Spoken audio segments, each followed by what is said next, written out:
The protagonist's mind flashed back to the time when big monsters grabbed his parents with their big furry paws. Chrome screamed at his mother and father.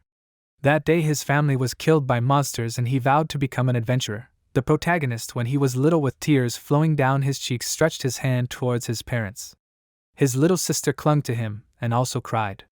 Chrome knew that skills were the power that was given to weak people by the gods to fight monsters, and usually the abilities manifested at the age of 12.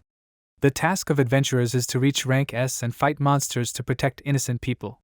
Such heroes are given glory and honor, and the protagonist also dreamed of becoming the same. He clasped his hands in front of him and closed his eyes, addressed to God in prayer, asking him to grant him strength. When he prayed, he was in a chapel where he was kneeling and asking God to grant him strength, even if it was strange, but in that case he would be able to protect others. However, this dream of his was not destined to come true. Chrome, with a surprised expression on his face, looked at the system window and asked, "Is this a skill?" He ran up to a man in religious attire who was in the yard with a book in his hands. Chrome, with a happy expression on his face, ran up to him, raising his hands up, after which he addressed him as an abbot and told him that he finally had a skill. The abbot, squinting and looking carefully at the system window, addressed Chrome by name and told him that with this skill he would never be able to become an adventurer.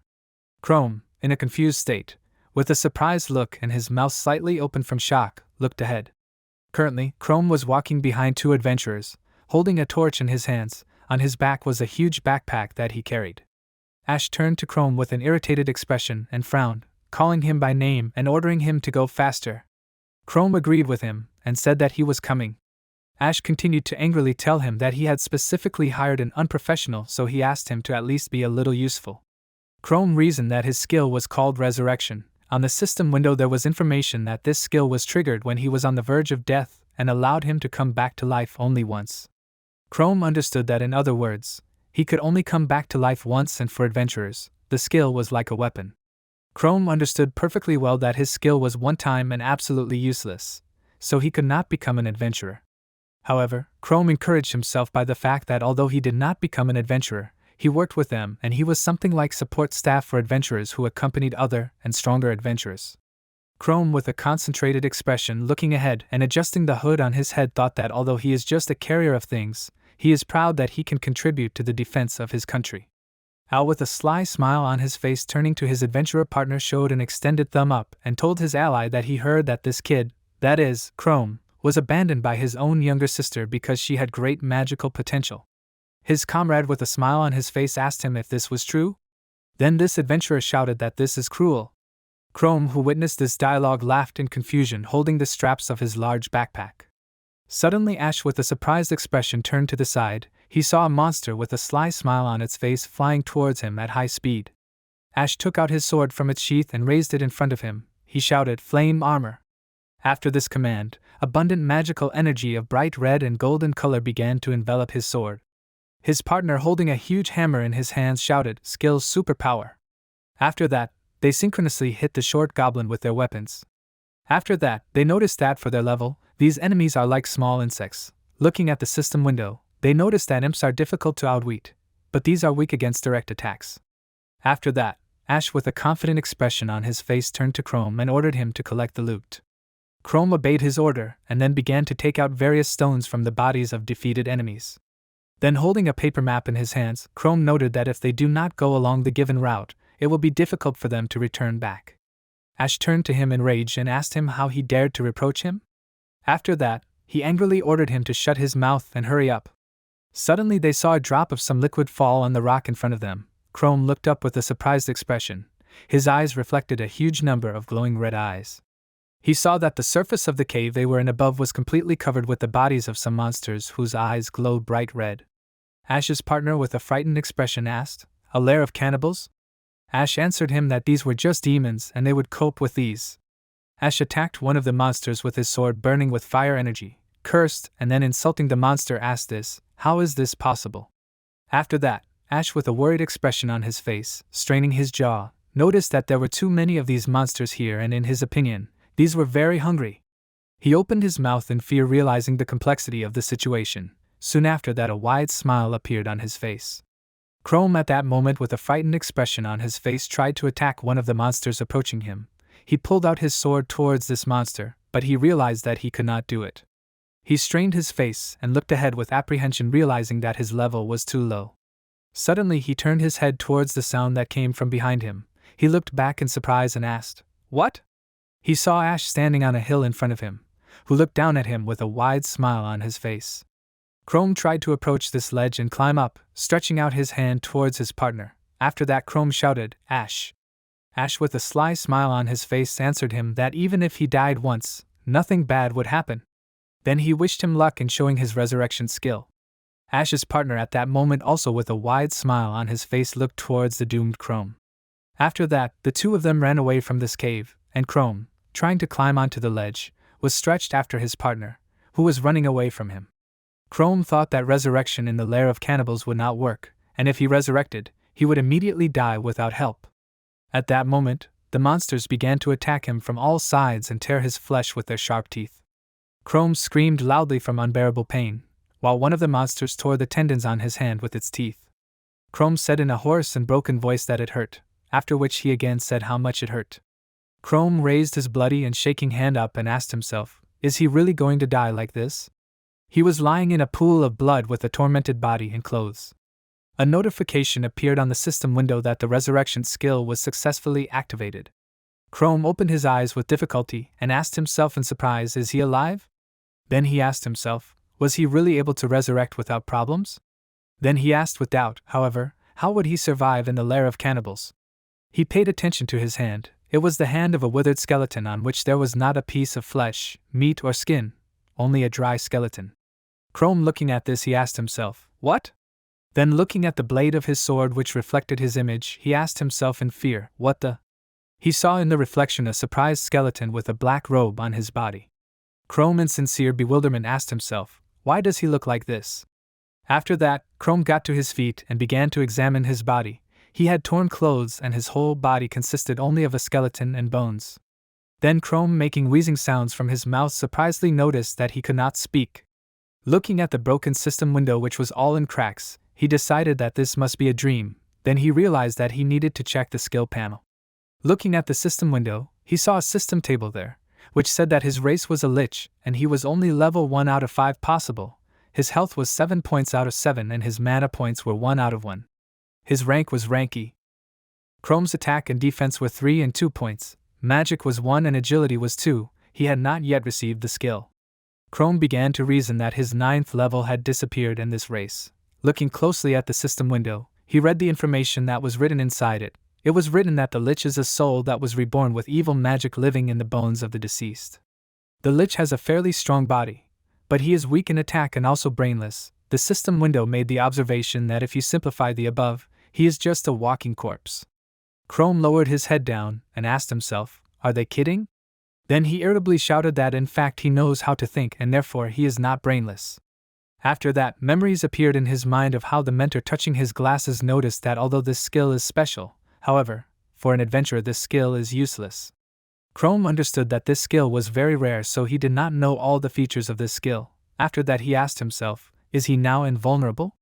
After that, he wondered if he had become something like the monsters in the dungeon? And then the protagonist decided that it didn't matter anymore, since such a body was as useless as a dead one. He lay down on the rocky rock of the cave he was in. The protagonist negatively told himself that he had already died and only bones remained of him. He looked sadly in front of him, thinking that even if his life had not been easy. Chrome stretched out his hand in front of him and looking at it, he thought that he still wanted to help his country. Then he asked himself out loud, and what did he get in the end? The protagonist began to reason that he had risked his own safety and had been abandoned here to die. He remembered how Ash and his partner had laughed at him, abandoning him to certain death. And then he remembered how his sister had told him that if he stayed with her, he would be in danger and it would be better for him to leave. Chrome understood that although it was painful to admit, maybe his sister was right. Tears began to flow from the protagonist's eye sockets. He sadly looked ahead of himself, reasoning that he could become the best adventurer if only he was lucky with his skills at birth. He had understood this distribution a long time ago. Some time later, Chrome confidently said to himself, no. He abruptly raised his body and mentally screamed that this was not true.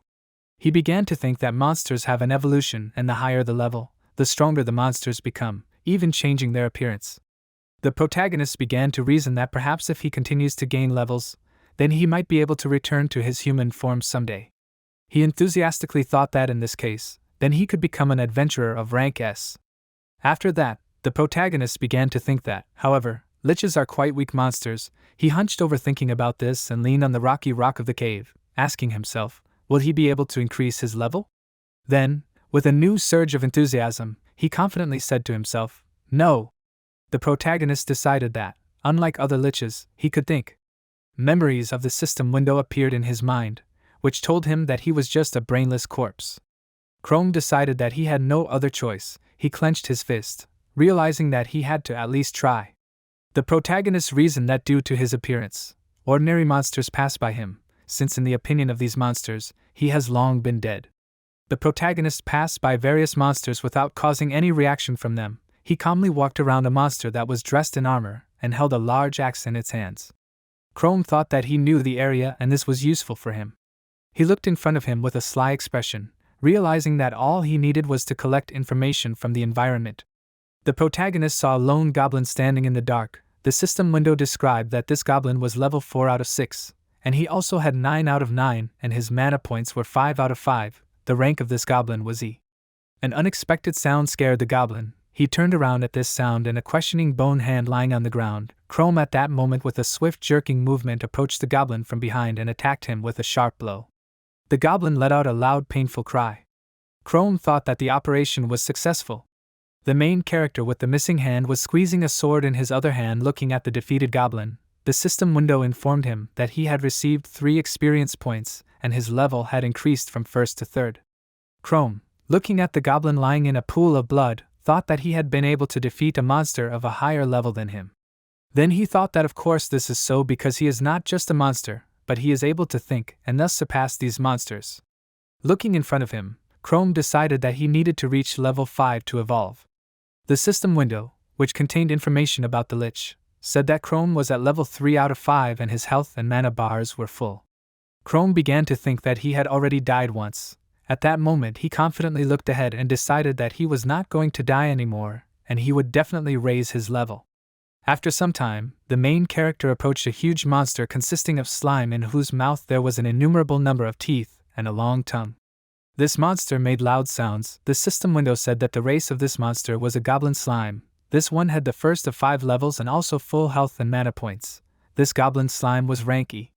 The main character looked intently ahead at the monster in front of him. A short time later, he cut the monster's body with a confident blow of his sword. The system window notified the main character that he had received 1 experience point. Chrome, looking at the system window, thought that the system window had given him very little experience. He thought that his strategy of pretending to be a corpse would not be so effective soon, and he would have to become stronger eventually. The protagonist put his hand to his chin with a thoughtful expression, realizing that if he was given experience like this, he would not be able to level up even in 10 years. Chrome placed his sword on a rocky bed and leaned his back against the rock wall of the cave next to it. He began to think that at least his body did not need food or sleep. He put his hand to his missing stomach and thought that if he did not at least sleep, he would lose the rest of his humanity. He decided that, to be honest, he did not even have anything to eat.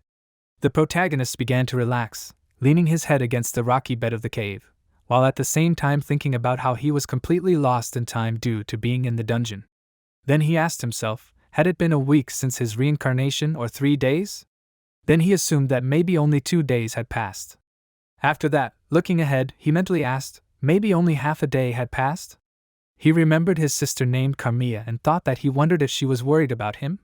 He understood that it happened, so he did not appear at home for several days and she did not care. The main character remembered how his sister, holding a staff in her hands and forming a magic circle in front of her, turned to Chrome, who was sitting behind her, and told him that it would be dangerous for someone like him to travel with her and that he should leave.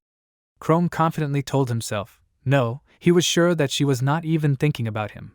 He put his palms on his knees and looked sadly ahead. Then he irritably put his hands on his head and decided that enough was enough. Chrome thought that perhaps it was because of the gloomy dungeon, but he understood that if he continued to think like this, he would eventually become completely depressed. He looked at the torn body of the slime that was not far from him and thought that he would like to get out of here. But he understood that until he raised the level, and he should not leave this place. After some time after this, the monster with a wolf's mouth began to angrily. Steam flew out of the mouth of this monster. The system window reported to the main hero that the race of this monster is a red-eyed. This one has the 7th level out of 19, and also this one's health is 17 out of 17 and mana points are 11 out of 11. The rank of this monster is D. Chrome pretended to be dead lying on the ground. The monster passed by him angrily growling when it was near his face. Then Chrome looked ahead with a frightened expression. However, the red-eyed monster passed by him. Chrome was shaking with fear, thinking that this is a red-eyed, and if he defeats this monster, he will get several levels at once. However, at the same time, the protagonist understood perfectly well that this dog was superior to him in both strength and speed. This monster was level 7, while Chrome was only level 3. Chrome asked himself, would he be able to defeat this monster at all? Then he convinced himself and confidently told himself that he would definitely succeed since he was not a brainless corpse. Chrome stood up and with a confident expression told himself that he would use tricks to defeat this red-eyed monster. Chrome thought that he was lucky that the red-eyed monster believed in his death and did not show any interest in him. The main character understood that in this way he would be able to study the habits of this monster by watching it from afar. He looked at the back of the monster leaving him. Then, taking a knife in his hand, Chrome began to pick at the cave with this knife, thinking that now it was clear to him that this was his territory. Chrome, with a serious expression, looking ahead, thought about what happened then. Sometime after this, the wolf approached the cliff near which lay Chrome's backpack and also Chrome, who was pretending to be dead. Near Chrome lay his sword. The red-eyed monster approached Chrome's backpack and began to sniff it. Chrome suddenly rose to his feet and took the sword in his hand. Then swinging this sword he raised it right above the head of a loudly roaring monster. Chrome plunged the tip of his sword right into the body of the red-eyed monster. From the fresh wound began to ooze thick splashes of blood. The red-eyed wolf screamed in pain, opening his mouth wide and actively moving. Chrome's skull was stained with the monster's blood. He, with a serious expression on his face looking ahead, realized that he knew it, and he just needed to pretend to be dead next to the bags, and this monster immediately decided to check the area for food. The red-eyed wolf began to fall off the cliff. The main character with a bloody sword fell after this monster. When they landed, Chrome began to thrust his sword into the side of the monster, who screamed loudly in pain. Chrome furiously continued to thrust his sword into the flesh of the monster again and again, thinking that the fact that it consists only of bones gives it special mobility and lightness. Mentally addressing the red-eyed wolf, the main character informed him that he was a good opponent, but his life's journey had come to an end. Chrome raised his sword blade high, preparing to make the final blow, but the wolf was able to squeeze this blade in his mouth, continuing to growl viciously. After that, the wolf knocked Chrome to the ground and began to gnaw his hand. Chrome fell down with a painful sound while the wolf tore his hand from his body. The red-eyed wolf tore off the very hand in which Chrome was squeezing the sword. Chrome, looking at this, cursed, realizing that his hand was lost. He looked menacingly in front of himself, thinking that this would not happen and that he was finished. After that, the main character thrust a sharp fragment of his arm bone into the monster's throat with his torn hand. The wolf, horrified by the pain, began to scream loudly while blood began to flow profusely from the body of this monster. Chrome, actively exhaling air, stood near the defeated red-eyed wolf. All his clothes and bones were covered in blood from the recently deceased opponent. Chrome, tiredly looking at this, thought that he had won. Then he cursed and triumphantly thought that he could. The system window reported the main character that he had received 11 experience points, and his level had increased from 3rd to 5th.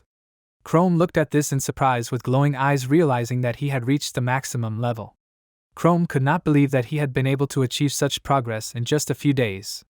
He noted in surprise that his new body had contributed to his level increasing. Chrome, with a confident expression on his face looking ahead, clenched his fist, thinking that he somehow instinctively understood what needed to be done for evolution. Some time after that, Chrome approached the stream that was located inside the cave. Approaching this, he discovered that his shattered bones as well as the damage to his body had begun to magically heal. His bones were becoming whole, and the protagonist, looking ahead with a triumphant expression, realized that this was his first evolution. Looking around, he noticed that his body was changing. After that, his whole body began to glow with bright green magical energy, while Chrome happily thought that he was getting closer to a human form. After some time, the protagonist looked at his reflection in confusion, which he saw in the flowing river. Chrome had ears and facial features. The system window said that Chrome was now a ghoul. After that, The system window explained that a ghoul is a demonic form of a corpse-eating demon that has sharp claws and fangs, but the biggest advantage of a ghoul is the ability to regenerate. The protagonist, looking at his body in bewilderment, asked himself, a ghoul? He thought about the fact that he had a small body and elongated facial features. He confirmed his assumptions, noticing that he was definitely becoming more human-like. Then, looking at his recently lost hand, he noticed that his hand seemed to be in order. Chrome suggested that this was probably due to evolution. On the system window where his characteristics were displayed, it was written that his race was a ghoul and his level was 5 out of 20. His health was filled to 22 points, and his mana was filled to 6 points. His rank was now D. Chrome's attack characteristics were equal to 9 points, while his defense points, as well as magic and dexterity, were equal to 5 points. Chrome also acquired a special regeneration skill. The main character, with a wide smile on his face looking at the system window, thought that his parameters had become much higher, and he finally had a skill. Then he thought about his regeneration skill and he finally got a useful skill. After that, the main character thought and began to scratch his skull with his sharp claw, thinking that although he did not want to become a monster for this, he reasoned that the maximum level of a ghoul is 20, and as soon as he raises his level, he will be able to evolve again. He looked ahead with enthusiasm and, smiling, began to think that at least some happiness in this dismal place he acquired. Then he thought that he needed to continue in the same spirit. Chrome understood perfectly well that he had no other choice, and he had to raise his level to evolve. He put his hand on his shoulder, realizing that in order to become a human again, and then the strongest adventurer in the country, he needed to continue evolving. Sometime after this, the main character held a sword in his hands, standing in front of a huge monster with long claws and sharp teeth. The system window said that this was a monster mouse of the 5th level out of 18 possible. This monster had full health, which was 18, and a filled mana scale equal to 9. Chrome tried to attack the monster mouse with the blade of his sword, but the monster put a large paw with long claws in front of itself. Chrome, with a tense expression, thought about how incredibly difficult it was for him to hold the sword in his hands because his claws were really in the way. A moment later, the mouse monster struck Chrome in the center of his torso with his paw, which sent Chrome flying several meters away. Chrome made a painful sound and, holding his bruised torso with his hand, hunched over, standing in front of the monster. He tensed his jaw and looked at the monster from under his brows. Then, with a sharp movement of his hand, he threw the sword at the mouse monster. The mouse monster looked at the flying sword in bewilderment, making questioning sounds. After that, the monster put his paw in front of the sword, but the sword went right through. The main character at this time tried to attack the monster from behind. A bloody splash flew in different directions while the mouse monster screamed in pain, opening its mouth wide. Some time after that, Chrome stood several meters away from the defeated mouse monster. The main character looked at his hands with a tense expression, realizing that he would have to kill monsters with his bare hands. A notification appeared on the system window that Chrome had received 7 experience points, and his level had been raised from 5th to 6th. Chrome looked closely at the system window, putting his hand to his chin, and thought that he had even been able to raise his level. Thoughtfully looking at the system window, he noticed that although his evolution would not be soon, since he needed level 20. After that, the system window said that his race was a ghoul, and his level was 6th out of 20, his health was 13 out of 25, and his mana bar was filled to 7 points, his rank was D. Chrome thought about his recently acquired regeneration skill. He put his hand to his convex torso, and magical energy began to appear around it. Suddenly, the wound that was on his torso began to heal and glow. Chrome thought that being a ghoul was certainly better than a lich, but looking at the corpse of the defeated monster, he again pressed his hand to his torso and noticed that he now felt hungry. He sat down opposite the mouse monster and cut off the leg of this monster with an evil expression on his face, holding the mouse's leg in his hands. Then he began to bite into the flesh of the dead monster with his sharp fangs. When he gnawed this meat, he thought that this was the meat of a dirty rat monster, but he was so hungry that he could not resist the desire to eat this meat. It seemed to him that he had finally become a monster. Then he answered himself negatively and noticed that he had become more human because now he felt the need for food. He held the mouse's leg in his hands, from which he had already managed to bite off a large piece. Looking in front of him, he thought that he had become even closer to his goal. He confidently told himself that therefore he did not intend to die of hunger here. Immediately after that, he began to furiously bite into the mouse's leg. A few days later, Chrome stood opposite a muscular orc with a long axe in his hands. This orc screamed loudly, The system window notified Chrome that this orc is level 14 out of 22 and this orc belongs to rank D. When the orc tried to attack the main character, Chrome put his hand in front of him and dug the claws of his hand right into the jaw of this orc. After that, the system window informed Chrome that he received 33 experience points, and now his level was increased from 13th to 14th. Chrome, with a grin on his face, decided that he continues to successfully raise levels. Looking at the system window, he thought that this is great, and he needs to continue. When the main character regenerated his body, he thought that thanks to the regeneration skill, he cannot really plan the tactics of the battle.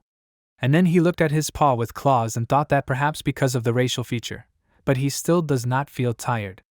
The protagonist began to reason that in the meantime he had 6 levels left to evolve. The system window said that Chrome was level 14 out of 20 and his health was 44 out of 51. The mana scale was filled with 9 points out of 14 possible. Chrome understood that thanks to his new power, he raised his level quite quickly, and now he was even stronger than his former self. He understood that he was only level 9, and now he had already reached level 14. Sitting on the rocky rock of the cave, he thought that perhaps with the next evolution he would be even more human.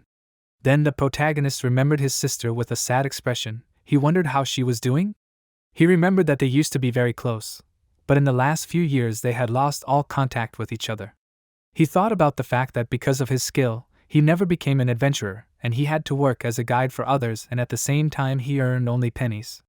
When Chrome was in such a financial situation, he could not provide for their family, but unlike him, his sister Carmilla was able to awaken a magic skill and became an adventurer. Chrome asked her if she had risen to rank C. The sister then frowned and looked at him as she left the room. She was holding a staff in her hands. While the protagonist looked at her in confusion, he uncertainly put his hand on the back of his head and noted that this was wonderful, and he did not even reach rank D. The sister frowned angrily and noted that being a weakling and clinging to a ridiculous dream of becoming an adventurer, he looked too pitiful. Then she abruptly said that a person like him who does not have any talents is better off living an ordinary life. The protagonist looked at her in great surprise, his eyes wide open and his mouth slightly open. He was shocked by these words, realizing that he is a brother who does not have any skills and a sister who shows promise. In his mind appeared the image of his sister with a staff in her hands. The protagonist thought that as soon as she became an adventurer, she began to look down on him, and thus they began to communicate less, and he began to stay late at work more because he felt insignificant against her background. Now Chrome, being in the cave for a long time, sadly looked at the floor asking himself, does she even worry about him? Then the protagonist answered his own question, deciding of course she does not. Chrome, looking at his monster paws, thought that if he appeared in front of her like this, she would finish him off immediately. Chrome, with a tense face, noticed that he could not even speak normally. After that he tried with difficulty to pronounce some word, but only an indistinct muttering was heard from his mouth. The protagonist strained to squeeze words out of himself, but nothing worked. These were spontaneous sounds. Chrome decided that he should start practicing his speech skills. Suddenly, Chrome heard sounds coming from the other side of the cave he was in. Chrome looked ahead with a worried expression. He began to hide in the shadows and asked himself, is it a goblin? Then he answered himself negatively, noticing that it was not a goblin by the sound. The protagonist saw that 3 people were standing in the cave a few meters away from him. Chrome looked at them in bewilderment and asked himself, are they people? He covered his mouth in fear while beads of sweat began to flow down his face. He looked closely at these adventurers and noticed that these were not just people but Carmilla. Chrome looked at them from around the corner in bewilderment and asked himself, considering that this was a dungeon next to their city, but why did she even come here? He understood that if they saw him, he was finished and he had to leave right now. Feeling stressed, Chrome turned around and tried to walk away. He saw Carmilla crossing her arms over her chest with a frown on her brow as she turned to Derek and asked him if the healing potions had run out again. Derek, with a confused expression, put his hand on his head and put his other hand in front of him and asked her for forgiveness, noticing that it was indeed so. Lena, with a smile on her face, pulled out a cloth bag in front of her and said that it was good that she took extra potions on the hike. Carmilla, looking at them, haughtily assumed that this was the basics. Then she asked if this was true. Then she asked them if they were bitten by a monster, then how else could they save their lives? Lena told her that it was not that critical, and in any case, if she was injured by monsters, she would not turn into a monster, so the potion would be able to save a person. Carmilla, looking at her and holding a staff in her hands, noted that she did not care. Then she looked at Derek and asked how one could trust someone who hadn't even prepared for the trip properly. Derek pressed his hand to his chest and shouted at her that he had actually responded to her sudden request, so she could at least be a little grateful to him for it. Carmilla looked at him with an irritated expression on her face and approached him expressively, and noted that he had agreed to the same trip. Putting her hands on her hips, Carmilla shouted that human lives were at stake and he didn't even understand it. Derek, not knowing what to answer, clenched his lips with his teeth and remained silent in response. Chrome, watching them from around the corner, thought that apparently she behaved like this with absolutely everyone. He put his hand on his head and thought that she could behave more gently with people, but he noticed that she was certainly right. He thought about it and got distracted, because of which he accidentally touched a rocky formation with his long claw. Because of this movement, he made a sound. He mentally cursed, realizing this. The adventurers immediately heard it. Lena put her hand on the sword and loudly asked, "Is this a monster?" Carmilla, also clutching a staff in her hands, began to look forward. She shouted, "Ice arrow." After that, she formed a magical ice circle and directed the staff in front of her. Chrome thought with apprehension that Carmilla's skills are tied to ice magic. A powerful energy ice flow was directed towards where Chrome was. Sharp ice spikes began to pierce the stones, and one of these spikes pierced the stones and injured Chrome's hand, due to which thick green blood began to flow out of his hand. Chrome painfully touched his hand and squeezed his face from the painful sensations. After that, he tried to run away to the side, but at that time the adventurers were staring at him. Derek asked, "Is it just a ghoul?" Lena, looking at Chrome, noticed that he was not very strong but tenacious. Chrome, looking at them in horror, cursed and asked himself, what should he do now? Chrome understood that they still found him. He understood that he was standing right in front of them, and they could see him perfectly well. The system window said that Chrome is a ghoul of level 14 and rank D. The main character thought that the worst thing is that it was Carmilla and her friends who discovered him. Carmilla at that time emotionlessly and coldly looked at her brother in the form of a ghoul. Lena, looking in front of her, said that ghouls have the ability to quickly regenerate. On the system window next to Lena, her full name was written, that is, Lena Reline, as well as information that she was level 15. Derek, with an excited smile on his face, planning to take his sword out of its sheath, suggested that they all attack together, after which he clarified that in this case the ghoul would not survive. On the system window next to Derek, his full name was written, that is, Derek Din, and information that he was level 14. Carmilla noted that if they hit thoughtlessly, the ghoul would attack them in response. Stretching out her staff in front of her, she said that the success of any battle consists in attacking and defending against the monster's attacks, after which she explained that relying only on your strength is stupid. Under Carmilla, there was information that was written on the system window that her name was Carmilla Clank, and she was level 18. Chrome looked at them with a tense expression on his face, clenching his jaw. He understood that the situation was bad and he could not cope with one person, and here there were 3 of them at once. Then he asked himself again in surprise, level 18? Looking at his sister in confusion, he asked when Carmilla became so strong? He looked at Carmilla's cold expression and also saw the laughing Derek and the serious Lena. Chrome knew that he needed to distract them and escape. Derek ran excitedly towards Chrome, holding a burning sword emitting flames in his hands. Derek shouted that he would turn this ghoul into coals with his skills.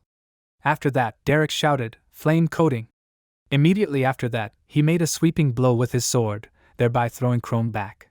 Lena at this time approached Chrome with swift, dexterous movements. She used the levitation skill and jumped over him, thereby ending up behind Chrome. The protagonist thought in fear that she had incredible speed.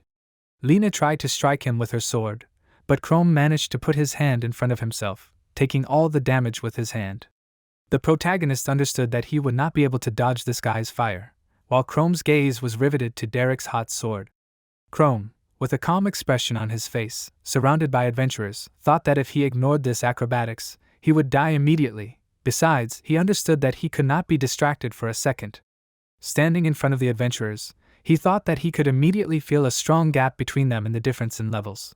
But he could not escape and he would have to fight them.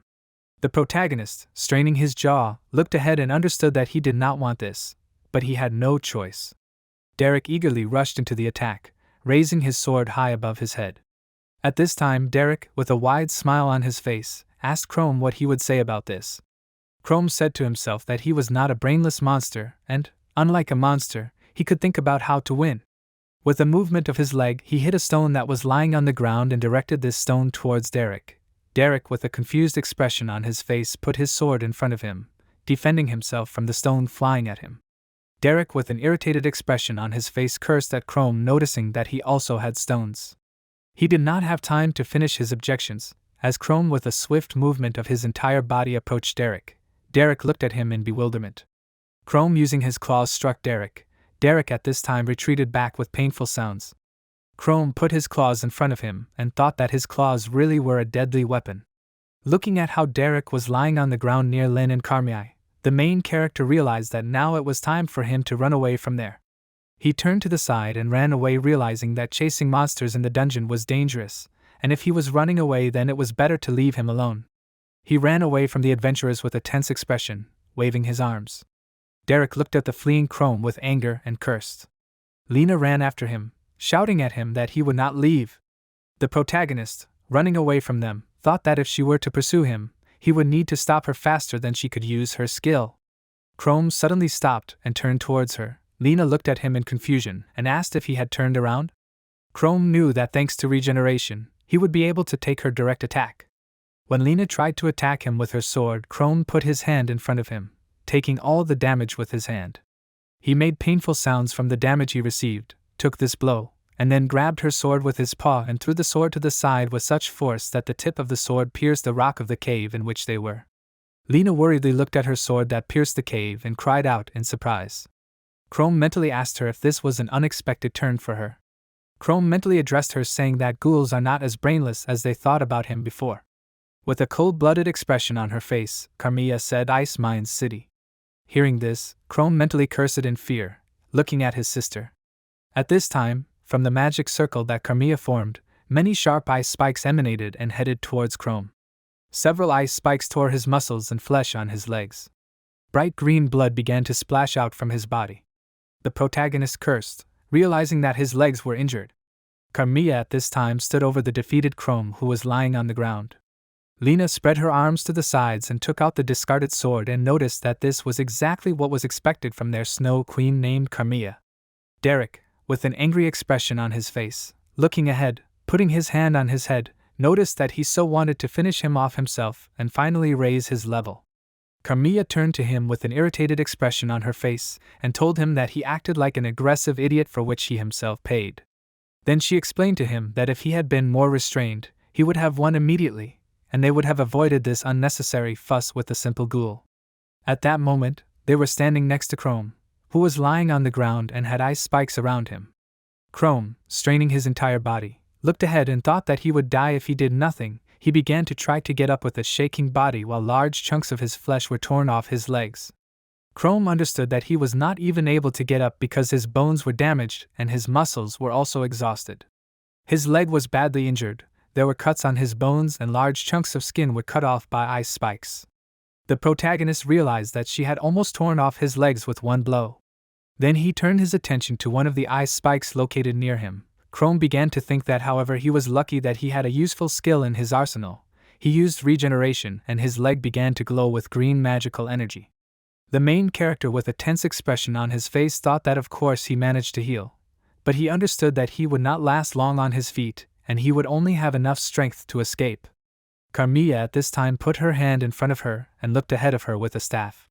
Chrome understood that he had only one chance. After that he again mentally repeated, he only had one chance. With a cold expression on her face, Carmilla said, "Ice magic." After that she shouted, "Ice trident." She formed a magic circle from which a voluminous ice trident appeared aimed at Chrome. Chrome looked ahead with fear and tension and understood that if he did not escape now, his sister would finish him off. The protagonist sat opposite Carmilla, who was using an ice trident spell at that moment. Chrome looked at the large ice trident with fear and thought that if he didn't run away now, his sister would kill him now. The protagonist began to lean his hands on the ground and looked ahead with apprehension, thinking that until his leg completely regenerated, he wouldn't be able to do anything. Chrome also understood that attacking her head-on was stupid, since she would immediately use her magic. The protagonist repeatedly asked himself to start thinking. At that time, his leg was overgrown more and more due to the fact that he was using regeneration. Chrome understood that if he was attacked, he would only have to pray that regeneration would heal him completely. After that, a memory appeared in Chrome's mind about how he thought that he should start practicing his speech skills. Chrome thought that if only he could. The protagonist pressed his hands to his throat and began to hoarsely and awkwardly try to put sounds into words. He said in his hoarse voice, "Carmilla?" Carmilla looked ahead in shock. An image of her brother appeared in her mind. She looked ahead in bewilderment and asked, "What?" Since she tried to attack Chrome with her ice trident at that time, due to the shock she experienced, she missed and hit Chrome with this trident. The protagonist watched with a frightened expression as the trident pierced the rocky bedrock of the cave next to him. Derek asked her in bewilderment, what happened to her? Then he turned to Carmilla and asked her how she could miss from such a close distance. Chrome looked at the trident and thought that it was close, and if only a little more, and it would be possible to say goodbye to life. The main character understood that he was lucky that he could at least pronounce her name, and that was what saved him. Exhaling air from his lungs, Chrome continued to look at this trident. Carmilla confusedly answered Derek that she did not know. Chrome turned his attention to his leg, which had completely recovered. He thought that finally his leg was okay. After that, he rose to his feet while Carmilla, raising the staff above her head, shouted, "I see." She did not have time to finish because Chrome, with a terrifying expression on his face, frightening sound directed at Carmilla. Carmilla got scared and interrupted the spell that she had previously tried to form. She shouted loudly and pulled back, then she fell to the ground and cursed, informing the others that she was in pain. The main character at this moment, without wasting time, quickly ran in the opposite direction from them. Carmilla, looking at him, asked herself, did he scare her and run away? She realized that he was too smart for a monster. Derek, with an angry expression on his face, approached Carmilla and asked her what was wrong with her. Then he asked her, how could she miss him? Carmilla looked intently in front of her. On the system window it was written that the undead is a human corpse that was resurrected after death and was turned into a monster in the dungeon. In her mind, the image of a ghoul and her brother Chrome were compared. Carmilla, with a thoughtful expression on her face, thought about what she had heard about this. But she understood that this could not be. The main character at this time ran a long distance from the adventurers, hid around the corner and began to actively try to restore his breath, knocked out by a sharp run. He pressed his hand to his chest thinking that it was close and just a little more, and he would have died. He thought about how unlucky he was to meet high-level adventurers. Then, with a triumphant expression, Chrome crossed his fingers and raised his hands up, and began to pray with a smile on his face, addressing God, saying that using skills like regeneration is incredibly cool. Then, with a thoughtful expression, Chrome thought about how he should avoid meeting adventurers and focus on finding monsters. He was confused and surprised that he met his sister in the dungeon. Then, he thought about how he hadn't seen Carmilla walking through the dungeons for a long time. He remembered how they used to go through the dungeons together. He took her with him to scout the territory, but she quickly raised her level and stopped going anywhere with him. Now, Chrome was watching them from around the corner, thinking that all this was in the past, and now he should avoid them like fire. He watched the adventurers who went in the opposite direction from him. He thoughtfully looked at them and asked himself, did Carmilla and her friends decide to go the other way? He turned around and went in the opposite direction from them, thinking that then he would better go where they would definitely not meet. Suddenly, the main character stopped abruptly and thought about the fact that in that direction was the deepest part of the dungeon. He asked himself, and given this, are they still going to go there? He understood that ordinary people are not able to stay in dungeons for a very long time, and their bodies are different from the bodies of monsters because they cannot withstand the local conditions. The main character knew that for people to be inside dungeons for a long time is equal to a death sentence, and the body is very quickly exhausted due to the magical pressure in the air. He knew that going into a dungeon is always a clear plan, and often adventurers take guides with them who offer them safe and fast routes. Chrome, with a tense expression, frowned his brows, reasoned that if they went further they would definitely die. However, if he tried to stop them, then this time they would definitely kill him. Chrome again turned towards where his sister and the other adventurers had gone, and thought that only if he watched them from afar then it could work. The adventurers at that moment approached the corpse of one unlucky adventurer. This corpse was cut up and the clothes on his body turned into rags. Derek looked at the body of the dead adventurer with fear, cursed and asked, "Is this the corpse of an adventurer?" Carmilla, with an emotionless expression, knelt in front of the corpse and looked at it carefully. Derek noticed that it looked like the corpse of this adventurer was robbed and even the money was stolen. Lena looked in front of her with disdain, that it was disgusting. After that, Carmilla, with the same stern expression on her face, went forward and ordered the others to follow her. Derek looked at her with surprise and asked, "Does she still want to continue going?" Lena, with a worried expression on her face, put her hands in front of her and turned to Carmilla, shouting that it could be dangerous. Carmilla, without looking at them, told them that this was not her first trip to the dungeon. Then she turned towards them and said that they were prepared enough to go further, and they would continue their journey according to the original plan. Derek, looking at her, asked himself, does she still consider herself a local leader? He thought that this is a bad habit that consists of putting herself above others. Chrome, with a surprised expression on his face watching them from around the corner, mentally asked them, do they still want to go further? He understood perfectly well that the deeper they go, the more monsters they meet, and most of the monsters live in the depths of the dungeon. Chrome knew that unlike people, monsters love places with a huge concentration of mana. However, the main character realized that this is not always the case and anything can happen in the dungeon, so you always need to be prepared for various situations and not take risks. Chrome watched the adventurers with a worried expression and thought that he expected Carmilla not to be so stubborn. But looking at her, he asked himself, why is she willing to risk her life so much? Suddenly, a loud sound filled the space of the dungeon. Something huge hit the rocky rock of the cave with great force, breaking the stones into pieces.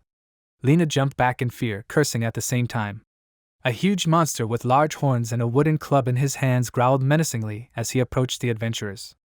The system window said that this was an ogre of level 22 out of 50 possible, with a filled health bar that was equal to 96 and a filled mana bar that was equal to 28. This ogre was rank C. The protagonist, watching the situation that had happened, strained his face and cursed, thinking that he had just thought of this. He understood that monsters of this level were usually found in the depths of the dungeon, but this ogre had appeared much earlier than its habitat. Carmilla, with a serious and concentrated expression on her face, confidently looked at the ogre standing in front of her. The ogre growled menacingly, clutching a wooden club in his hand. Derek, Lena, and Carmilla, with worried expressions on their faces, silently looked at the huge ogre standing in front of them. The protagonist, watching them from behind, mentally addressed his sister and asked her what she was going to do. He understood that their level difference was too great, and they would not be able to defeat this ogre. Then Chrome, looking at them with a serious expression, realized that he had to help them. Soon after, he convinced himself that this was a bad idea, because he was just an ordinary monster to them. He understood that if he went out, he would only cause panic and he could only watch them. He looked at how the ogre monster and the three adventurers stood opposite each other. Derek, hysterical and scared, asked what they should do now. Then he reminded him that he said that they were not allowed to go any further. Carmilla, with a calm expression on her face, said that with the help of magic, they could easily deal with even an ogre of this level. She took the staff in her hands and confidently looked in front of her, saying that there were many more of them and they could work together. Derek, clenching his teeth and looking in front of himself in fear, wondered if they could really deal with this mountain of muscles. He looked at the big scary ogre and thought that if he tried to escape, this ogre would catch up and kill him. Derek came to the conclusion that he had no choice. Having calmed down, he took the sword out of its sheath and shouted, "Flame coating!" After his command, the sword he was holding in his hands began to spew tongues of flame. Suddenly, Derek noticed something that was happening to the side of him. It was an ogre who tried to attack Derek with his huge club. Derek flew back with a loud cry from the energy wave emanating from the epicenter of the ogre's blow. Derek, with a frightened expression on his face, opening his mouth wide, realized that he could not even approach this ogre. At this time, Lena, moving around the monster with rapid movements, shouted, "Levitation!" She deftly walked around the ogre trying to get behind him, but the ogre, growling loudly, pointed his club to the side. Lena looked at the wooden club approaching her with a frightened expression on her face. The ogre, with a sharp movement of his hands, hit Lena right on the head with a wooden club, from which it flew several meters away. Derek cried out in fear, "Lena!" Lena was shaking, holding her bruised hand and with one eye open, asking herself, could this ogre knock her down just by pushing her? She stood on her feet with difficulty, noticing that this ogre was very strong. Carmilla at this time, clutching a staff in her hands, shouted, "Ice arrows!" After that, a magic circle appeared in front of her, emitting sharp ice spikes. The ogre, making ominous growling sounds, put the club in front of his face, thereby defending himself from one of the ice spikes that Carmilla directed at him. Another ice spike pierced the muscular torso of this ogre. The ogre grabbed the ice spike with his paw and squeezed it, breaking the ice spike into many small pieces. Carmilla, with a surprised expression on her face, with her eyes wide open and her mouth slightly open, thought in surprise that the skin of this ogre was very strong and even ice magic could not penetrate his skin. The protagonist, watching them and kneeling, understood that this was bad. He thought that they were certainly strong, but they did not know how to work as a team. Then he asked why she even decided to go with them so deep into the dungeon. He looked at his sister with a tense expression on his face. Carmilla, at this time, tightly clutching the staff in her hands, thought that she had no choice and would have to use the most powerful spell. She decided that if this did not work, then at least they could escape. However, at the same time, she understood that this spell had a short range and it was easy to turn away from this spell. She turned to her allies and thought that they should distract this ogre so that the ogre would not pay attention to her, and then Derek looked ahead and thought that this was unrealistic and that they could not even strike this ogre with one blow. Derek reasoned that they lacked strength, agility, or magical power. He looked ahead in fear with his eyes wide open, realizing that if this continued, they would die here. Carmilla screamed sharply, addressing her allies to distract this ogre.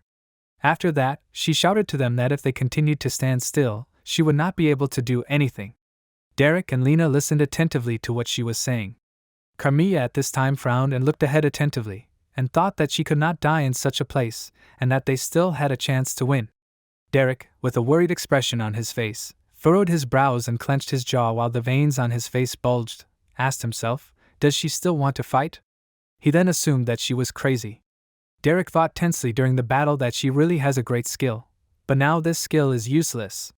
Derek put his hand to his face, being on the verge of hysteria, and thought that if he tries to escape now, the ogre will kill him, but thanks to Carmilla.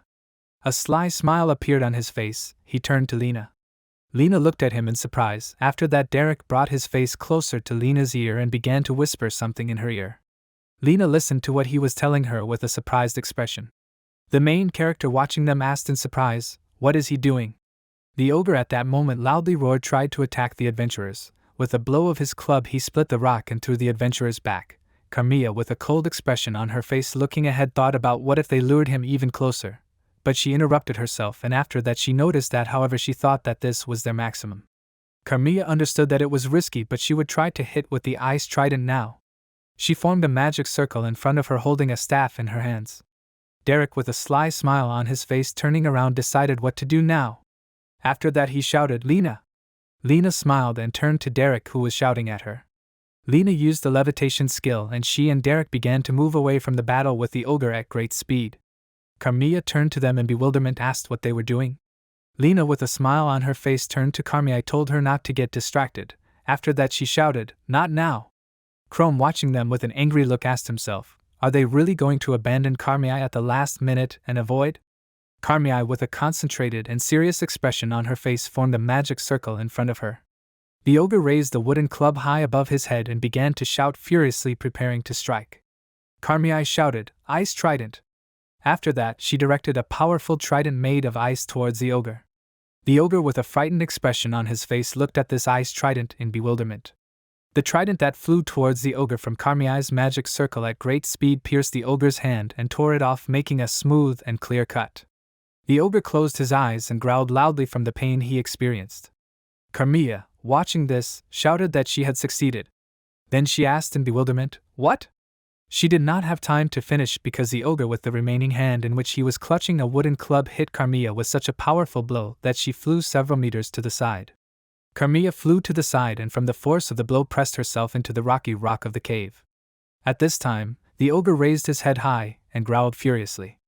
Chrome, unable to restrain himself, ran towards Carmilla, mentally screaming her name. Derek, with a frightened expression on his face, screamed that it was all her fault, and she herself decided to go so deep although they warned her. Then he began to scream hysterically that she would not find her brother in this dungeon, and he must have died a long time ago. The main character stopped and asked himself in bewilderment, "What?" At that moment, the ogre raised his club high above his head and with a menacing roar tried to bring it down on the body of the exhausted Carmilla. Carmilla, with many abrasions on her body and a stream of blood flowing from her mouth, quietly asked why he even came here. He was such a weakling. Then, losing consciousness and closing her eyes, Carmilla said, "Where is he, her stupid brother?" At that moment, the ogre began to forcefully bring the club down on the unconscious Carmilla lying on the ground. With a loud roar, he wanted to hit her, but the main character at the last moment jumped and hit the ogre on the head. The ogre, bewildered, pressing his wrists to his mouth, looked ahead. At that time, Chrome, confidently standing on his feet, mentally asked his sister for forgiveness for him because he was so stupid. Carmilla was lying unconscious on the ground, while Chrome, with a tense expression on his face, clenching his jaw, mentally addressed the ogre and informed him that he was now his opponent. Under the main character there was a system window which said that he was a ghoul of the 14th level out of 20 possible. His health was 44 points out of 51, and his mana points were 9 out of 14. His rank was D. The main character looked menacingly in front of him, spreading his arms in different directions. The ogre looked in bewilderment at such a weak opponent who was opposite him. The ogre, with an irritated muzzle, growled. On the system window it was written that the ogre had full health and mana scales and his level was 22nd. The rank of this ogre was C. The ogre tried to attack Chrome with a sweeping movement of his arms, but the main character managed to dodge this attack by moving to the side. He made dexterous movements, dodging the attacks of a large and wooden club. Chrome understood that not only was he losing to this ogre in level, but this ogre also had no arm, but this did not affect his strength in any way. Chrome looked at the smooth cut on the ogre's shoulder and thought that what was more important was that if he lost, Carmilla would die too. Chrome clenched his jaw furiously and looked ahead confidently.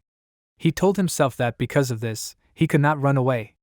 After that, he began to cut the ogre's flesh with his sharp claws in a rage. He struck the ogre's torso, and after he cut his flesh, profuse blood began to flow from the ogre's side. The ogre looked at the wound he had just received in bewilderment, and growled in pain, clutching the club in his hand. At that moment, the main character grabbed one of the ice spikes lying on the ground. He threw this ice spike straight at the ogre's head with a sharp movement. When this spike hit the ogre's head, it broke into many small fragments. After that, Chrome rushed to attack, jumping high. The ogre growled loudly and threateningly and hit Chrome with his wooden club. The protagonist managed to put his hand in front of him at the last moment, thereby taking the entire blow of this huge club with his hand. This hand, which Chrome was defending himself with, was broken in many places, and he also had an open fracture, due to which a bone fragment was coming out of his hand. Chrome reasoned that he thought that if he attacked him from the side of the severed hand, he would have a chance to at least somehow harm him, but he looked at the triumphant huge ogre who looked down at him. Chrome understood that the task had not become easier. The protagonist looked in bewilderment in front of him with his hand broken in many places and thought that even without one hand he was much stronger than him, and he would not be able to get to his blind spot. The protagonist knew he had to come up with another plan. Soon after, Chrome ran towards the ogre. The ogre tried to attack him with a club, but Chrome managed to dodge this attack by slipping under the ogre's club. The ogre was growling loudly all this time while Chrome continued to dodge attacks. The protagonist knew that it was still very difficult for him to move with only one arm. Chrome looked intently ahead and thought that his attacks had no effect because he was much more agile, although his endurance was not eternal. Chrome knew that under all these conditions, if he continued to hit him blindly, he would quickly get tired. The ogre was breathing heavily at this time, trying to regain his breath. Chrome, looking at him, thought that even though he had been reborn as a monster, he was still a man. After that, Chrome, chaotically moving at high speed around the monster, understood that people were much more agile than this ogre thought. Chrome, stepping aside with a sharp movement, was able to dodge a new blow. The ogre watched the movements of the main character closely, after which, in a state of rage, the ogre began to roar angrily and loudly, opening his mouth wide and bringing it closer to Chrome.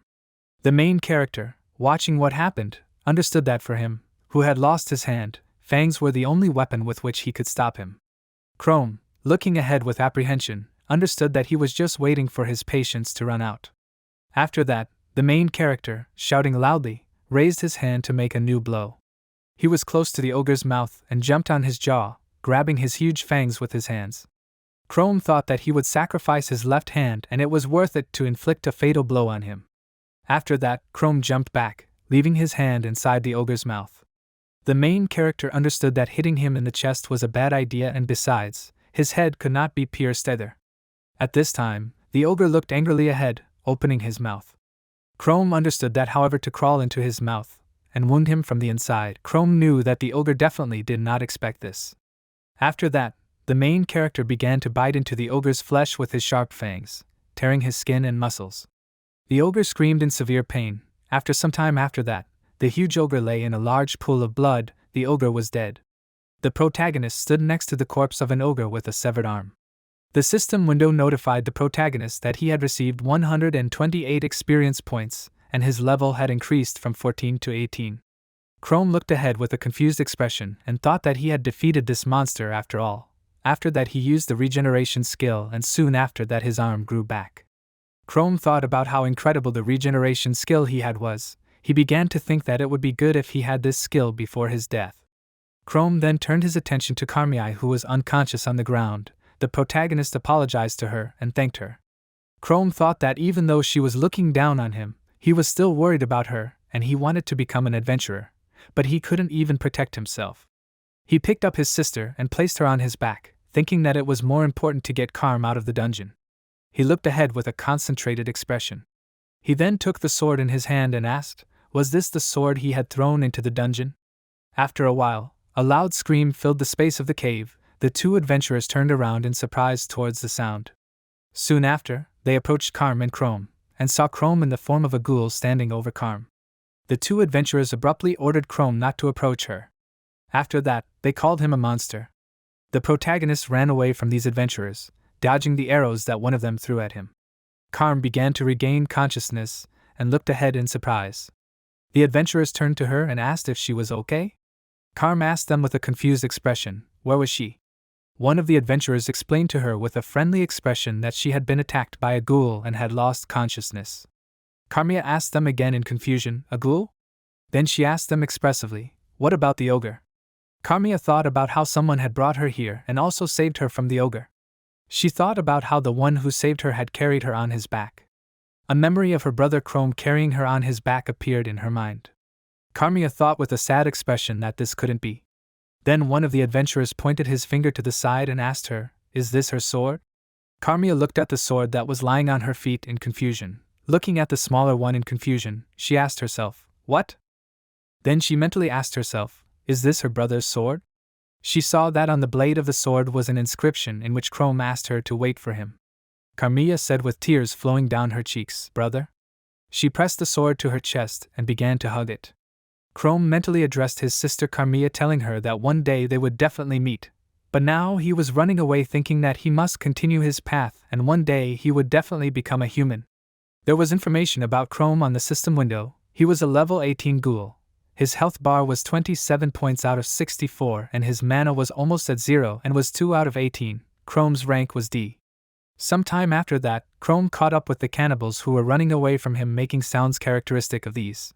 The system window showed information that the cannibals were representatives of the 14th level. Their health was 12 out of 44 and the amount of mana was 13 points out of 17. The rank of these cannibals was D. The protagonist, looking at these cannibals in rage, shouted at them that they would not leave him. At that moment, he attacked the monsters with his sharp claws. The system window notified Chrome that he had received 15 experience points. The protagonist sat in the dark and gnawed the body of one of the cannibals. He bit into the flesh of this monster thinking that it tasted disgusting and smelled like rust, and at the same time the tentacles of this monster were like rubber, and the skin was very dense, like metal. He tore off another paw of this monster thinking that the insides were rotten like a dying animal. The protagonist understood that after death he began to feed on the cannibals who ate him. He began to reason that if he had been told about this earlier, he would have considered what was said as a joke, but now he was chewing the flesh of the monster in his mouth. The protagonist thought that of course he hated these cannibal monsters for the fact that they actually ate him, leaving only bones. He squeezed the body of the dead monster in his hands and understood that however he would never want to use and devour them.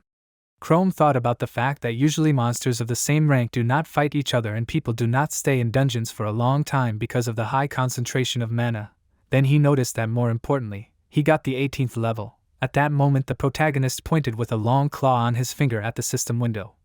On this system window it was written that he is a ghoul of the 18th level with health points of 55 out of 64 and mana points equal to 15 out of 18. Chrome's rank is currently D. The protagonist understood that from a lich he became a ghoul and he is becoming more and more like a human. He was wondering what his next stage of evolution is. Then he asked himself if he could go out into the city in his new guise. Chrome, with a thoughtful expression on his face, putting his hand to his chin, looked at the system window. Then he put his hand on the back of his head and thought that in fact it was not that important to him now since he only had 2 levels left until the next evolution, and only after that his new evolution would be very far away. The protagonist understood that if he only killed low-level monsters, then he could not even dream of quickly leveling up. On the other hand, the protagonist did not want to encounter monsters of rank C since he remembered the last meeting for the rest of his life. At this time, Someone was approaching the thoughtful Chrome from behind. The protagonist continued to think that there should be no monsters of rank C here so he can relax a little. At that moment, he was sitting with his back to the creature that was approaching Chrome holding a sharp blade in its hand. Suddenly, this creature struck the protagonist but missed, hitting only his lunch. The protagonist swore sharply, realizing that it was close. Then he asked in bewilderment, "What kind of power is this?" He looked to the side in surprise, asking, "What level is this?" On the system window it was written that this monster is a gargoyle of level 21 out of 52 possible with filled health, which is equal to 78 points and 34 points of mana out of 39. The gargoyle's rank was C. The gargoyle flew up clutching a stone blade in its hand. The protagonist looked at it in fear and asked, "Level 21? At that moment the gargoyle tried to attack Chrome, approaching him at high speed. The gargoyle attacked Chrome in flight with the blade of the sword. The protagonist fearfully dodged the attacks with dexterous movements, moving away from the collision with the sword. He thought that it was impossible that in this part of the dungeon there were monsters of level 20 maximum. Chrome looked at the gargoyle next to him with a tense expression. Suddenly the gargoyle opened its mouth wide and began to concentrate purple energy in its mouth. Soon after that it began to spew out this bright purple substance with a menacing roar. When this purple something touched the hand of the main character, Chrome thought in bewilderment that it was incredibly painful for him. Then he looked in front of him in bewilderment. He saw that the gargoyle was also attacking him with the blade of his sword, which Chrome saw at the last moment due to the fact that all the space in front of him was filled with a purple substance. The main character reflexively managed to move his head to the side at the last moment. However, due to the fact that he saw the attack at the last moment, the gargoyle's sword cut his cheek, from which Chrome cursed. Blood began to flow down his cheek. A moment later, the gargoyle struck him again, knocking Chrome aside. The protagonist thought with a painful groan that he had barely managed to dodge the sword, but this gargoyle had managed to injure him. The protagonist, with a tense expression on his face, looked ahead, holding his bruised neck, and thought that not only was this gargoyle spewing flames and blinding him, but it was also flying without making a sound. At that moment, the gargoyle was staring at Chrome while Chrome was thinking that he had defeated the ogre thanks to Carmiai's help. But now, even if his level had become much higher, he still couldn't take such a risk. After that, Chrome turned around and tried to run away. The gargoyle screamed angrily loudly after him. The protagonist, looking back in fear and running away, thought that the gargoyle was incredibly fast. Soon the gargoyle caught up with Chrome and tried to touch his back with the blade of his sword, but the protagonist managed to turn around to face the monster. With a furious expression on his face, he hit the gargoyle on the jaw, thereby dropping the gargoyle to the ground. The protagonist looked in front of him in surprise at the laughing gargoyle, and realized that he was not even able to scratch this gargoyle. The gargoyle rose to its feet and provoked a magical surge of energy that threw Chrome aside. At this time the gargoyle began to growl frighteningly. The protagonist, with a painful expression on his face and holding his torso, thought that she was too much superior to him in skills and levels, and there was an abyss ahead. The protagonist stood on the edge of the cliff, looking ahead with a confused expression on his face. The gargoyle with a loud cry approached Chrome from behind. By this time the gargoyle opened its mouth wide and began to concentrate bright purple magical energy inside it. After some time, the gargoyle began to emit abundant purple magic streams towards the protagonist. Chrome, covering his face with his hand, cursed, realizing that he could not see anything. A moment after this, the gargoyle with a sword extended in front of his body and a loud cry began to cut through the magical space at great speed, approaching the place where Chrome had recently been in time. However, the protagonist had already left the cliff by this time and the gargoyle began to fall down the cliff. Chrome, with a tense expression, dug his claws into the ground and held on to the ledge, thinking that he had once seen a fight with such opponents, and he could not be driven into a dead end since he was a former guide after all. Chrome rushed at the falling gargoyle and, digging his claws into the gargoyle's body, began to look at the gargoyle with a furious expression, telling him that he should not underestimate his low-level brothers. The gargoyles screamed loudly as they flew down from a long distance. A moment later they fell to the ground with a loud sound. The protagonist, as soon as they landed, made a powerful blow with his hand right on the gargoyle's head. Then he asked himself in surprise, did he really win? The system window notified Chrome that he had received 108 experience points and his level had also increased from 18 to 20. The protagonist reasoned that his knowledge from his past life was still useful to him. Looking at the split stone gargoyle, he thought that it would not be easy for him in the usual way. Then he looked in front of him in surprise and asked again, level 20? The protagonist turned his attention to the system window, which said that he had reached the maximum level of the ghoul race, and the next stage of evolution was available to him. The protagonist triumphantly shouted in his mind. Finally, he realized that the strong opponent that appeared out of nowhere had done him a great favor. He looked at the shattered stone body of the gargoyle and noted that, however, first after evolution, he wanted to immediately see who he would turn into. By this time, Chrome had approached a small underground stream. He clenched his fists and asked that he finally look like a human. After that, he spread his arms and legs wide and mentally shouted, "Evolution." After his command, the body began to glow bright green, his face began to transform, began to instantly grow before his eyes and screamed loudly while his body completely changed its structure. The system window notified Chrome that he had reached a new stage of mimic evolution. The main character in a new guise with huge thin arms and long legs, as well as an elongated and ominous head with horns stood in rags. On his face was a frightening white mask. The system window said that he was a mimic level 20 out of 50 possible. His health was 48 points out of 79, and his mana points were 9 out of 26, rank Chrome C. The protagonist in his new guise looked at the system window which said that he had reached a new stage of mimic evolution. He raised his huge hands up with a smile looking ahead. The protagonist thought that he had suddenly increased in height, and that he had torn his clothes. Then he put his hands on his face and feeling for the mask, he asked in bewilderment, "A mask?" Then he noticed in fear that it would not come off. With a tense expression on his face, shaking, the protagonist tried to take off this mask, but soon he realized that now he had become even more like a monster. The protagonist remembered that there were rumors that the evolution of monsters brings them closer to the strength they need. Chrome began to reason that he wanted with all his heart to become a human, but he would inevitably remain a monster forever. Looking ahead and bending over, Chrome looked at the system window, which said that the mimic is an undead that imitates people and attacks them, and they say that people who manage to see the essence hidden under the mask of the mimic did not return alive. The protagonist understood that the mimic is much more dangerous than the ghoul. Then Chrome asked, "Imitating the appearance of people?"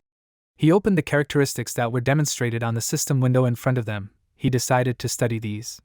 On the system window in which the characteristics of the protagonist were revealed, it was written that his race is a mimic and his level is 20 out of 50 possible, health and his are 48 out of 79, mana points are 9 out of 26, Chrome's rank is C. Attack characteristics in the game are 33 points, magic 24 points, the protagonist's defense is developed by 19 points, and agility is 26. Chrome also has 2 special skills, regeneration and reincarnation.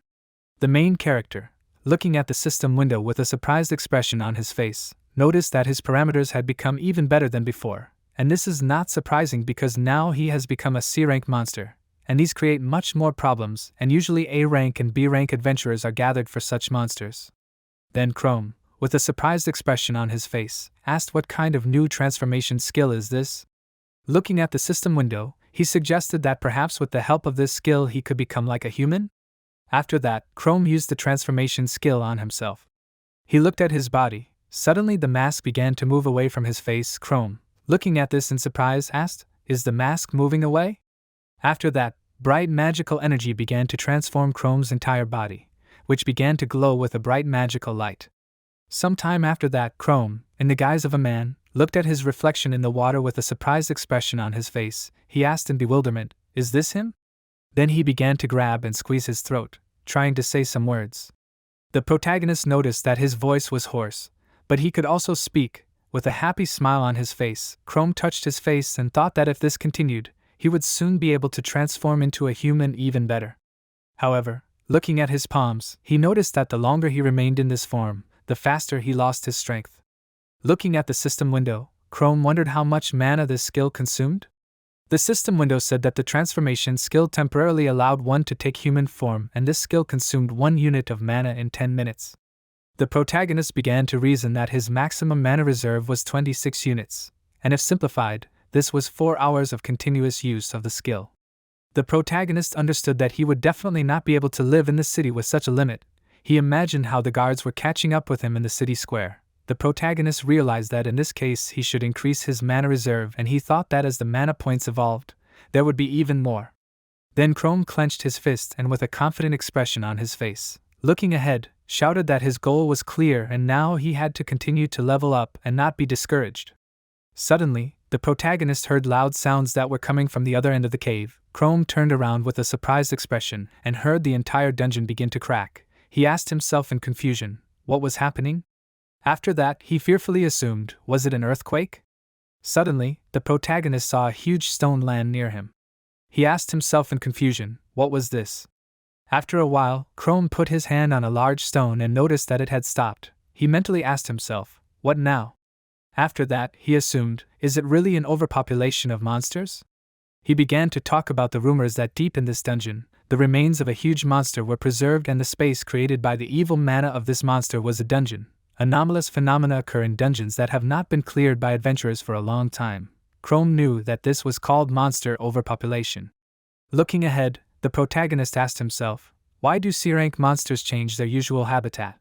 He put his hand to his chin with a thoughtful expression on his face and thought that this is not how it should be, that this is only the beginning.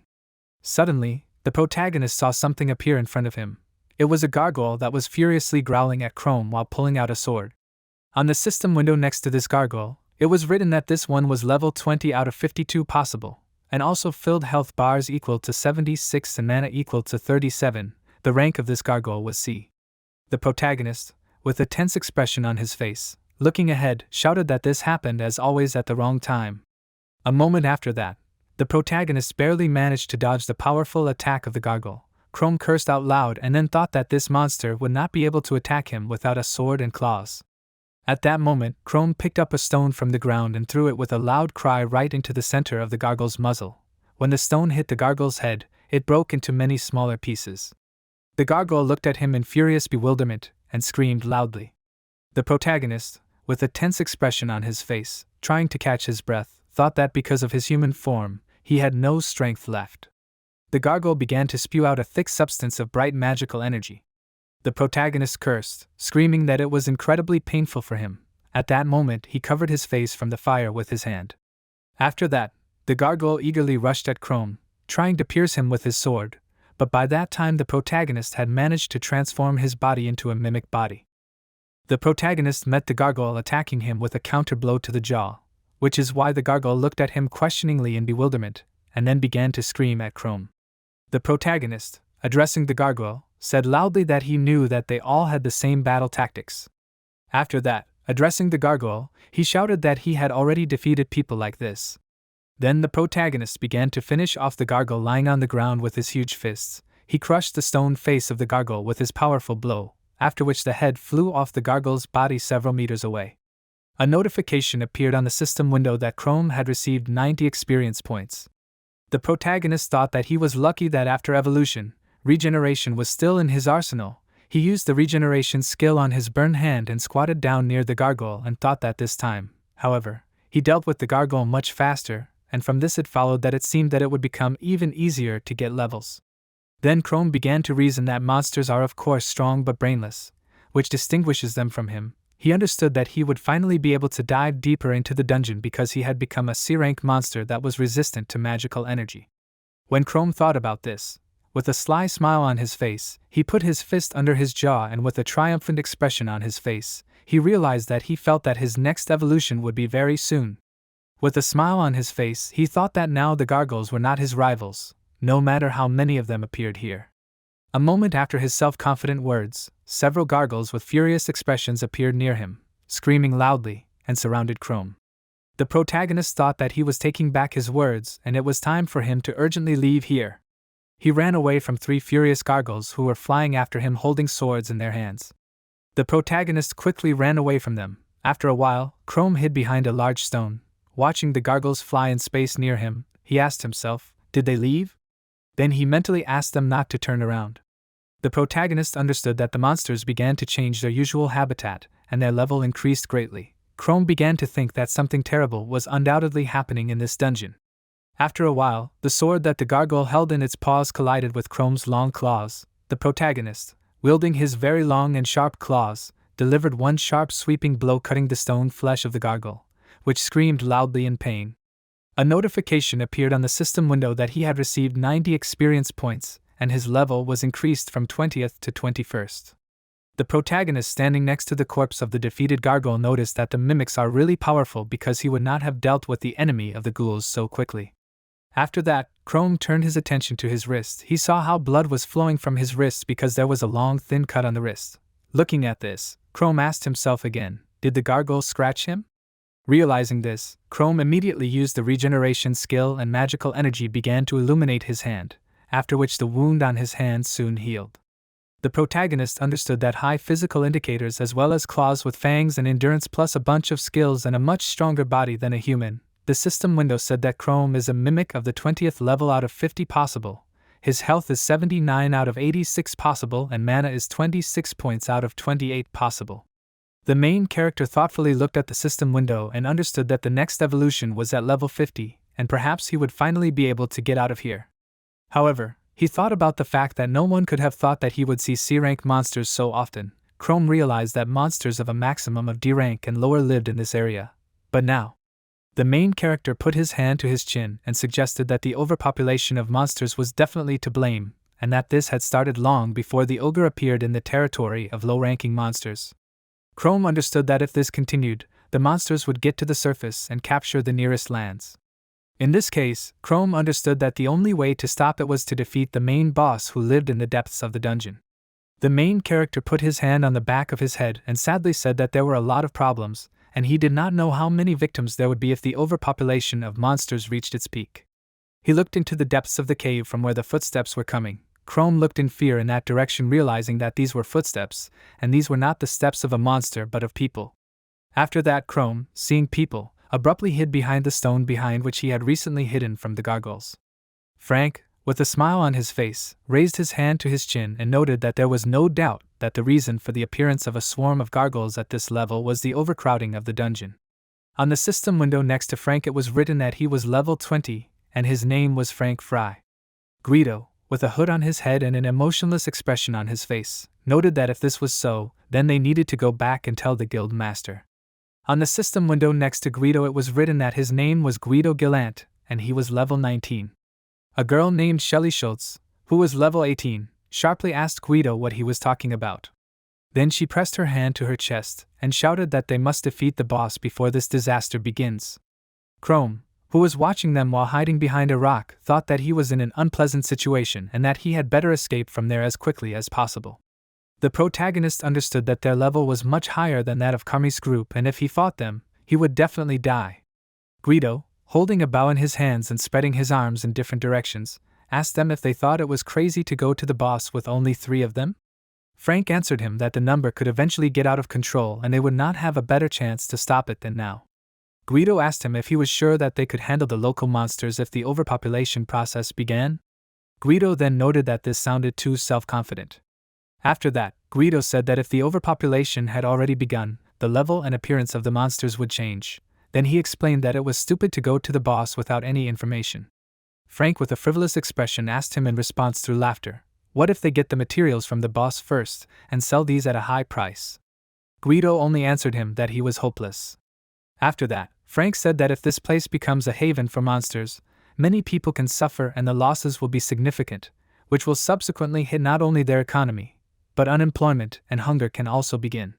Frank, with a wide smile on his face, said that at such moments you can be crazy because they are adventurers and their duty is to protect people. Chrome, who was watching them from behind the shelter, remembered how his parents were torn apart by monsters. Guido told them that this is exactly why they should warn about this as much as possible. He did not have time to finish because Frank interrupted him, saying that Shelly's hometown was destroyed due to overcrowding in the nearest dungeon. Then he asked her if this was true. Shelly turned away and said nothing. The protagonist lay on the ground in a dejected state with her face on the ground. He understood that this girl was the same as him, although after that he noticed that he was much luckier and they were able to restore his city. Frank turned to Guido and spread his arms in different directions with a smile on his face, noted that he was right and they were risking their lives. But he noted that if they left now, they would risk the lives of many more people. Guido sharply concentrated his gaze on the large stone behind which Chrome was hiding. Guido jumped up a long distance, and in the jump fired a shot using his bow and arrows. Chrome managed to notice that he was discovered and shrink behind the stone, thereby returning from the shot. The protagonist, with a worried expression on his face, thought that he was discovered. Guido informed his allies that his hunter's eye skill had reacted to those rocks. Then he extended his hand towards the rock and said that there was someone there. The protagonist understood that if he showed up like that, he would have to fight them, and he had no choice, since he would have to use his new skill. The protagonist put his hand to his face and began to squeeze his mask. Frank, with a serious expression on his face, clutching the hilt of his sword, said that on his command they would all attack together. After that he raised his glowing sword and said 3, 2, after that he shouted 1. He walked forward with a brightly glowing sword blade. The protagonist was using the transformation skill at that time, hiding behind a rock. Soon he acquired a human appearance. Right after he began to look like a human, the protagonist stood up and raised his hands high. He asked them to stop, shouting to them that he was also an adventurer. Frank asked him in surprise, a human? Then he confessed that he scared them. Removing the arrow from his bow, Guido asked him, in that case, why was he hiding? Chrome, with a confused expression, raising his open palms up, said that he thought that they were local bandits. Then he told them that they themselves know how it is in the dungeons, and they need to be more careful. Guido stared at Chrome with an attentive gaze. At this time Guido thought that, judging by his voice, he was somehow too nervous, and this was suspicious. Then he asked himself, what was he doing here alone? Guido, squeezing the bow in his hand, asked himself, should he shoot him?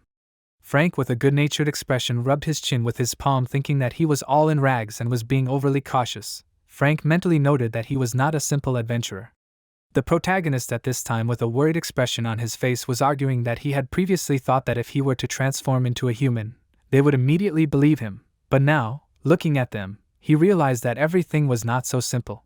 The protagonist rubbed his head with his hand and arguing that by using transformation, he thought that he would avoid unnecessary suspicions, but everything turned out to be only more complicated.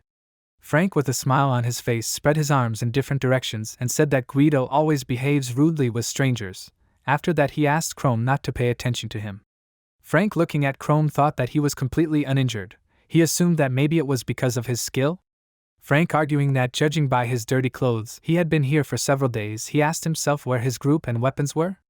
After that, he asked, and what was his level? Frank supposed that it was quite possible that he was overanalyzing this guy, but turning his attention to the serious Guido, he thought that perhaps his comrade's skepticism was not so far-fetched. The protagonist, who was watching them from under his brows and thinking that things were going badly, understood that if they continued to interrogate him, he would not be able to find the necessary answers to their questions. Chrome realized that if this continued, they would simply attack him, and he would have to take the initiative to scare them off and escape. The protagonist looked at the adventurers from under his brows with a serious expression. Frank looked at him in response from top to bottom, putting his thumb under his chin, looking closely at each other, did not ask themselves what to do. Shelly ran up to Chrome and told him that there was an overpopulation of monsters in this dungeon. Then she noticed that you can't walk through the dungeon alone. She asked Chrome with a worried expression if he was okay. Chrome looked at her in confusion and was unable to formulate any answer due to his strong surprise. Then the protagonist asked himself, is this girl really not afraid of him at all? Guido abruptly ordered Shelly to move away from him. After that, he reminded her that he could be a robber.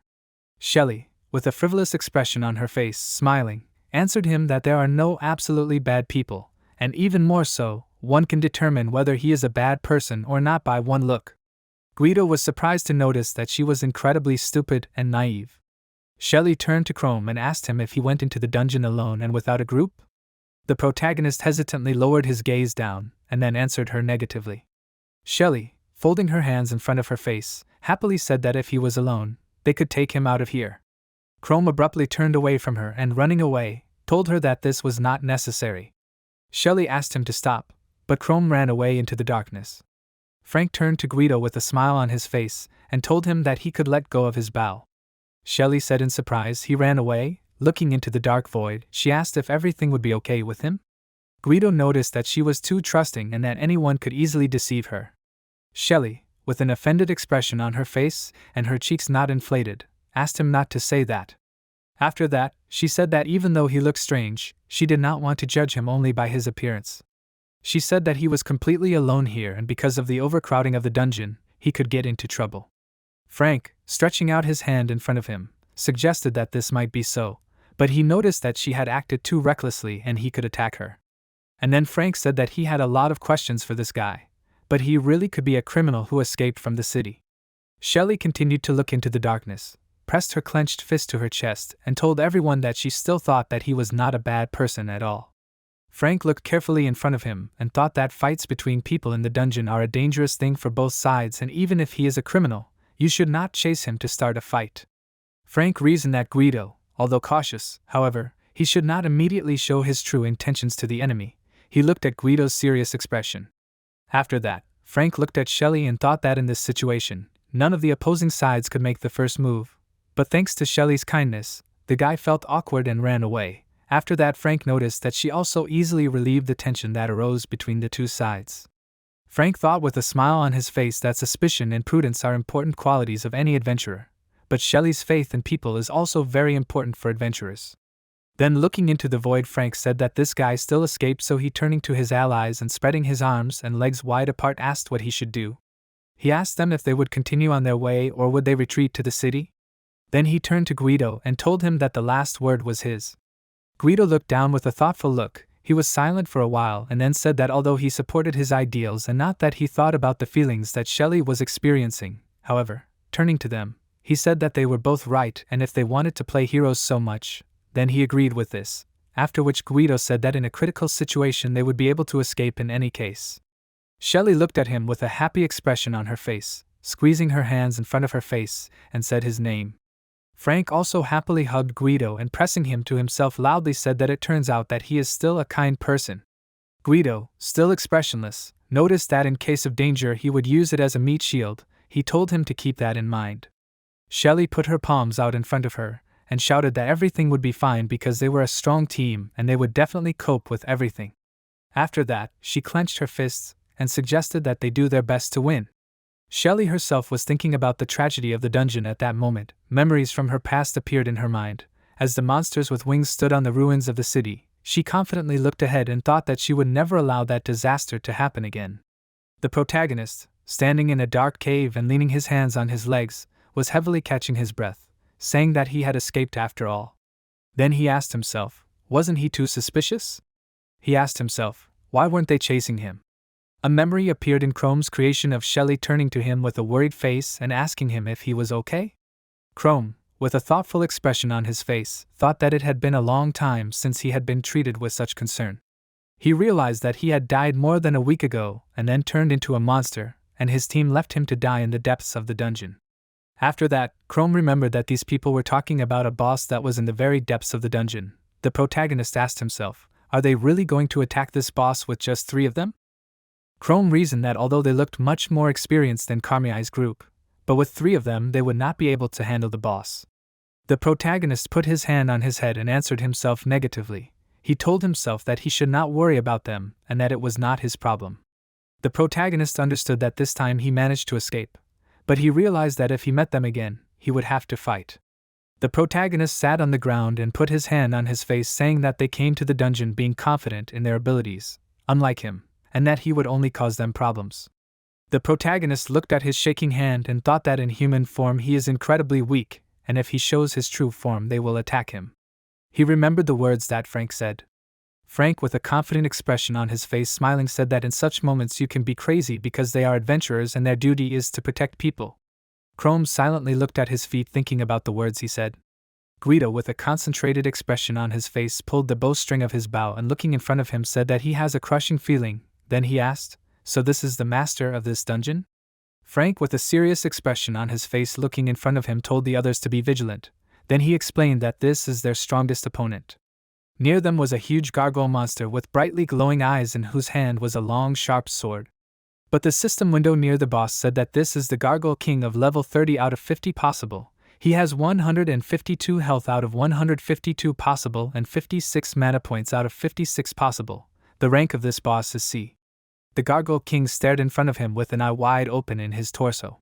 Then the Gargoyle King let out a loud, deafening and frightening roar directed at the 3 adventurers who stood in front of him. Shelly looked at the system window with a worried expression on his face where the Gargoyle King's characteristics were written. Shelly, clutching the hilt of a long sword in her hands, thought that this Gargoyle King was level 30, and this was higher than they expected. However, she confidently looked in front of her and frowned, telling herself that she could not afford to retreat.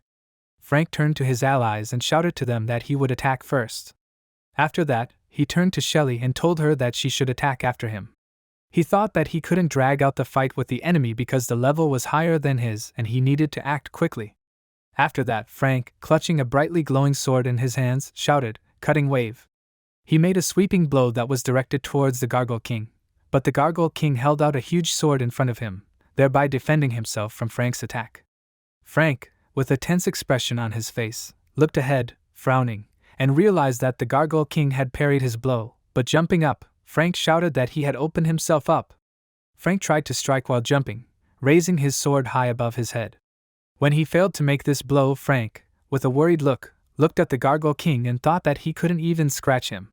He saw that in the place where he struck, there was no significant damage left for the boss. Shelly followed Frank into the attack. She ran quickly, dodging the attacks of the Gargoyle King. Bending down, she ran closer and closer to him, thinking that although the level is high, he is not that fast. Shelly thought that she has no equal in sword fights. The system window said that the sword princess skill increases fencing talent. Shelly, turning to the Gargoyle King, shouted that he had opened up again. After that, squeezing the hilt of her long sword with both hands, she delivered a sweeping blow aimed at the torso of the Gargoyle King. After Shelly made her blow, she looked ahead in surprise, thinking that she felt as if she had not caused him any damage at all. She looked ahead in confusion, while the arrow fired from Guido's bow flew towards the Gargoyle King. But when this arrow approached his body, the tip of this arrow split into many fragments. Guido, clutching bow in his hands, thought that there was no chance, and his arrows were also useless against him. Frank, looking at the Gargoyle King, thought that this was a monster with a high defense rate but with low speed. Frank understood that this monster was much stronger, and they would not be able to cope with it. The Gargoyle King at that moment looked down furiously, clutching a long sword in his hands. Frank, watching him, understood that it was impossible to hit him with a sword or arrows because of his high defense, and if this was really so, then the only way to defeat him was to aim for the eyes. The Gargoyle King at that moment roared loudly, preparing to attack with his sword. He attacked Frank. Frank managed to put his sword in front of his face, because of which the blades of their swords collided with each other. Frank strained his whole body as he pressed his sword into the incomparably huge sword of the Gargoyle King. Beads of sweat flowed down his face from the strain he had experienced. He clenched his teeth and frowned harder and harder, trying to press his sword into the sword of the Gargoyle King, thereby preventing him from splitting him into several parts with his huge sword. Frank repeatedly ordered himself to think at this time. With a sly smile on his face, the Gargoyle King dominated Frank. Suddenly, a brightly colored magic circle appeared on the floor under the Gargoyle King. Frank looked at it in bewilderment and asked, "Does he also know magic?" A notification appeared on the system window that a fiery roar was used. Because of this spell, the Gargoyle King was completely engulfed in many tongues of flame. He roared loudly and frighteningly. Frank was thrown out of this fiery tornado. When he landed on the ground, his forearms were burned. He passed out, and looking at Shelly, thought that she was okay, but it seemed to him that she was losing confidence with each passing second. Frank, holding the sword in his hands, understood that if he showed weakness as a leader, then they would all end. He confidently told himself that they could not retreat. After that, preparing to strike, Frank shouted, "Cutting wave." Immediately after that, he made a sweeping horizontal strike that was directed towards the Gargoyle King. At that moment, he thought that they needed to retreat right now. He jumped high, intending to attack the Gargoyle King from above. Jumping through the tongues of flame, he headed forward. Shelly, with a frightened expression on her face, opening her eyes wide, turned to Frank and asked him, "Is it really him?" The Gargoyle King at this time looked menacingly ahead in bewilderment, opening his mouth. Frank shouted loudly in a jump that he would use his strongest blow, after which he screamed, "Decapitation!" When he shouted this, he was several meters above the head of the Gargoyle King. Frank turned to Guido and shouted to him, "Now!" Guido, launching an arrow with his bow, turned to Frank and told him that he was acting too recklessly. The arrow that Guido launched went into the large eye that was in the center of the Gargoyle King's torso. Frank, watching the events that had happened, kneeling and clutching the hilt of his sword, thought that this was great because they were finally able to fully attack him, and they had to deliver the final blow to him. Suddenly Frank looked straight ahead warily. The Gargoyle King instantly turned towards him and hit him with his huge sword. This blow was so strong that the sword that Frank was clutching in his hand flew to the side. Frank was left without a weapon, and together with the sword he flew back, hitting the ground with great force. Frank instantly lost consciousness and blood began to flow from his mouth. Guido loudly turned to Shelly and sharply shouted at her to run away and forget about Frank. At that moment, the Gargoyle King, holding two large swords in his hands, stood over the body of the defeated Frank. Shelly, with a frightened expression on her face, shouted loudly, "Frank!" A few moments later, she stood in front of the body of the unconscious Frank and covered him with her body from the boss. The Gargoyle King looked down at her angrily, crossing the blades of his swords. Guido, standing behind her, cursed, saying what kind of person she was. At this time he was pulling a new arrow onto the bowstring. Some time after this, Shelly was kneeling with an incredibly exhausted expression on her face. She was almost fainting, leaning on her sword. Guido was lying behind her in an unconscious state. Near him was a broken dagger, as well as scattered arrows and bow. Shelly, trying hard to catch her ragged breath, looked ahead and thought about how she could not stop Frank and therefore she could not leave him here to die. She admitted to herself that she knew she needed to run, but Shelly, with a tense expression on her face, clenching her jaw and turning to Guido and asking for his forgiveness, reminding him that he did not want to go to this monster. She didn't have time to finish because Guido, who was shaking with his whole body, raised his head up and with an incredibly tired face on which beads of sweat were flowing abundantly asked her not to talk nonsense. Then he said heavily that he was not going to blame anyone for this, and he himself made the decision to fight, so he asked her not to blame herself for this. Shelly, with a surprised expression on her face, turned to Guido and addressed him by name. She stood on her feet and looked at her ally, who no longer answered her.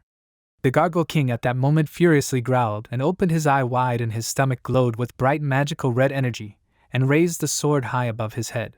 Shelly closed her eyes in fear, preparing to accept the fate prepared for her. The moment she closed her eyes, Chrome ran up to them and grabbed the sword that was lying near Frank. Suddenly a bright green flash illuminated the entire area around them. Shelly opened her eyes in surprise and asked herself if she was alive. The first thing she saw when she opened her eyes was bare feet. The bare feet belonged to Chrome, who, with a tense expression on his face, trembling with his whole body, raised Frank's sword over his head, protecting Shelly from the Gargoyle King with his body.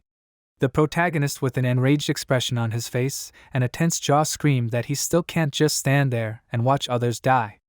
After that, he frowned angrily and turned to the Gargoyle King and told him that he was now his opponent. When he told him this, he called the Gargoyle King a stone nobody. Shelly screamed in surprise it was him.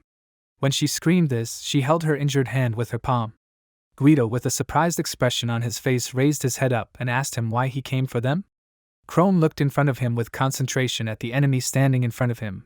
In his mind he repeated the question asked to him, why? Then he remembered how not long before he sat on the ground and held his head, thinking that it was too risky, and if he went after them, they would quickly realize that he was a monster and he would have to fight them. After that, Chrome opened his eyes wide, looked in front of him and asked himself, what was he even thinking about? He strained his jaw, clenched his hand into a fist and confidently told himself that it was not about what was right, but about how he himself wanted to act. Chrome understood that this was what he dedicated his life to with the adventurers.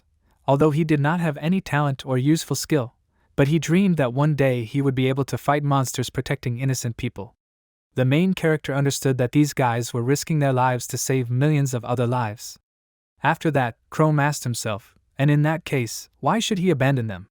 Chrome ran forward, telling himself that he could help them and wouldn't be superfluous for them. Now, fighting with the King of Gargoyles with swords, Chrome looked tensely ahead and thought that even though they had wounded him, their difference in levels was simply colossal. The protagonist saw that on the system window near the Gargoyle King it was written that this monster was level 30 and also had health equal to 124 points out of 152 possible and 44 mana points out of 56 possible. The Gargoyle King's rank was C. The protagonist was a level 21 mimic who currently had 79 health points out of 86 and 23 mana points out of 28, but his rank was also C. The Gargoyle King was furiously growling and trying to press the blade of his sword into Chrome. But the protagonist cursed and strained his whole body and tried to defend himself from this attack. Soon the Gargoyle King was able to throw Chrome back. The protagonist, looking at the boss, thought that he couldn't handle him alone. He turned to the adventurers and thought that they needed to run right now, but he understood that they were not in a condition to move right now. Frank and Guido were lying on the ground and showed no signs of life. Shelly was kneeling and groaning in pain, holding her bruised arm. The protagonist understood that the fight with them had battered the Gargoyle King, but at the same time he realized that it was not so bad because they had wounded him in the head and the eye on his stomach. The protagonist, with a tense expression on his face, looking above himself, understood that he was strong in himself, but his main weakness was the eye on his stomach and he needed to aim at that eye. Suddenly, a sharp attack from the Gargoyle King hit Chrome and threw him back. The Gargoyle King smiled widely as he watched him dominate Chrome. The next moment, the Gargoyle King cut Chrome's body lengthwise, causing copious streams of blood to splash out of his body. Shelly, looking at this in horror with her eyes wide open and her mouth thinking that this was a fatal wound. Guido, also watching this, asked himself in surprise how can he stand after this. The next moment, Chrome's eyes began to glow with a blindingly bright light. He confidently looked at the Gargoyle King, who looked at him from top to bottom in bewilderment and growled threateningly. The protagonist, addressing the boss, told him that he was distracted, but he was stronger than he seemed. After Chrome said this, he, squeezing the handle of his sword in his hand, went on the attack and with one sharp, sweeping horizontal movement, cut the eye of the Gargoyle King, which was located in the center of his stomach along. The Gargoyle King raised his hand up in bewilderment and began to scream in pain. Chrome was thrown back, using the regeneration skill on a large cut along his chest. He thought that the mimic has a very strong body and with regeneration he is not so easy to kill. Then Chrome, having recovered, stood in a fighting stance and holding a sword near him, turned to the Gargoyle King and asked him, "A second round?" The Gargoyle King, filled with rage, with glowing eyes and surrounded by a fiery roar that forms fire tornadoes around his body, growled angrily, looking intently at Chrome. The protagonist, looking at him, asked himself if he had cast fire magic on himself. After that, Chrome was thrown back by the explosion. At that moment he understood that he would definitely not be able to get to him like that. The Gargoyle King tried to attack the place where Chrome had just been with a sharp blow from above, but the protagonist was able to move back with rapid jerking movements, thereby avoiding this attack. The protagonist found himself pressed against the wall while he was surrounded on all sides by a fire tornado provoked by the Goblin King. Chrome cursed, realizing that he was at a dead end. The Gargoyle King screamed loudly, raising a large sword above his head. The protagonist, with wide open eyes, tensely looking ahead, understood that he would not be able to dodge. Shelly widened her eyes and mouth in fear. She noticed that he was now. The Gargoyle King struck with his sword, which caused a powerful energy flash to form. The protagonist held the Gargoyle King's sword with a shaking hand. Thick purple blood flowed from his hand. The Gargoyle King cried out in bewilderment. The protagonist looked at him with a confident smile and clutched his sword in his hand, asking him if he thought about finishing him off. After that, Chrome with a sharp straight movement thrust Frank's sword right into the center of the pupil of the large eye that was in the torso of the Gargoyle King, who opened his mouth wide and roared furiously in pain. Shelly, bewildered by the situation, asked, was he able to stop his attack and wound him? She asked herself in bewilderment, who is he? Chrome and the Gargoyle King were surrounded by a fiery tornado. Chrome continued to hold the blade inside his eye. Then he took it out, putting his hand to his face, straining his body. He shouted that he was hot. Then he noticed that the burning sword of the Gargoyle King was rapidly approaching him. The protagonist managed to duck at the last moment to avoid this attack. The protagonist, with beads of sweat flowing profusely down his face, looked tensely in front of himself, realizing that he was not as simple as he thought, since he was able to inflict a mortal wound on him, but he can still fight. At this time, the protagonist saw the Gargoyle King's eye, cut lengthwise and pierced through, which was located in the center of his stomach and from which purple blood was flowing abundantly. The Gargoyle King made another attempt to attack Chrome with a sharp movement of his sword, but Chrome managed to dodge this attack by jumping to the side. Then, heavily restoring his breath, he thought that he could not attack him in response, since thanks to regeneration he was able to attack him without being harmed by the fire curtain, but his mana was already almost at 0. On the system window, Chrome said that his health at the moment was 22 points out of 86 possible, and his mana was only 5 units out of 28. The protagonist realized that everything was very bad, and not only could he not use regeneration, but at this rate he would not be able to use reincarnation. However, he realized that this stone fool was almost at the limit. He looked at the menacingly growling king of the gargoyles and staring at him, asking himself, which of them would run out of steam first? The king of the gargoyles, around whom a fiery tornado was hovering, was approaching Chrome. The protagonist, looking at him with a tense gaze, understood that because of this coating he could not get closer to him, and if he was reborn into a monster again, it would only scare those guys, but definitely not him. The protagonist realized that the current situation was a stalemate. Suddenly, the king of the gargoyles struck again with his sword, thereby crushing the rocky coating of the cave near Chrome's feet. The protagonist, with a tense expression on his face, watched this attentive gaze. At this time he understood that he had nowhere to retreat. Shelly, shaking with pain, tried to get closer to them, realizing that if she did nothing, then he would. Guido at that moment with a shaking hand reached out with all his remaining strength to the bough which was lying a meter away from him. He cursed, realizing that he hated to remain in debt to someone. After that, turning to Chrome, shouted at him that he dare not die. Guido squeezed a bow in his hand and pulling the bowstring aimed towards the Gargoyle King. He shot at the ceiling of the cave located directly above the head of the Gargoyle King. The protagonist looked at the arrow in surprise and asked himself, an arrow? And then he asked himself, where was he aiming? Chrome saw that the rock of the cave began to split due to the arrow piercing the rocks. A moment later, a huge stone boulder fell right on the skull of the Gargoyle King. Chrome instantly realized that he managed to hit the head, and this is great because this is his chance. Chrome held the blade of the sword in front of him, and once again plunged the blade into the center of the pupil of the eye that was in the torso of the Gargoyle King. The Gargoyle King screamed unbearably in pain. The sword remained in the eye that was in the torso and from which blood flowed profusely. The protagonist began to retreat. Soon after, the sword fell out of the Gargoyle King's eye. The protagonist, watching this in surprise, thought that he had hit a weak spot, but he was still standing. Chrome realized that he had to stop him now while he was vulnerable, but he realized that from this strong attack he had dropped his sword. The protagonist saw how the blade of the sword, stained with the blood of the Gargoyle King, was right at the feet of the boss. The protagonist looked ahead with a tense expression and came to the conclusion that he had no choice and would have to attack the Gargoyle King with his bare hands. Using the hands of the mimic, he rushed to attack at high speed with his arms spread wide in different directions. He furiously turned to the Gargoyle King and shouted that it was all over. After that, he called the Gargoyle King a loser and plunged his sharp claws right into the center of the Gargoyle King's eye. From such a strong and unexpected blow, the Gargoyle King spread his arms and legs in different directions and threw his head back while blood oozed out of his stomach and his eye began to glow with bright magical energy. Chrome's hands again acquired a human form. He stood in front of the corpse of the defeated boss thinking that he was able to defeat him. He realized that he had just defeated the boss of the dungeon of the 30th level. A notification appeared on the system window that informed Chrome that he had received 630 experience points, and his level had been raised from 21 to 25. The protagonist looked around and reasoned that the dungeon was a place with evil magical energy that attracted monsters. He knew that this created a wonderful place for monsters to live, and the boss was the very first monster that settled in the depths of the dungeon and became a kind of source of enormous magical energy for all the other monsters.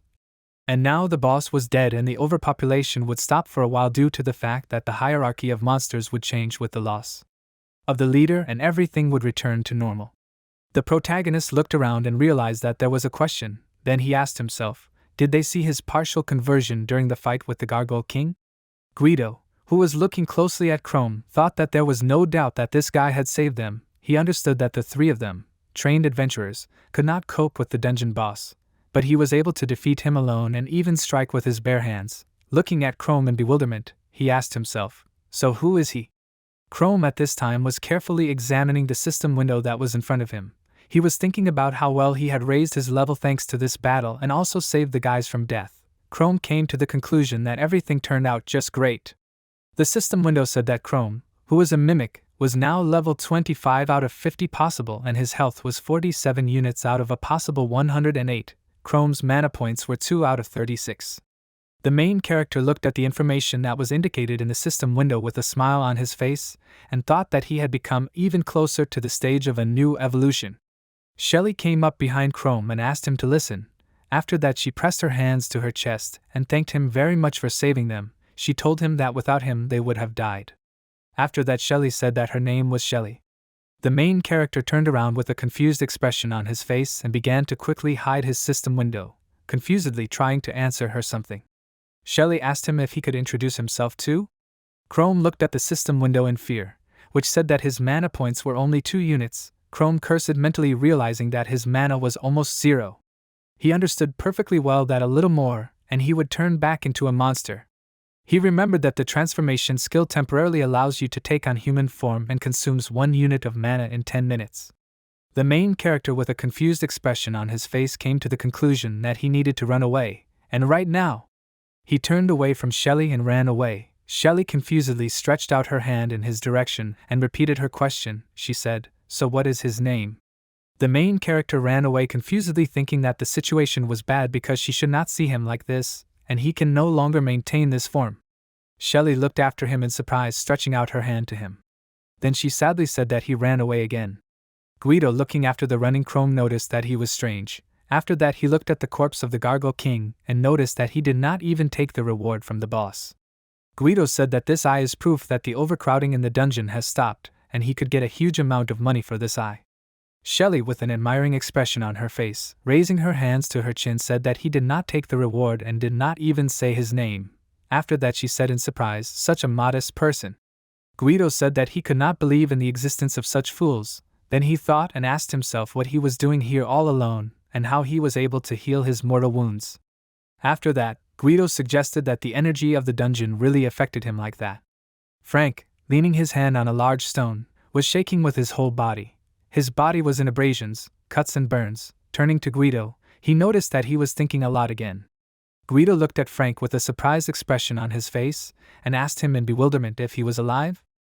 Frank, with a wounded face, answered him that this guy did not abandon them and saved their lives, and they did not need to look for some hidden motive since he saved them and decided to just leave. Frank noted that he had the right to do so.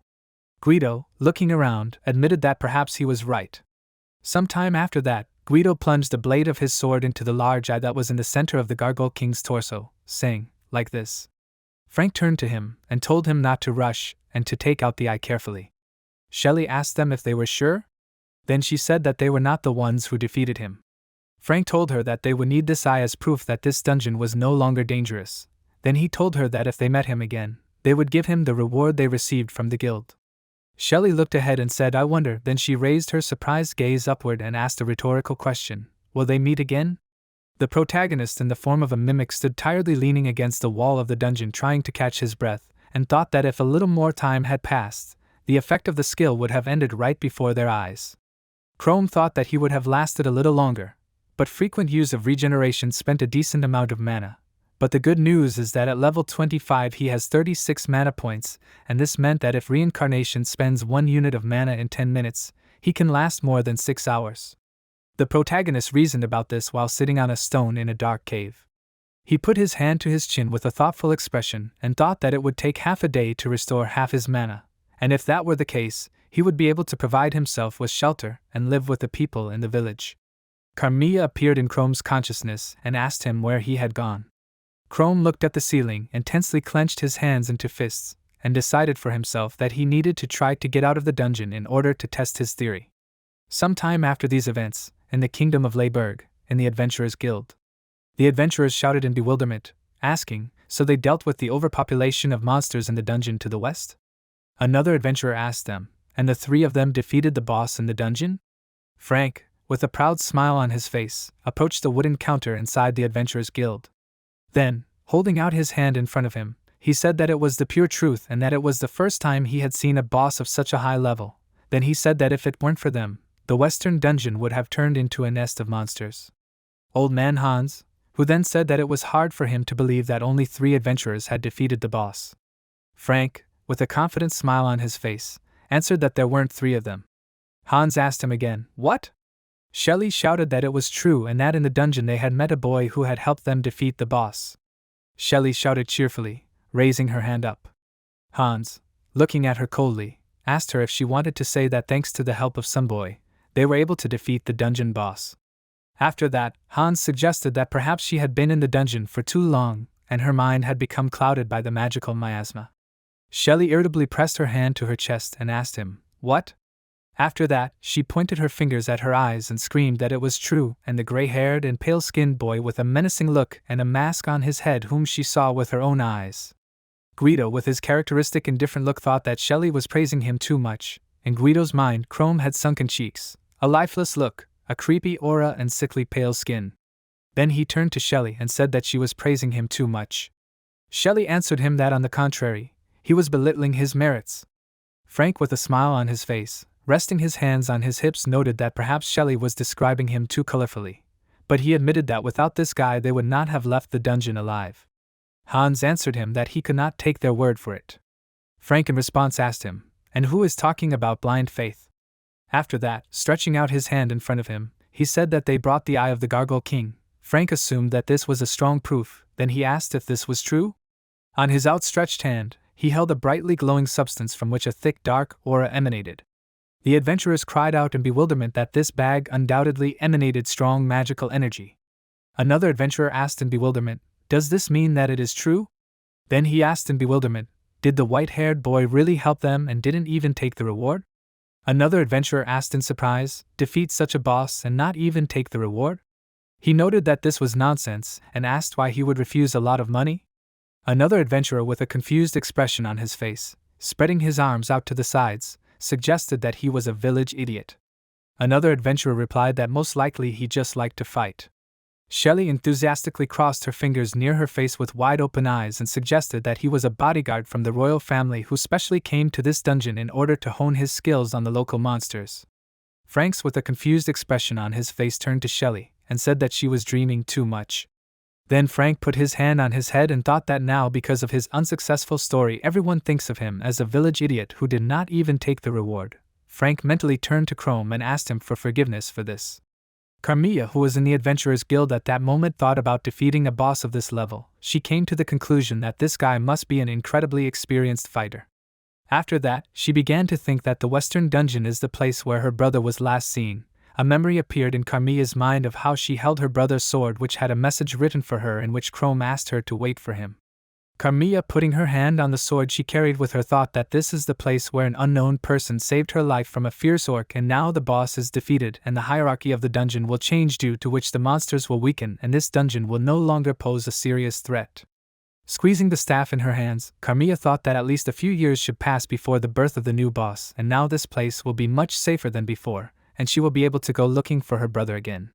After some time, near the warehouse in the Adventurers Guild, Frank, with a wide smile on his face, held a huge bag in his hand, and happily looking at it he shouted that this was their reward, and for such a mountain of gold they were worth risking their lives. Guido noted that half of the money would go to treating wounds as well as buying new armor and weapons and also rent. After that he asked Frank, was this mountain of gold worth it? Shelly, with a worried expression on her face, pressing her hand to her mouth, asked them, however, what will they do with that boy's share? Spreading her arms in different directions, Frank turned to her and asked her, he himself ran away, is that true? Then he noted that by doing so he refused his reward. After that, putting the bag in Guido's hands, Frank said that first they need to divide this mountain of gold into 3. He asked Guido to do this. After that, he took 2 smaller bags and gave these bags to Shelly, telling her that this was his gift for her. Shelly, perplexed, asked him why he gave her this money. She, perplexed, screamed loudly, surprised by such a generous gift. Frank, with a wide smile on his face, assumed that she wanted to return to her homeland. Then he asked her if this was true. He looked at her carefully and noticed that her path would not be easy, so he asked her to be more careful. Then he asked her, okay? Shelly, holding 2 bags of gold in her hands, bowed deeply to Frank and said thank you very much. With a happy expression on her face, she raised her hands up and screamed that she would definitely thank him tenfold. Frank laughed and told her that he remembered these words. Then Shelly waved cheerfully and walked out of the Adventurers Guild. Frank waved back. When she left, Guido turned to Frank, telling him that this was a donation that he received from the church as an orphan who lost his parents during a monster raid, after which he asked Frank if he thought that he was wasting this money. Guido then noted that if Shelly found out about this, she would definitely scold him for such stupidity. Frank looked intently ahead and said that every year the number of overcrowded dungeons increases several times, and scientists believe that in hundreds of years their kingdom will turn into a huge nest of monsters. So these donations are worth nothing, and no matter how hard they try to protect the dungeons from monsters and help orphans who suffered from monsters, everything ultimately comes down to one thing. And then Frank, with a smile on his face looking at Guido, said that only people are fools by nature and will do even senseless things. Frank made an observation that he did not abandon them to be torn apart by that monster. Guido asked Frank if he even knew where he sent Shelly. Then Guido explained that he sent her to a city that suffered from overpopulation of monsters. After that, Guido slowly said, the destroyed city of Ottfeld. Guido, with a serious expression on his face looking ahead, said that Shelly should forget about it, but she still returns there time after time. Some time after these events, Chrome tore the monster's flesh with his sharp claws. A notification appeared on the system window that he received 36 experience points. The main character, looking at the system window, thought that he had been clearing the dungeon of the remaining monsters all day in the hope of at least slightly raising his level. He saw that the system window said that he was a level 25 mimic and had 86 health units out of 108 and 33 mana units out of 36. Looking at this, Chrome understood that, however, this did not help him, and after the death of the boss, new monsters no longer spawn in the dungeon. The protagonist realized that in a couple of days, groups of adventurers would come here for ingredients from the corpses of monsters, and there was no point in him staying here anymore. Chrome, thoughtfully looking at the system window, realized that he had searched the entire dungeon for monsters in order to increase his level, because before he went out to the village to the people, he wanted to raise his level a little to increase the amount of mana, because then he would be able to use reincarnation much longer, but with the current level, he cannot appear in the city. The protagonist pointed his long fingers at the system window, understanding that his original goal was to return to the capital, to Carmia, but there were too many people there. The protagonist began to think that because of the darkness of the dungeon, he could hide his fangs and bruises, but in the capital, she would not be able to do so. He thoughtfully looked ahead, putting his fist to his chin, and asked himself, if the situation was like this, then where would he be better off settling? Memories of Ash yelling at him with an irritated expression on his face that he would never appear in Otfeld appeared in his mind. He ordered Chrome to forget about it, and yelled that he would not go there for any amount of money. Chrome, with a confused expression on his face, then turned to Ash and asked him what was wrong with the city of Otfeld. Ash angrily asked him if he was joking. Then he asked him if he was completely unaware. After that, Ash told him that after the attack of the monsters, this city turned into a real ghost town, and even if there were monster raids, robberies, expanse and murder, they would be indifferent to everything, and no one in their right mind would appear in this damned city. Chrome thought that there was lawlessness in this city, so his appearance would not cause many questions, and he would turn into a human with the help of incarnation, and during the day he would wear a cloak with a hood to hide his fangs and pale complexion. The protagonist reasoned that he could stay at an inn and restore his mana behind closed doors in order to turn into a human, and also thanks to the ingredients that he collected from the corpses of monsters he would be able to earn a little, and this would be enough for food and shelter. Chrome left the cave for the first time in a long time, seeing sunlight. Going outside and looking at the sun, he thought that his next stop was the city of Otfield. After some time, the protagonist was able to get into the Otfield. However, the streets of this city were in complete devastation. The houses were partially destroyed, and there was practically no one to be seen on the streets. Chrome looked around, saying that he had ended up in the destroyed city of Otfield, which had become a haven for the dregs of society after the attack of the monsters from the dungeon. Now he had taken his human form so that he could be in the city calmly. The protagonist remembered in his thoughts that there were rumors that this was one of the most dangerous cities in their country. However, people also lived here. Some residents were still on the street, someone was sitting on the earth. After all, even in such a place, life went on. Chrome happily thought that thanks to reincarnation, he was finally able to go out to people, and no one looked at him askance here. This was happiness for him. The protagonist smiled, pressing his hands to his chest. However, he also thought that caution would not hurt, because first he needed to buy closed clothes. He also reminded himself not to smile too much, or else people would notice his fangs. He covered his mouth with his hand, and his face became serious. Chrome reasoned that he could maintain the transformation for about 6 hours, so before he turned into a monster, he needed to find a cheap inn where he could restore his mana at night. He then said that he needed to stop by the guild headquarters first. Smiling, he clenched his hand into a fist, determinedly heading to the place he needed to go. After laying out his loot from the previous dungeon on the table, he said that they were monster stones above level 20, of which there were 3. The appraiser looked at it, and then dismissively turned to the protagonist and asked him how he managed to get those stones. He also noticed that he had no equipment and muscles, so it was surprising. Chrome sweated in embarrassment, laughing nervously, saying that it was all thanks to his skill. The appraiser looked at the stones carefully, while the protagonist thought that these were the gargoyle eyes he collected before leaving the dungeon. For these stones he could get enough reward to live in the city for a while. He continued to smile, waiting for an answer. The appraiser said that for this he would get 500 gold. He dismissively poured the coins on the table, and Chrome irritably told him that he must be joking, because such ingredients would pay 10 times more in the capital.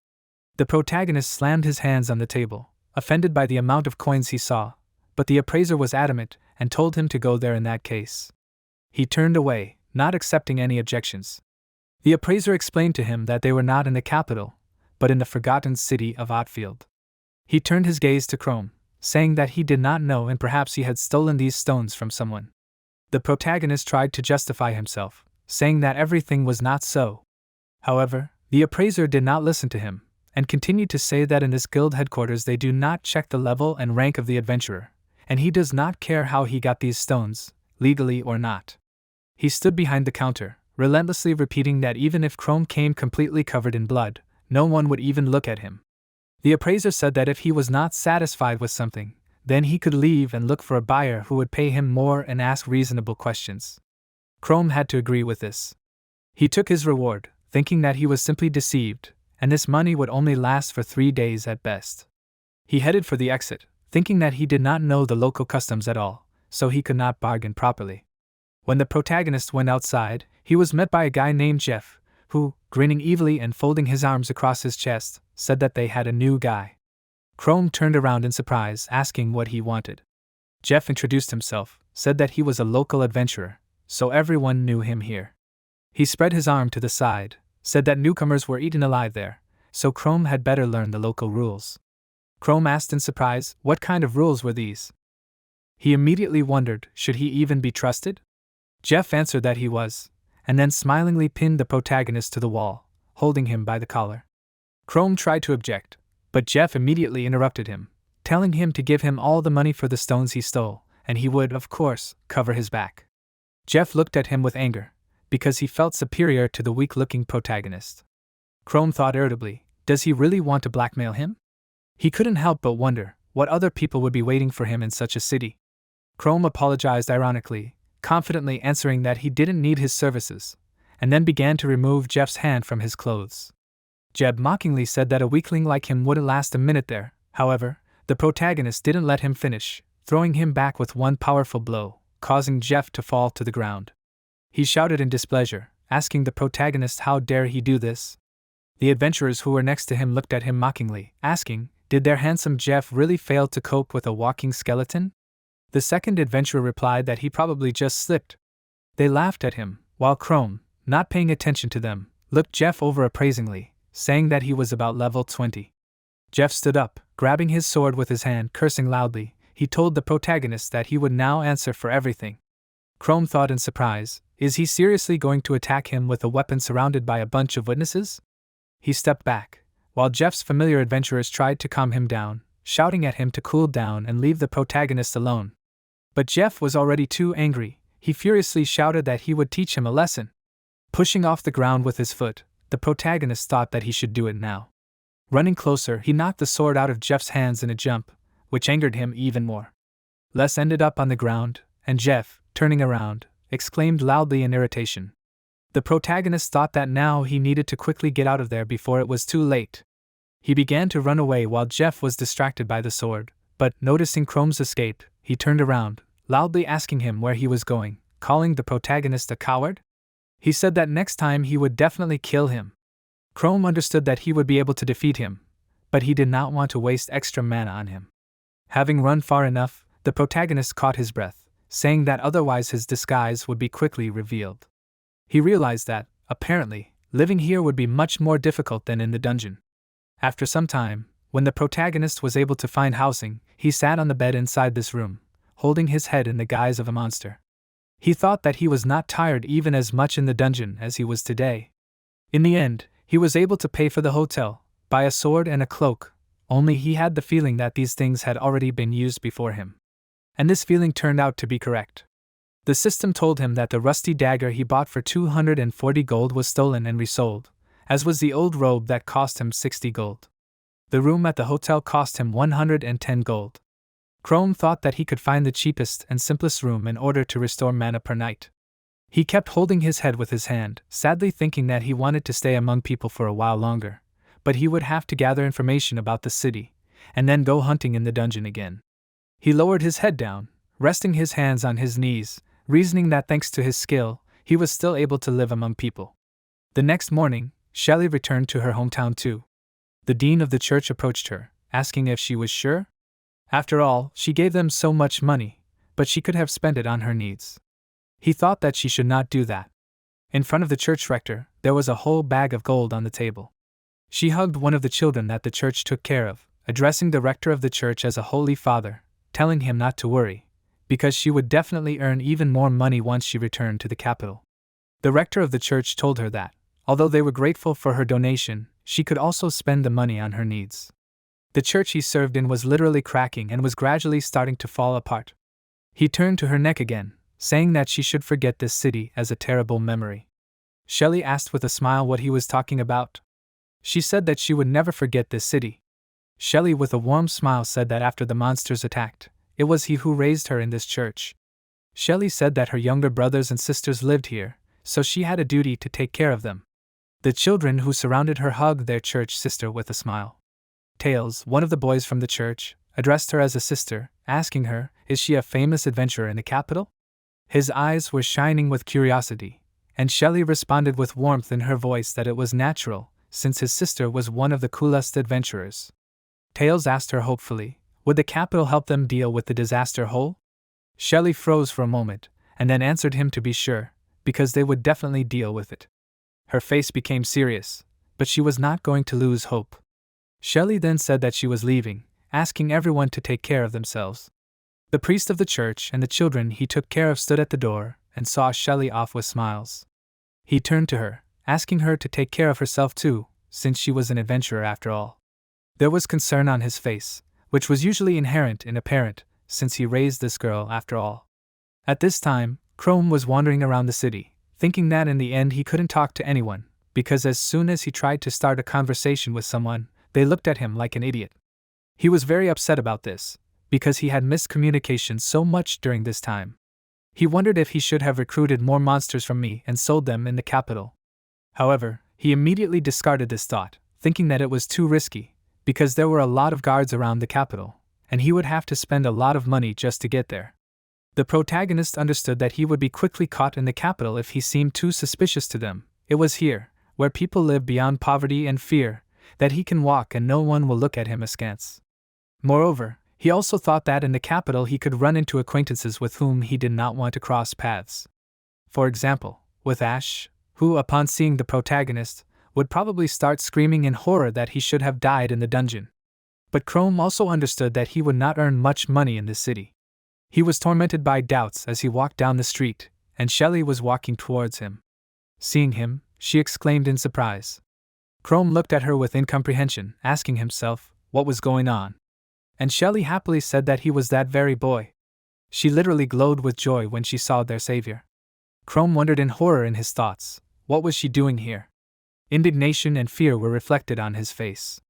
Shelly, running closer to Chrome, looked at him with delight and asked if it was true that he remembered her. Just in case, she reminded him that they met in the cave, and then he heroically saved her and her comrades from the Gargoyle King. She honestly admitted that she could not even imagine that they would see each other so soon, and the protagonist, turning away from her, sweated from excitement, nervously frowned, and mentally exclaimed that he did not even plan to see her again. Not paying attention to the fact that he still did not answer her, Shelly continued her enthusiastic speech and, clasping her cheeks with her hands, smiled, noting that meeting the hero who saved her life in her hometown is fate, and nothing else. Gradually ceasing to be nervous, Chrome thought, remembering what Shelly's name was, and realized that in their squad she was the lowest level. He remembered the first time he met her in the dungeon and noticed that she was level 18. He recreated the moment he first saw her and her level stats in his mind. Still holding the image of the guys from the dungeon in his mind, Chrome asked himself what Shelly was doing here. He realized that the guys from this team did not give the impression of being criminals, so they most likely came from the capital, and because of this, he repeated his question again. Suddenly, he realized that standing there and saying nothing would only arouse more suspicion, and decided that he needed to escape from Shelly as soon as possible. Despite his confusion, Shelly continued to smile happily, and noting that he had not introduced himself that time, she asked what his name was. The protagonist abruptly turned his back on her, hanging his head low, and began to run away, apologizing to Shelly, and declaring that she had mistaken him. She froze in shock, her eyes widening in astonishment, and held out her hand after Chrome, asking him to stop. She thought back to a while ago, when Frank admitted that he had many questions for the protagonist, since he could be an escaped criminal. At the moment, Shelly didn't argue with the fact that he was partly right about Chrome being a common criminal, since that would explain his presence here in Oatfield. Still, she wasn't going to give up, and ran after the protagonist, asking him to listen to her, and warning him that she wasn't going to dig into his past.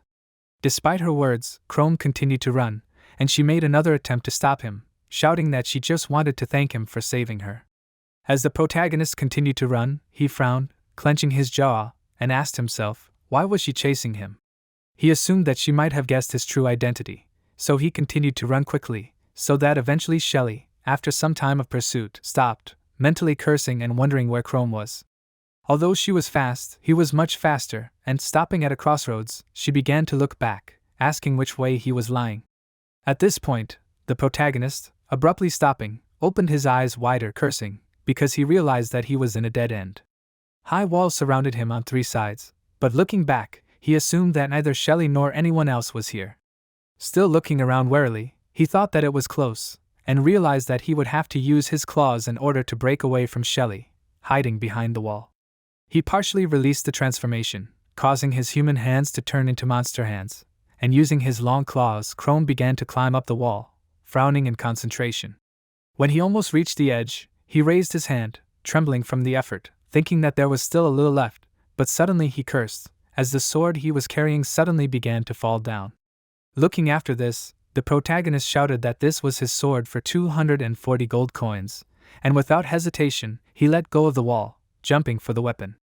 When he landed on the ground, a cloud of dust rose into the air, and rubbing his bruised lower back, he closed his eyes, pitted his bones and asked himself, why did he even jump from such a height? He knew that this was some kind of recklessness, but he still extended his palm forward, grasping the hilt of the sword. Shelly, who had finally caught up with him, froze in shock upon hearing his words and asked him to repeat where he had jumped from. Noticing her, the protagonist froze in fear, realizing that he had been caught, and beads of sweat appeared on his face. Covering her eyes and lowering her head, Shelly apologized to him, as she had chased after him and most likely scared him. She honestly admitted that she had not wanted that at all, and Chrome, getting up, asked her not to think about it, as he himself had started to run away from her. Frowning warily, he asked if it was true that she was not going to dig into his past. Shelly exclaimed that of course it was not so, as she did not care what he had done in the past, but only that he had saved her and her comrades in the dungeon. He continued to frown and thought that he was afraid to meet people he knew, as they would be able to see a monster in him. But Shelly was the only one of all the locals who wanted to talk to him, and besides that, she was very kind to him, compared to the people around him. Some time later, breaking the silence, Shelly, looking at him pleadingly, asked if she could still know his name. Chrome was taken aback by this question and eventually said his name. After repeating this, Shelly put her palms together, enthusiastically exclaiming that it was a very beautiful name, and the protagonist expressed his hope that he would not regret calling himself by his real name. Looking at the street they were on, he asked if her name was true Shelly. He wondered what she was doing in this godforsaken city, and when she heard this, she froze, her eyes widening, and noticing her reaction, Chrome apologized, since he hadn't even thought about it, and suggested that it was none of his business, so Shelly didn't have to answer. He put his palm forward, but she smiled and closed her eyes, saying that everything was fine, and told him that she lived in the capital, and came here to visit her relatives, since Ottfeld was the city she was born in. She said that she visited her relatives once a year, and every year the city became more dangerous. She thought about the bandits walking down the street, and Chrome remembered listening to the guys talking in the dungeon, when Frank said that Shelly's hometown was overrun with monsters after the dungeon became overcrowded. Now the protagonist understood what exactly made Ottfeld a haven for criminals, and admitted that in fact he was here for the first time, and asked if this city had always been so dangerous. Shelly explained that in the past it was a prosperous city, which, of course, cannot be compared with the capital of their kingdom, but it was full of life, and the townspeople loved Ottfeld with all their hearts. However, next to the city there was a dungeon where there was an overpopulation of monsters, and in those years she was still a child, and the local adventurers could not foresee the impending threat, and so the monsters got out of the dungeon. Because of this, at one point, monster camps formed on the outskirts of the roads, trade gradually withered, and all the nobles went to other cities, putting things in carts harnessed by horses. She remembered how it all happened, looking down sadly, and declared that eventually many people left the city, and in their place came criminals, who began to protect this city from monsters, turning it into a place of thieves and lawlessness. Although the criminals protected the civilians, they did not perceive them as people, always extorting money from them, which the citizens already had very little of. She remembered how she saw bandits stopping on one of the dark streets and starting to beat up a local, and frowning decisively, admitted that she dreamed of becoming a first-class adventurer and bringing peace and quiet to Oatfield, reviving this city once again. Shocked by this story, Chrome could only say Shelly's name, while at this time in the church, Tails, smiling enthusiastically, shouted that as soon as he became an adult, he too would become an adventurer and protect their city together with Shelly. The Holy Father, hearing his words, turned towards him, and Tails continued speaking, noting that he also had a useful skill, and created a small fireball between his palms. Looking at it, he decided that he would work hard and give all the money he earned to the church, helping his family and the Holy Father. The man, hearing this, smiled, noting that Tails' wish would touch Shelly to the depths of her soul. Suddenly, the sound of footsteps was heard, and the Holy Father, hearing this, frowned warily, since they were not expecting anyone else today. Tails was also scared, and suddenly the doors leading to the church swung open, and Jeff and Ride walked in. Tails, his eyes widened, asked who they were. Jeff laughed, and exclaimed that Opfeld knew how to surprise and admitted that he couldn't even imagine that this completely destroyed church was still working. Looking at their clothes with specially embroidered emblems, the Holy Father realized that Jeff and Ride were representatives of the Red Dragon Gang, which controlled this city. Jeff, smirking, attracted the man's attention by announcing that they had fewer and fewer workers every day and asked if he would help him. He explained his question by the fact that there were a lot of talented children in the church and added that they had orders from the leader of the gang here, so there was no way to refuse it.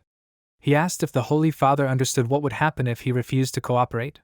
The man stood up, frowning, and Tails, frightened by the current situation, hid behind him, holding his hand. He frowned, fearfully thinking that he had never met these people before, but for some reason, when he looked at them, he could not stop his whole body from shaking. With his other hand, he grabbed the fabric of the Holy Father's robe, but suddenly his frown deepened, clenching his jaw with force, and removing his hand, he remembered that he had strength, because he wanted to be strong like Shelly, to fight the strong and protect the weak. At this point, Ride, frowning, said that children were a lot of trouble, and a man could handle them alone, and therefore advised him to make life easier for himself and give the children to the bandits.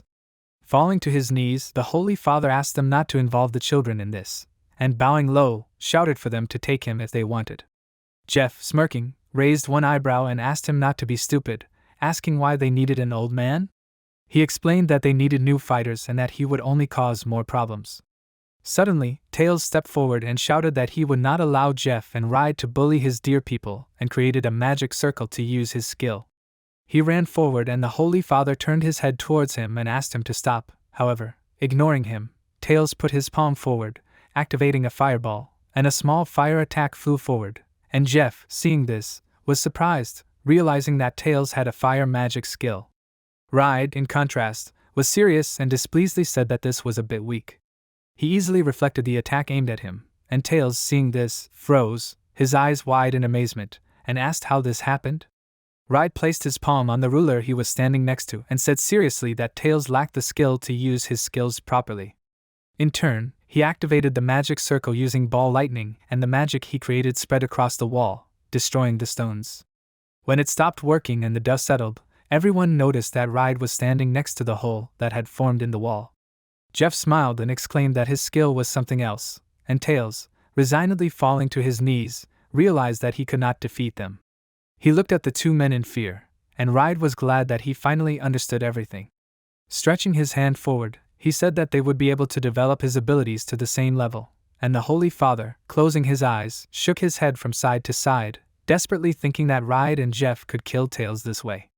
Suddenly, he noticed a poker standing a little to the side next to the fireplace, and remembered that he had fought monsters before, so he could still do something. Approaching the poker, he grabbed it, trying to attack Ride from behind, who was calmly standing, not paying attention to him. When he began to strike, his weapon stopped, having encountered the blade of someone else's sword, and Jeff, who had protected his comrade, asked displeasedly, "What is the Holy Father doing?" Without answering this question, the man, attracting Tails' attention, ordered him to run away quickly, and also looked at him in shock, pursing his lips, and tears welled up in the corners of his eyes. However, he did not resist and, rising to his feet, ran out of the church, and Jeff, cursing, ordered him to stop, but did not have time to start chasing, since Ride, telling him to relax, announced that before chasing Tails, it was necessary to teach the Holy Father manners. Saying this, he dealt a powerful blow, from which the man fell to the ground, and, hearing a loud noise that came from the room, several more children came closer, who fearfully called out to the Holy Father. He, hearing voices, told them to run, and the children shuddered in fear, and Jeff, holding a sword at the ready, the end of which he placed against the man's neck, told them to stand still, because if they moved even one step, they would cut off the man's head. He smirked and Ride pressed the Holy Father's head harder to the floor, then added that the more the ball lightning accumulated energy, the more destructive it became, so either he would smash the Holy Father's head or he would give him these children. Starting to form a magical attack, he warned that it was up to him to decide. At this time, Chrome, stopping next to Shelly, thanked her for leading him to the road, since it was easy to get lost in the back streets of the city. Shelly, smiling happily, asked him to let her know if there was anything else she could help with, since she could give him a mini tour of the city or the surrounding area, and she said that she was ready to do anything. Chrome felt awkward at what she suggested, and he thanked her, and Shelly suddenly widened her eyes, realizing something, and remembered how Frank, taking the bag of money, asked if it was true that the protagonist did not take the reward himself. After apologizing, she shouted that she gave the money for defeating the Gargoyle King to her family at the church, and the rest of the proceeds were divided between Frank and Guido. She looked at Chrome desperately, but he said that it was no big deal since he still had money. He took out a small bag that was in his pocket, and, looking at it, awkwardly asked if Shelly could give him 200 gold coins. After shouting that it was no problem, she asked him to wait a second and reach for the money, and the protagonist announced that he would be grateful if she told him more about the dungeons. However, before he could finish speaking, someone suddenly screamed, which attracted Shelly's attention. Turning around, she noticed Tails running towards her, who squeezed his eyes shut, trying to hold back the tears that were still streaming down his cheeks. Recognizing him, she shouted his name and, kneeling down, waited for him to come closer and excitedly asked him not to walk the streets alone, as it was not safe. Tails, wiping the tears from his cheeks with his fist, shouted that bad people had broken into the church and were going to kill the Holy Father. Hearing this, Shelly froze, her eyes wide open, and getting up, looked at Chrome, apologizing to him, as she had to urgently return to the church. She calmly placed her hand on Tails' shoulder, and the protagonist, frowning, thought that these people did not only come for the Holy Father, as there must be orphans in the church as well. He seriously announced that he would go with Shelly, as she was his most reliable source of information in this city. As Shelly and Tails ran forward, he followed them, mentally recreating the image of the man who smiled kindly at him and Carme, deciding that he had to repay Shelly for her kindness. At the same time, in the church, Ride had gathered enough energy for his spell and pressed the palm of his hand, near which the magic attack was concentrated, to the man's back, who, crying out in pain, jerked, and his face covered in sweat from the effort. A severe burn appeared on his back, but he did not give in, and Jeff grumbled at him for being very stubborn. After that, putting his foot on his head, he admitted that he did not want to be a murderer at all, and therefore asked the Holy Father to be obedient and give in already, asking why he needed these street children. He declared that they were a lot of trouble, and suggested that he did not want to give the children to the gang members because of his pride as a priest. He thought it was just ridiculous and spat in the man's face with contempt, but despite the pain and humiliation he felt, he said that they could say whatever they wanted, but he loved all these children. Tears came to the corners of his eyes, and the children also cried when they heard this, and the Holy Father added that if he had to endure this torture in order to prove his love for the children, then so be it, because he would never give them to such cutthroats to be torn apart. With the last of his strength, he slightly raised himself, looking at Jeff, and he clenched his jaw in irritation and could not even say anything because of how strong his indignation was. Ride was already getting tired of all this, and drawing the attention of the children, he ordered them to watch carefully as their protector died the stupidest and most pitiful death of all. Raising his hand, he knelt down next to the man, forming a powerful magical attack, but suddenly heard a sharp sound and turned around to see Chrome enter inside, who, frowning decisively, asked what they were doing. He held a sword in his hand, ready to fight, and Shelly, standing behind him, froze in fear, looking with horror at what was happening inside the church. Getting up, Ride ordered the protagonist to be quiet, since everyone knows that in this city you don't need to stick your nose into other people's business. Agreeing with him, Jeff crossed his arms over his chest, and then frowned, remembering that he had seen Chrome somewhere before. He carefully looked at his serious face, and Shelly, who also entered inside, shouted in horror that it was the Red Dragon Gang, explaining that terrible rumors were circulating about them throughout the city.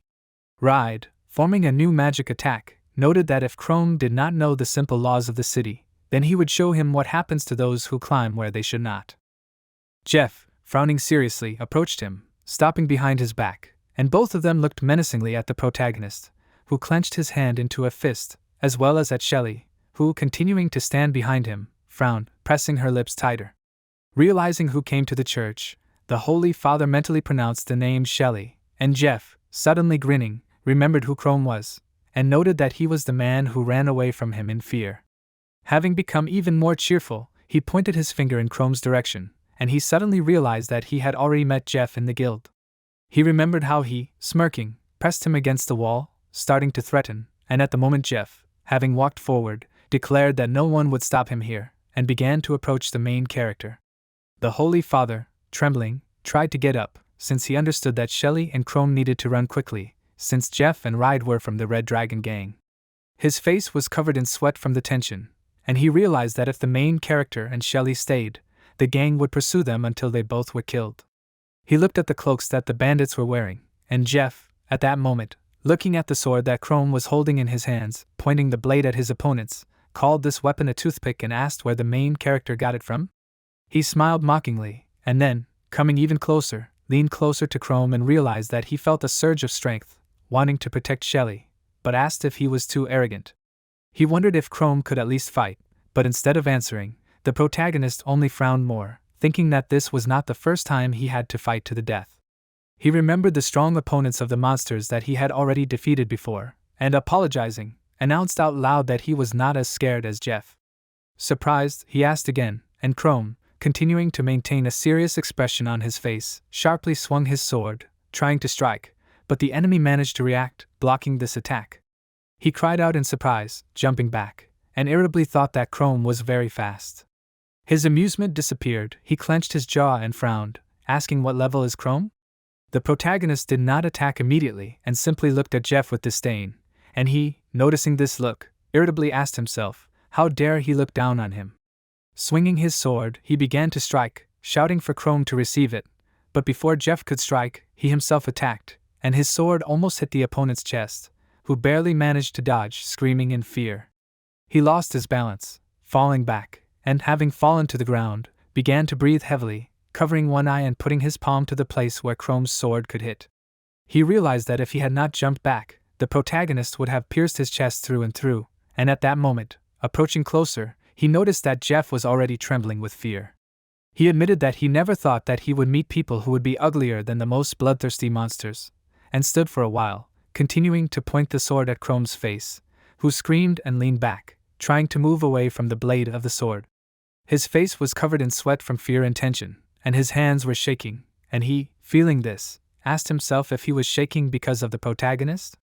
He did not want to admit it, and at that moment, Ride, raising his hand, began to activate the spell, and Chrome was distracted, noticing this.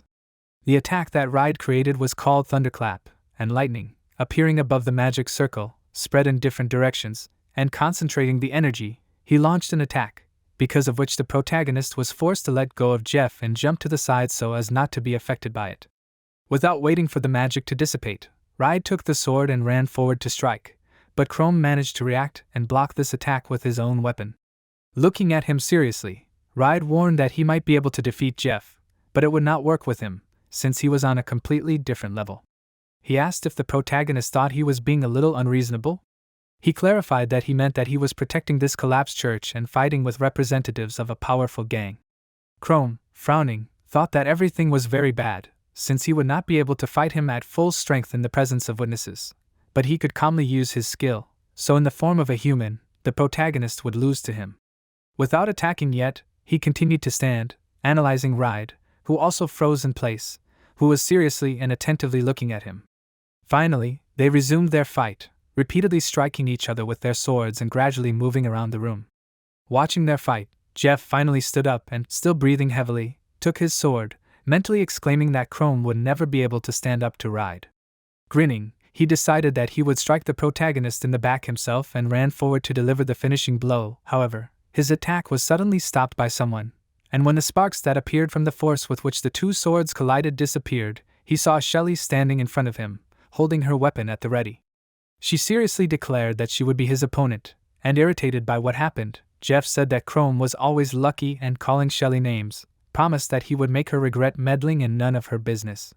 He began to strike one blow after another, but she blocked it, although it was difficult for her to do so. Once again, unblocking the attack, she screamed, and then, realizing that she did not have time to block the blow with the sword, she simply dodged to the side, avoiding someone else's blade, and mentally noted that Jeff was fast, since his level was much higher than hers. Meanwhile, he, preparing for the next blow, grinned contentedly, realizing that he was much stronger than Shelly, and moreover, she was just an adventurer, so she never fought people seriously, and killing monsters was much easier than people. Since he was higher than Shelly in level and was much more experienced, he was sure that he would definitely not lose, and delivered another attack, but she blocked it, although it took her a lot of effort. Breathing heavily, she screamed softly, jumping back, and he, looking at her, asked what was wrong? He was surprised to see that she was already exhausted and assumed that it was her first time fighting a human. He asked if it was true that all Shelly could do was kill stupid monsters. Smiling, he mockingly noted that it was a pity that he was much smarter than monsters and asked if he should spare her and give her some lessons in real combat. Hearing his words, she frowned in anger, pursing her lips, while Ride continued to fight Chrome, blocking all of his attacks. Jumping back after another blow, the protagonist exclaimed in displeasure, and Ride, although he admitted that he was strong, still noted that his sword was not able to cause him any harm. Hearing this, Chrome frowned, and Ride, placing the sword in front of himself, noted that he himself was perfectly aware of everything, since he was not able to defeat him, because Ride himself was much stronger than him, and in addition, his weapon was much better than the protagonist's weapon. He assumed that they would all leave after this battle, but warned that this would not change anything, since, unlike Jeff, he hated this vain show. Pausing briefly in his speech, he looked at his comrade, and then, returning his attention to Chrome, suggested that he surrender and calmly leave this church, noting that in this case, they would all pretend that they did not see him, and he did not see them.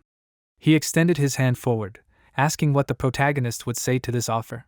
He wondered if he would spare his own life or prefer to die for the sake of justice, and Chrome asked what was the point of agreeing to Ride's offer if nothing would change.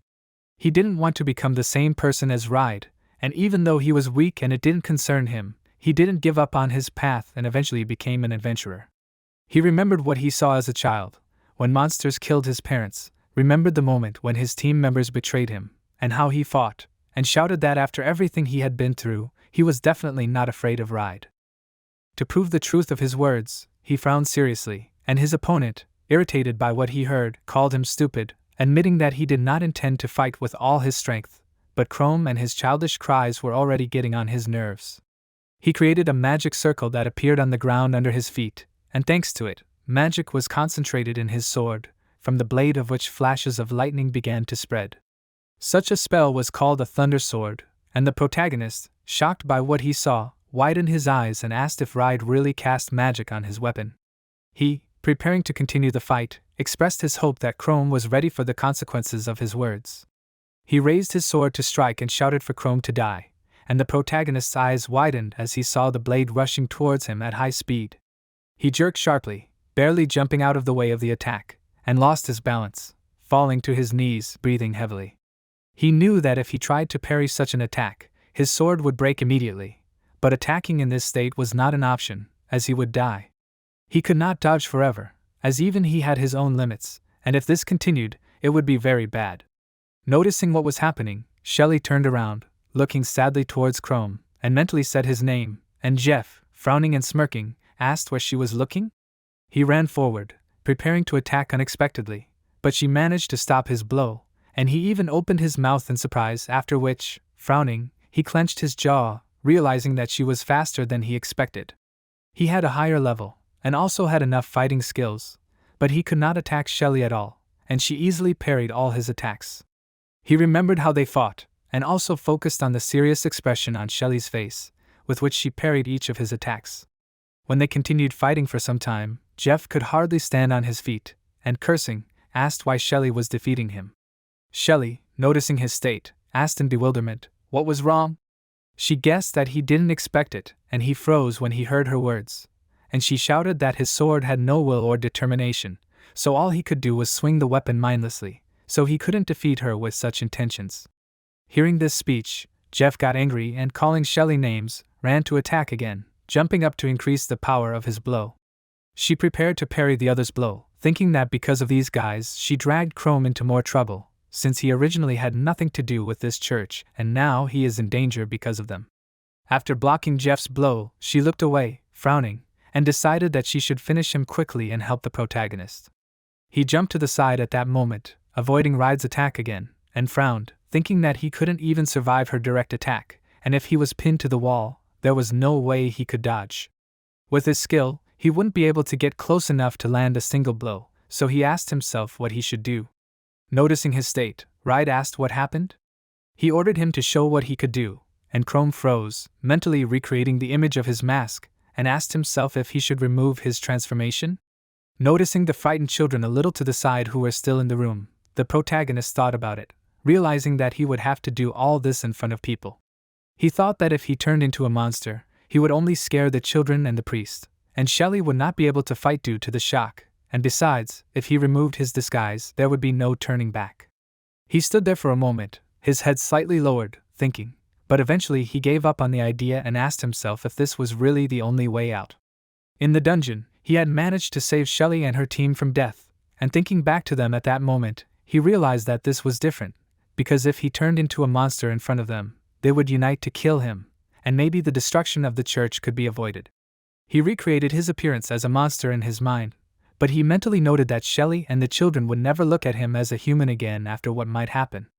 As he thought about it, he remembered how Shelly had looked at him with such delight and kindness, and he clenched his jaw desperately, frowning, because he did not know what to do. He was still a monster, with or without this disguise, and he asked himself what he was resisting. Eventually, Ride began to speak, drawing his attention to himself, and said if he did not want to continue, then so be it, and decided that he would do so if Chrome wanted to die without even trying. Raising his hand, he activated the ball lightning spell, but did not remove the magic he had cast on his sword not long ago. The protagonist froze, frowning and opening his mouth, and wondered if Ride was really using two spells at the same time. He barely dodged a powerful attack aimed at him, and lost his balance, falling down, cursing as part of the attack grazed his arm, and now there was a large burn on it. Frowning, he looked straight ahead in concentration, cursing as he noticed Ride running up to him and swinging his arm to strike. Jumping up abruptly, he immediately prepared to fight, and Ride thought that his reaction was good, but it was not enough to defeat him. Declaring that Chrome was finished, Ride swung his sword to strike him, and the protagonist's eyes widened, but soon he frowned stubbornly, pursing his lips, and thrust the sword in front of him, not intending to retreat. Seeing that he was ready to continue the fight, Ride warned that this rusty sword could not protect him, and launched an attack, causing the weapon that Chrome held in his hands to shatter into several large pieces. The sword pierced his stomach, and he clenched his jaw tighter to keep from screaming in pain, and the Holy Father, raising his head, wondered if the protagonist was really wounded. Without pulling the sword out of his opponent's body, Ride thought, and wondered if he really decided to expose his side. He supposed that he thought that if he exposed non-vital organs, he could avoid instant death, but he decided that it was a pathetic attempt since he was going to die anyway. He tugged on his sword, intending to pull it out of Chrome's body, but suddenly frowned as he was unable to do so. He looked at his weapon in shock, noticing that it looked like he had stabbed his sword into a rock. Looking closely at the place where his sword pierced the protagonist's body, Ride wondered if he had regenerated the wound and the sword had simply grown into his flesh. In addition, he noticed the dark color of the skin that had appeared around the wound, and Chrome smirked, declaring that Ride had been caught, and wrapped his modified monster arm around the sword, holding it in place. Stood still in shock, Ride wondered why the protagonist was so calm. The thing is, his arm was injured and there was a sword in his stomach, but Chrome still kept his composure and looked at his opponent seriously, ready to continue the fight. He thought that he needed to direct the sword to the right point, and for this, he weakened the effect of the transformation in the stomach area, making his skin stronger in this place, and then used regeneration. While he continued to look at Ride, without saying anything out loud, he, shocked by the current situation, asked in fear, "Who is Chrome?" Without answering, the protagonist simply screamed and, running forward, swung his hand to strike, and hit Ride in the jaw so hard that he flew back. A large bruise immediately formed at the place of the blow, and Ride, having fallen to the ground, lay without moving and not even trying to get up. Bending over him, Chrome froze for a while, seriously looking at the defeated opponent. When Ride came to, he stuttered from how shocked he was, saying that he played, and asked how that was even possible. He continued to hold it, looking at the ceiling, and Chrome, catching his breath after a difficult battle, frowned, grabbing the hilt of the sword that was still sticking out of his stomach with his hand. The Holy Father, who was watching from the side, thought with amazement that the protagonist was able to survive the lightning strike and defeat Ride, and at that moment, Jeff, frowning, was distracted from the fight with Shelly and turned around, assuming that someone was joking with him. He was shocked that Chrome won, and at that moment, he pulled the sword, pulled it out of his body, and then, pointing it at Jeff, asked what he was going to do now. He announced that his friend would no longer be able to help him, and Shelly, standing next to him, also prepared her sword and added that Jeff would definitely not be able to stand up to the two of them. He clenched his jaw and cursed, looking at the two weapons pointed at him, and clasped his neck with his hand, realizing that there was no choice, and mentally addressing Chrome and the others, told them to try the poisonous fog. At the same time, he exhaled a dark fog from his mouth, heading towards Shelly and the protagonist. Covering one eye, Shelly covered her mouth and nose with her hand, mentally cursing, since she could not see anything because of the fog. Taking advantage of this, Jeff broke the window and, preparing to climb out of it, called Shelly and Chrome stupid, declaring that because of the protection of this church, they can forget about their quiet life. Frowning seriously, he warned that the Red Dragon dictates the rules of this city, and violators of order are usually severely punished. Climbing onto the window frame, he jumped out into the street, adding that they would see each other again, and disappeared, but Chrome and Shelly did not run after him, but simply stood looking at the broken window. Sighing with relief, she was glad that Jeff had decided to save himself by running away, and the protagonist, healing the wound on his stomach, assumed that this time he was just lucky and no one had revealed his true identity. When his stomach was healed, he continued to think, sure that one day the moment would come when he would not be able to defeat the enemy in the form of a person, and he did not understand what to do in such a case, and lowering his head, pressed his lips tighter, deciding in the end that now all this is not so important. Some time later, they bandaged the Holy Father's wound, and he sat down on a chair, and the children immediately ran to him, while Chrome and Shelly stopped opposite. Looking at Shelly, the Holy Father thanked her and also the protagonist, asking if his name was Chrome. Hearing his name, the protagonist even flinched, and Shelly smiled. Looking at the children, who were also smiling happily, the Holy Father announced that it was thanks to Chrome and Shelly that no one was seriously injured, and then asked if the protagonist was okay. This question was due to the fact that the Holy Father noticed that Chrome was pierced by a sword, and he, smiling, asked him not to worry, explaining that he had already healed his wounds with his own skill. Continuing to hold a smile on his lips, he thought that because he had used too much mana to regenerate, the transformation would not last long, so he needed to return to the inn as soon as possible. But before he could reach the exit of the church, Shelly suddenly stepped forward, addressed the Holy Father decisively, and shouted that it was no longer possible to stay in Outfield, since the city had been unsafe before, but the bandits from the Red Dragon could come here again. Saying this, she imagined with horror the emblem depicted on the bandits' cloaks, and offered to go to the capital together. However, interrupting her speech, the Holy Father lowered his head, apologizing to her, and said that he could not do this, since life in the capital was very expensive, and they needed to pay for housing and taxes. In addition, transporting everyone from the capital would be extremely difficult, since they would need money for the road, and they would also need to look after the children. Not intending to give up, Shelly shouted that those bandits could break in here again and take the children, and promised that she would help the Holy Father and give as much money as needed. She begged, as she was sure that they urgently needed to leave the city, but the Holy Father, having said her name, declared that they would be able to take care of themselves. Frowning, he added that there was something more important, namely, that Shelly and Chrome needed to get out of the city as soon as possible, because that bandit had clearly remembered their faces. Hearing this, she froze in excitement, remembering, together with the protagonist and the others, the moment when Jeff, before disappearing, warned that they were accustomed to severely punishing violators of order. The Holy Father noted that they made the bandits run away with their tails between their legs, and therefore they would not let them leave so easily. He raised his head, looking up, and Chrome frowned, but did not say anything. Soon he and Shelly went outside, and she, bowing, thanked him for helping her today and apologized for the fact that because of her, he got into trouble. Straightening up, she asked him excitedly what he was going to do now.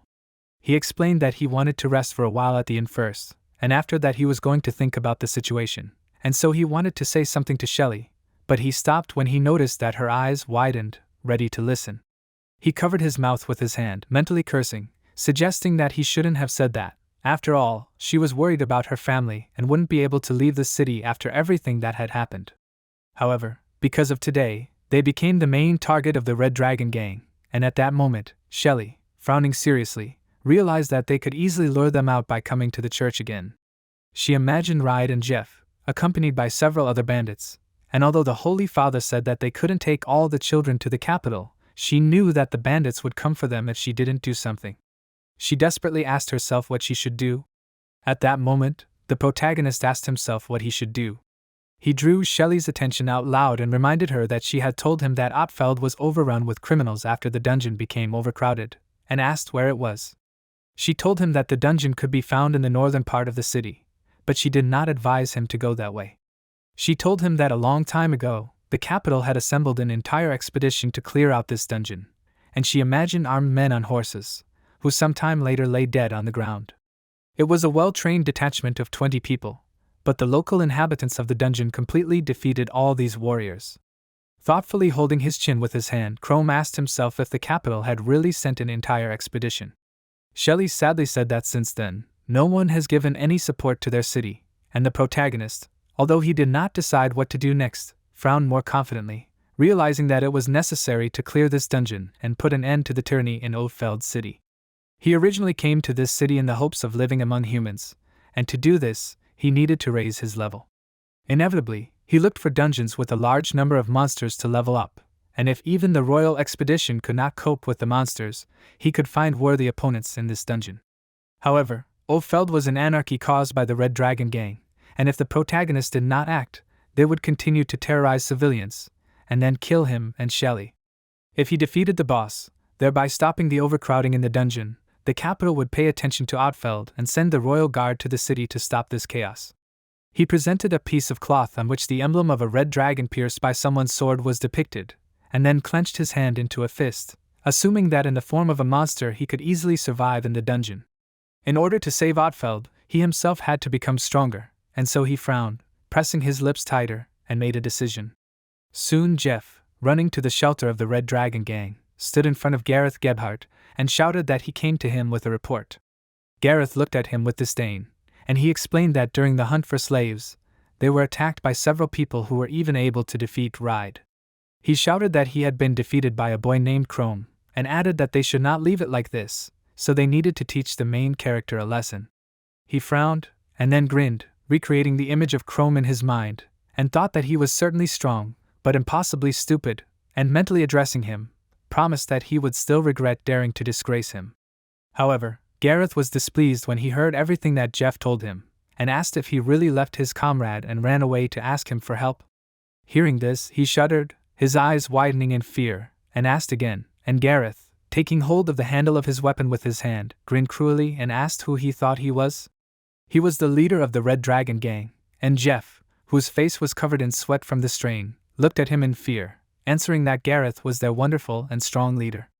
Gareth raised his hand and hit the floor with his axe next to Jeff, who, screaming in fear, jumped to the side, and Gareth at that moment warned that he did not understand him, and asked who in his opinion was scarier, some boy named Chrome or him. Jeff answered that Gareth was scarier of course, and he, leaning towards him, threateningly warned that if this was so, then he should think twice before abandoning his comrade and cowardly offending him here, asking him for help. The next time he did something like that, he promised to kill him personally, and Jeff frowned and shouted that he understood. Looking at him, he thought that thanks to his tough character and first-class skills, he was able to create a gang that ruled this city. Frowning even more, he also remembered that the townspeople nicknamed him the Ottfield Monster, noticing that Gareth liked this nickname. All this confirmed that his words were not just a threat, so next time he really would kill Jeff. Gareth at this point sat down on his throne again, and after some time passed, he attracted Kanila's attention and said that recently the overcrowding in the nearby dungeons had decreased. The captain of the defense forces of the Red Dragon gang, Kanila, stood in front of him, frowning seriously, and Gareth asked if he gave such an order. Noticing that she was standing there without saying anything, he asked her if she had nothing to say. Frowning, he warned her that she could say goodbye to her life if she did not have a good reason to ignore his order, and Kanila, looking at him seriously, explained that she had just wanted to report urgent news to him. She announced that according to reliable sources, Knights of the Royal Order had been scouring Ottfeld for several days, and said that they had found only a few such soldiers, but there were probably many more. All their forces were therefore directed to patrolling the city, and not to the dungeon. And hearing about the knights, Gareth asked again, and since these soldiers did not learn from their mistakes at all, he decided that he would have to teach them a lesson. Canella, smiling slightly, admitted that she shared his feelings, but advised him not to enter into direct conflicts with the knights, since it seemed to her that the capital still wanted to find out the reason for the whole of disaster in their glorious city. She promised that they would deal with the knights, although she warned that it would take some time. Some time later, Jeff, stopping on the roof of one of the houses, looked around and asked himself, was this really the northern part of the city? He did not even have to look for a long time for the whole of disaster, and frowning, he looked at the dark dungeon, visible on the outskirts of the city, because of which the whole of Ottfeld suffered. He had prepared well for the trip to the dungeon, namely, he had slept in the inn and had a hearty breakfast. Now he was ready to kill at least 100 monsters and, clenching his hand into a fist, smiled confidently, but suddenly he was distracted, noticing something to the side, and turned in that direction, asking himself, why are there so many people here? A similar question was due to the fact that the sun had not even risen, and continuing to look around, he suddenly noticed a cyclops a little to the side, who, screaming, formed a fire attack, which he threw at one of the nearby buildings. Running in different directions, the residents worriedly asked if a monster had come out of the dungeon again. They asked for at least someone to save them, and starting to run in their direction, Chrome noticed that the Red Dragon gang was not even going to protect civilians. Suddenly, someone stepped forward, declaring that he was an adventurer, and promised that he could defeat the monster. It was Mila, hiding her face under the hood of her cloak, and she warned that she did not have time to watch every civilian, so she ordered them to take the children and women, and then run away from here. One of the men, taking the sword, seriously declared that he could fight too, and frowned, clenching his jaws, and at that moment the Cyclops, screaming again, ran forward, preparing a new magical attack, and seeing this, the man screamed in fear, putting his palm forward, and was unable to defend himself. Standing in front of him, Mila activated the Holy Shield thanks to holy magic, and blocked the monster's attack with it, and the man fell to the ground in surprise. Taking out the sword, she continued to fight, attacking the monster, and it blocked the attack with its hand, immediately preparing to continue the fight. Distracted for a moment, Mila looked towards the man, noting that he was weak, and warned him that he needed to leave. This time he did not argue, and the main character, running along the roofs, decided that he needed to attack the Cyclops while it was distracted. Sensing his presence, the Cyclops turned around, but it was too late as Chrome managed to jump off the building and strike. The monster screamed in pain as it flew back, and Mila, hearing other sounds, turned around, looking at the protagonist, who decisively declared that he could also fight. Looking at the wound on the monster's chest, Mila thoughtfully wondered if he could really hurt the monster from the disaster hole that badly. She didn't even know that there were such strong adventurers left in Ottfeld, and although Chrome didn't look like a bad guy, she assumed that he might be a bandit from the Red Dragon. She looked at him carefully, and then seriously declared that he would serve as bait, and put out her sword, preparing to attack. The protagonist screamed, raising his weapon, and attacked the Cyclops, drawing its attention to himself. The monster managed to put his palm forward, blocking the attack, and at that moment, Shelly, frowning in concentration, activated the Holy Sword spell, and thanks to the magic circle that formed under her feet, energy filled the blade of her weapon. Noticing this, Chrome froze in shock and asked if she, like Ride, could cast magic on her sword. He remembered the moment when he saw Ride fighting with a sword charged with magic, and then mentally noted that holy magic is considered the most effective weapon against monsters from the dungeon. Noticing this magic, the Cyclops trembled, screaming in fear, and Mila, running closer to this, swung her sword, cutting the monster into two parts with one gift.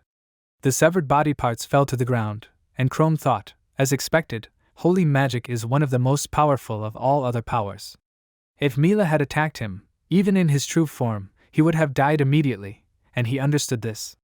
Suddenly, the residents who were watching the battle from the side, enthusiastically shouted that Mila had defeated the Cyclops with one gift, noting that she was simply something incredible. One of the men, saying that he had not seen her in the city before, asked if she was really a traveler.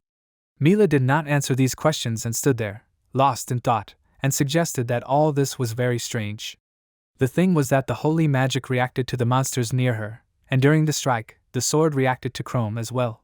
She looked at him carefully, and at that moment he, smiling, thought that it was good that in any case, in the form of a person, nothing would threaten him, and was glad that no one was hurt.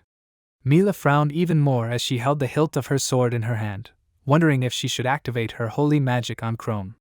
Ignoring her suspicious looks, the protagonist looked at the Cyclops and, noticing that it was much stronger than normal monsters, he asked what level this monster was.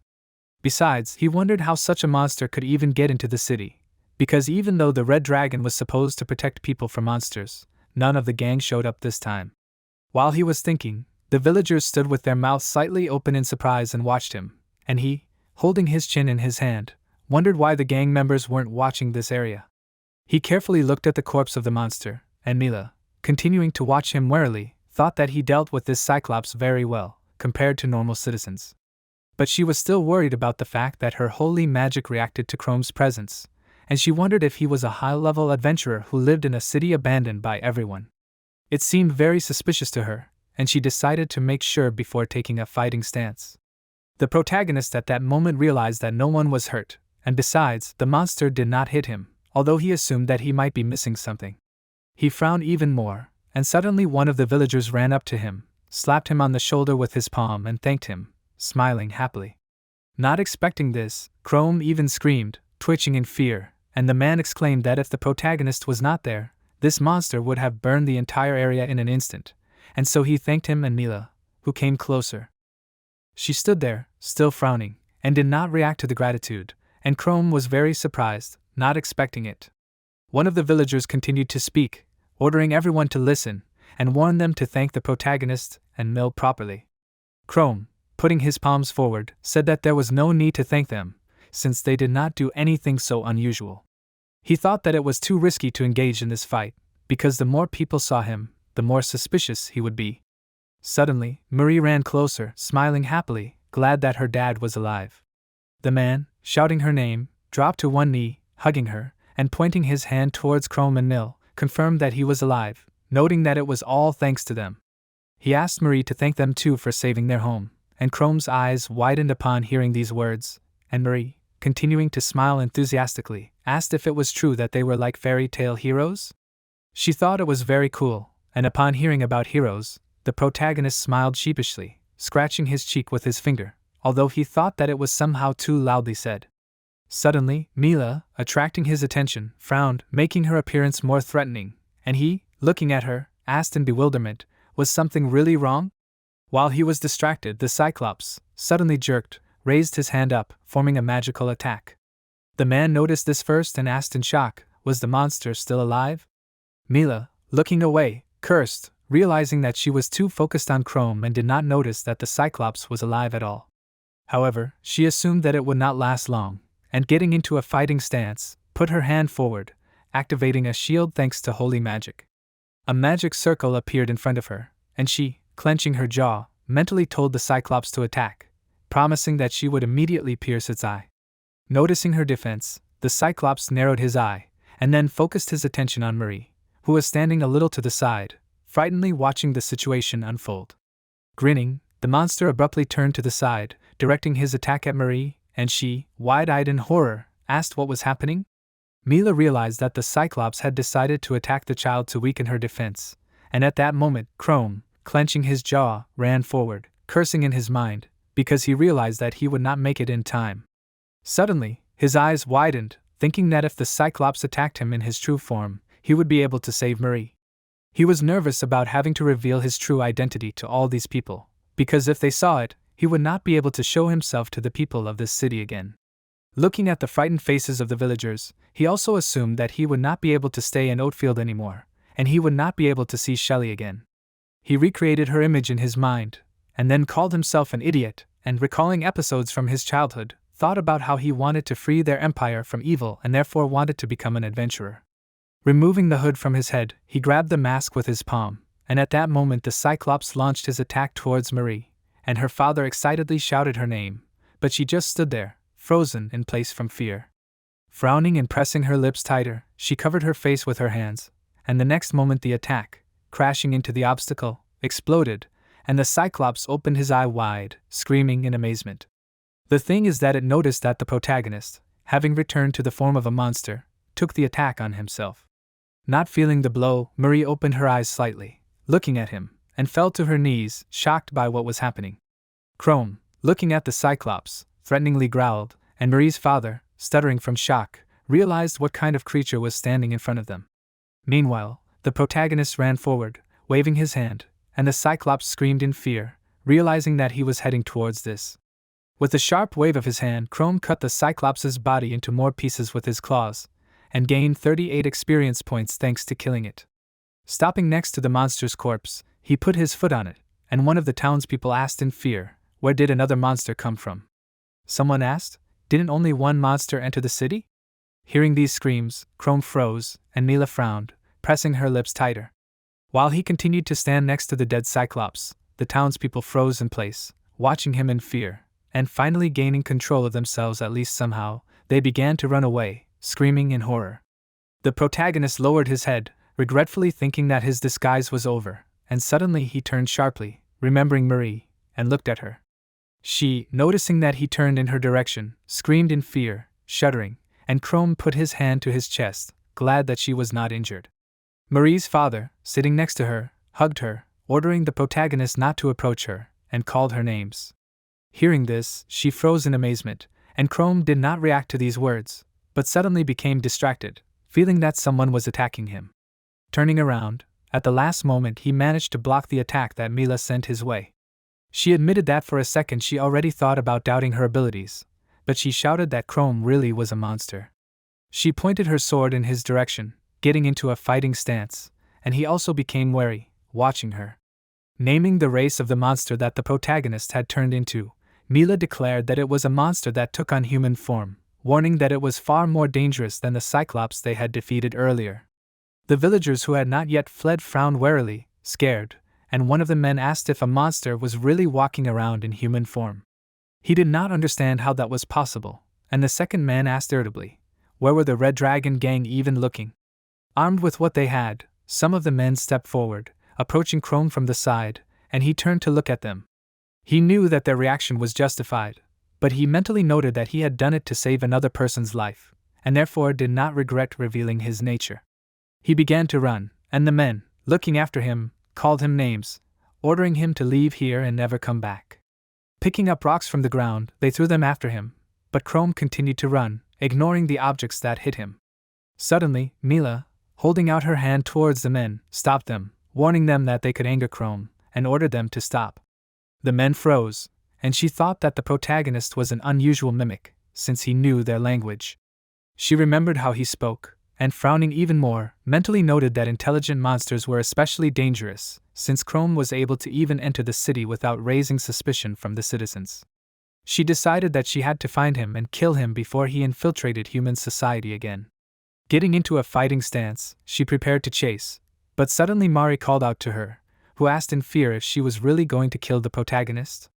Mila froze, still holding the hilt of the sword with her palm, and turning towards Mari, after a short silence, declared that this guy was not a man, but a monster. Mari's father, coming closer to her, put his hand on her shoulder and declared that Chrome was simply deceiving them, since he was a monster hiding behind a human mask. She was silent for a while, thinking, and then said that it was strange since both her father and all the other townspeople were afraid of the monster as soon as they saw his true form, but he fought the monster in order to protect them all, including Mari herself. Her father, frowning worriedly, declared that she did not understand, and wanted to explain what exactly Chrome wanted, but she, crying, interrupted his speech, admitting that she did not understand, and asked how the boy who saved her could be bad. Hearing her question, the townspeople thought, lowering their heads, but Mila still ran forward, intending to catch up with the main character. Suddenly, someone stopped her, putting a hand on her shoulder, and a lamp, frowning seriously, asked what she was doing here. Mila froze, opening her eyes wider, and he reminded her that he asked her not to attract so much attention to herself. Turning in his direction, Mila, having overcome her surprise, frowned, declaring that he did not understand, and wanted to say what happened here, but a lamp, crossing his arms over his chest, said that in any case, it was time to move on, until no one from the Red Dragon gang noticed them. Mila tried to object, exclaiming that they had to deal with that mimic, and wanted to say what would happen otherwise, but a lamp, interrupting her objection, reminded her that their mission was to scout out the situation in the city by order of the king, and remembering the appearance of the dungeon, he added that they, the knights, must be careful, because after the appearance of the disaster hole, a gang of red dragons began to rule this city. Their mission, in his opinion, was much more important than chasing some monster, and he ordered Mila to immediately report the situation. She, submissively lowering her head, let go of the weapon and announced that she would obey. Some time later, when they moved a little to the side, she said that a cyclops had entered the city and began to attack the townspeople, and in the middle of the fight, a mimic in the form of a man stood up to protect the people. Although he was a monster, he could communicate freely with people and his intelligence was much higher than that of a normal monster.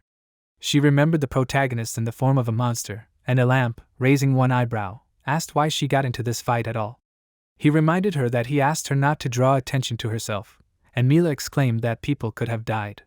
Elamp crossed his arms over his chest and closed his eyes, noting that their mission was much more important than saving a certain area of the city, because they could save not only this city but their entire country, and to do this they had to blend in with the crowd and learn as much as possible about this ghost town. Having said this, he took his sword out of its sheath and, pressing the blade of this sword to Mila's neck, promised that if this mission failed due to her fault, he would personally take her life. Leaning closer to her threateningly, he asked if she understood this. Suddenly looking at the blade of the sword pressed to her neck, she apologized for disobeying an order, and Elamp, closing his eyes, put the weapon away, advising her to think before doing anything. He turned around, starting to leave, and Mila, following him, returned to the previous topic of conversation and exclaimed that an intelligent monster had appeared in the city.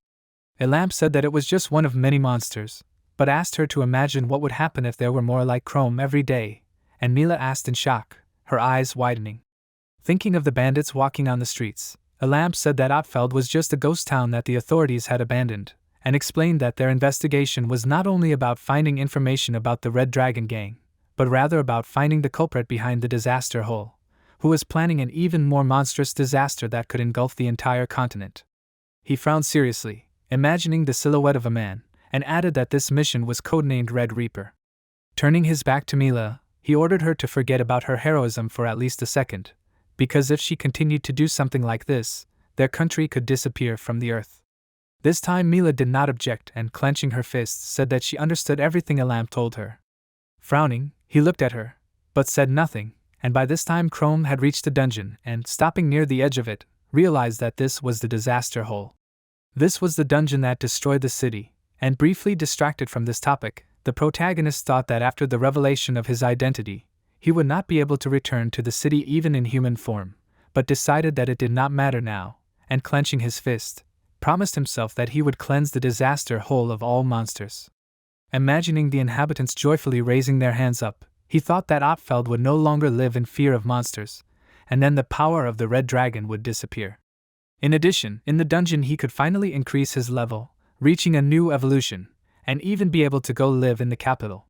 Passing one of his hands over the other, he remembered that he was now on level 25 out of 50, and at this time the Holy Father, running out of the church, extended his hand to the side, asking Shelly to stop, as it was dangerous, and asked her not to do what she was planning. She stopped, looked in his direction and apologized, declaring that she had already decided everything. Turning her back to him, she began to run, ignoring the fact that he shouted her name, still trying to stop her. Without stopping, she thought, if she cannot take everyone from the city to the capital, it means that she needs to protect them here from the Red Dragon Gang, because if she does not do something, it is unknown when these bandits will return to the church again. She imagined the children living with the Holy Father, and decided that she must do something, because the Red Dragon must leave the city forever. Without stopping, she confidently frowned, stubbornly pressing her lips together, and mentally exclaimed that in order to achieve her goal, she must clear the disaster hole of monsters. Soon, entering the dungeon, Chrome walked through it, and, looking around, asked himself, was this really the disaster hole? Once, an entire expedition consisting of royal knights perished in this place, and imagining the silhouettes of warriors, he decided that he needed to be on guard, calculating that it would take several days to conquer the dungeon, taking into account rest. Looking at his hands, he thought that in the dungeon, he could easily move around in the form of a monster, since it was very tiring to constantly maintain a human form. However, the structure of this dungeon was very strange, since there were many passages and it was impossible to understand which specific path led directly to the boss. Stopping at the place where the large corridor was interrupted, ending with 2 new branches, Chrome thought, realizing that in order to get to the boss, he needed to go down as deep as possible, but asked himself where to go. For a while, he stood there, thoughtfully holding his chin with his hand, and eventually took the sword, putting it down, and let go, waiting for the weapon to fall. Looking at the corridor, which was in the direction where the fallen sword was pointing, the protagonist remembered the sign that adventurers have. This consisted in the fact that you need to go where the sword falls, and although this was not the most effective way, but surprisingly it always turned out to be working. Picking up the weapon, Chrome returned it to the sheath and thought that it was not in vain that he took the sword of that bandit ride. Having passed into the corridor, he began to walk forward, but suddenly stumbled on a web stretched across the corridor. Without expecting it, he fell, losing his balance, and cried out in surprise, after which, looking at the bonds around his leg, he asked himself, "What is this?" Suddenly he realized that it was a web, and getting up, he thought that he had never met such giant spiders that could weave such a trap. Suddenly he was distracted by a noise, and raising his head, noticed that 2 monsters had appeared in front of him. These monsters belonged to the demonic spider race, and one of them was level 23 out of 30, and the other spider was level 22 out of 30. Cursing in his mind, the protagonist realized that he had now met such giant spiders, and the monsters meanwhile, screaming, activated the skill, creating a single magic attack, and Chrome turned around sharply, realizing that he needed to leave as soon as possible. However, the web seemed to be glued to his leg, and he could not tear it apart, and the next moment, the spiders activated a stone hail using earth magic. A large number of medium and small stones flew towards Chrome, and he froze for a while, watching this, and then put his hands forward, covering his head with this and taking the main blow on it. He decided that he needed to endure until the moment when the spiders came closer, and then he could act. He was going to get out of this web, and taking out his sword, he decided that he would chop the spiders into mincemeat. Getting into a fighting stance, he prepared for battle, and at that moment one of the spiders released a sticky web, and Chrome wondered what kind of sticky nonsense was this. Startled, he cursed, realizing that he was caught when his other hand was also entangled in the web. For a while, the protagonist stood looking at the spiders, who, screaming in satisfaction, continued to hold the web. However, Chrome suddenly realized that what he had thought before was wrong, and grabbing the web with his hands, he mentally exclaimed that it was the spiders who had fallen into his trap. He abruptly pulled the web, and the monsters, unable to stay on their feet, flew into the air, ending up closer to the protagonist. Both spiders screamed, and Chrome, continuing to pull it closer, tore the web from the spiders' mouths, and the monsters closed their eyes, hitting each other. Suddenly, one of these opened its eyes wide, screaming in fear as the protagonist, having freed himself, ran closer, swinging his hand to destroy the opponents with his long claws. He thought that now the opponents would not escape, and delivered a powerful blow, thanks to which he destroyed 2 spiders at once. Stopping next to the cut corpses of the opponents, he noticed that he received 108 experience points thanks to the death of one of the spiders, as well as 138 experience points for killing the second spider. He sighed in relief, thinking that this was great, since he even raised his level from 25 to 26. He realized that at the beginning of the dungeon, he would meet opponents of about level 23, but the lower he went, the higher the level of his opponents would be. Now he was on level 26, and as he put away his sword, he calculated that there were 24 levels left until the next evolution. He thought it wasn't that much, but he admitted that he wanted to evolve before meeting the boss of this dungeon, because the higher his level, the easier it would be to deal with the boss, and in addition, he would gain new abilities when evolving. So far, the local monsters did not cause him any problems, and thinking that by killing them he would increase his level, Chrome decided that he needed to engage in battle with each monster, even if the opponents were slightly higher than his level, because in this case the increase would go much faster.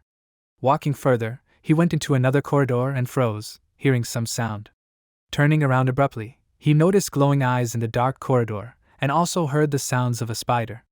As the monster approached, the protagonist realized that it was the queen of the demonic spiders, whose level was 37 out of 50. Chrome's face was covered in sweat from the tension, and he assumed that he had jumped to conclusions too quickly. The monster, noticing him, suddenly ran forward, preparing to attack, and the protagonist took a fighting stance, preparing to dodge. He jumped to the side, and the queen of spiders, not having time to stop, crashed into the wall, and Chrome, losing his balance, fell, cursing, since he did not think that he would meet such a strong opponent so soon. He quickly got up, deciding that it was time for him to leave here, since he would not be able to do anything against a monster of level 37. No matter how smart and agile he would not have been able to overcome such a huge monster alone, and so he began to run away, assuming that it was not surprising that an entire expedition was sent to conquer this dungeon. However, the spider began to pursue him, and realizing this, the protagonist thought that such monsters should not live at the very entrance to the dungeon, assuming that this spider crawled out of some passage, of which there are many here, sensing someone else's presence. Noticing another corridor a little to the side, Chrome decided that he needed to find the passage into which the spider's carcass simply could not squeeze. At this time, the monster continued to run after him, practically catching up, and having reached the required size passage, the protagonist ran into it, but froze, mentally screaming, and noticing the huge amount of cobwebs blocking the corridor, he asked himself, what kind of nonsense is this? He realized that there was no way he could get through here, and wondered if the spider had led him here from the very beginning. The monster had approached the passage and looked into it, growling and baring its fangs. Looking at the spider, Chrome realized that everything was indeed as he had assumed, and then, taking hold of the hilt of his sword with his hand, he remembered that he had planned this, since he needed to fight strong opponents, otherwise he would not be able to conquer the whole of disaster. Rising to his feet, he turned towards the exit, offering the spider to play a game and find out which of them would die first. Putting his sword in front of him, he prepared for battle. He began to walk forward, and the spider slightly raised the upper half of its body, noticing this. Soon, falling back, it directed a powerful magical attack into the narrow passage, and Chrome covered his face with his hand to protect his head from the stones flying towards him. The monster, screaming, raised its paw, wanting to strike, and the protagonist was frightened, noticing this. At the last moment, he managed to jump away from the sharp end of the spider's paw, which was fumbling with the ground with such force that the floor crumbled, and from this, pieces of stones flew into the air. Having assessed the enemy, Chrome thought that although the queen of demonic spiders was fast, however, it was easier to hit because of the size of this one. Slightly leaning forward to make it easier to move, he jumped onto one of the regiment's legs, and using it as a spur, jumped into the air, which made the monster very surprised, raising its head. Even before the moment of landing, the protagonist swung his sword, striking, and the monster cried out in pain, and then, frowning, turned around when he finally landed on the ground, kneeling down to soften the damage from the fall. He was glad that he was able to injure the Spider Queen, as he was sure that now it would not be able to move as fast as before. For a while, the monster stood there, glaring at him angrily, and he, getting up, took a fighting stance, mentally noting that this big guy would not be able to defeat him in close combat. Opening its mouth, the spider raised its head, forming a magical attack, and when the right amount of energy was concentrated, it released bloody feathers towards Chrome. A sticky red substance flew towards him at high speed, and he, realizing that it was moving too fast, jumped to the side at the last moment. He was curious about what kind of bloody substance it was, and he assumed that it could be a special spider skill. While the monster continued to launch magical attacks over and over again, the protagonist decided that he needed to hide and wait for the moment to attack, as he assumed that the queen of demonic spiders would not be able to spit this web at him forever. Noticing a huge stone nearby, Chrome hid behind it, squatting down, but the monster was not going to give up and released another attack, which was so powerful that it cut the stone into 2 parts. The level of the cut was right above the head of the protagonist, who, feeling the energy flying over him, shuddered, asking himself in horror, did the Spider Queen really cut the stone? He looked at the boulder that flew to the side, and the queen released another attack, which, having hit the wall, damaged it, causing a large number of large and small stone fragments to fly into the air. Putting his hand above his head to protect it from the rocks, Chrome paused for a moment, thinking, and looking out from behind the rest of the rock he was still sitting behind, he realized that if this spider hit him with this, he would die immediately. He assumed that there was no choice, and decided that he would have to close the distance to attack, after which, running out from behind his cover, he ran towards the monster, holding his weapon in front of him. It took a few seconds for the monster's special skill to activate, and the protagonist assumed that this should be enough to get close to it. But suddenly, the spider activated a new attack, releasing a web towards Chrome, and he jumped to the side at the last moment, dodging the sticky threads. The web, hitting the floor, spread along it, occupying a certain area, and the protagonist, looking at this, asked himself, is this really another web? He assumed with horror that the queen of the demonic spiders had stretched out the web in order to stop him, and then pour that red substance that it had used just recently. Chrome understood that now he would not be able to approach this monster, and stopped, carefully examining the enemy, as he realized that in the end it had cornered him. As soon as the queen of the demonic spiders activated this one special skill, Chrome would die, and he understood this. Remembering how the monster used this attack, the protagonist also noted that due to the growth of the mimics, he would not be able to dodge this attack. But suddenly he thought of something and, mentally asking himself to stop, he realized that if the problem was only with growth, then something could still be done. He ran forward, and noticing this, the queen of the demonic spiders released several more webs, and Chrome, putting his palm to his mask, thought that he could change his height, and began a countdown from 3 to 1. Without stopping, he activated the transformation, and becoming a man, fell to the ground, dodging the webs that flew past. Calling the monster, he asked how he could do such a trick? The spider froze in amazement, noticing the protagonist's transformation, and in the meantime, he jumped up, shouted for it to receive, and swung his sword to strike. He stabbed the blade into one of the spider's several eyes, and the monster cried out in pain, raising the upper half of its body. However, Chrome continued to hold the sword in the monster's eye, frowning seriously and pressing his lips tighter.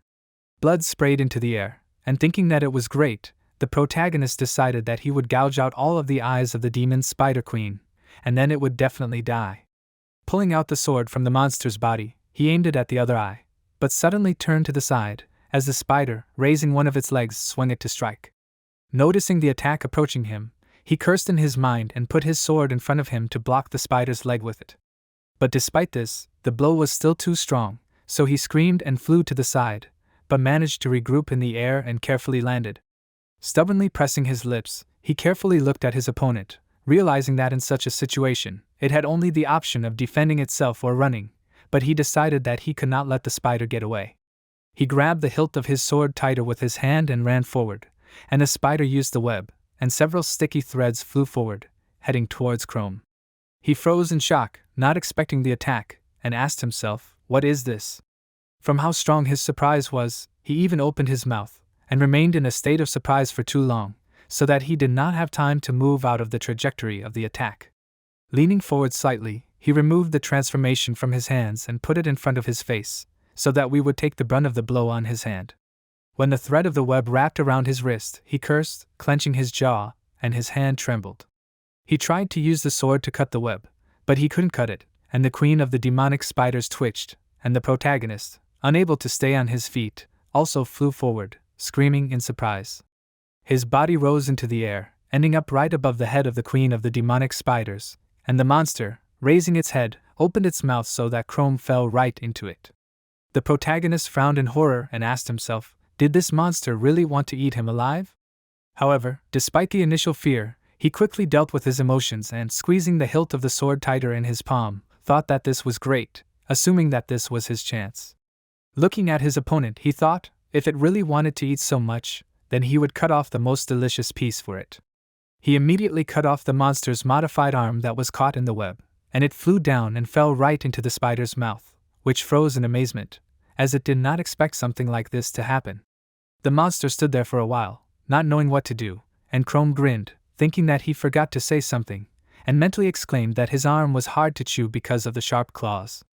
The next moment, the claws of his hand actually pierced the head of the queen of demonic spiders from the inside, splattering blood in all directions.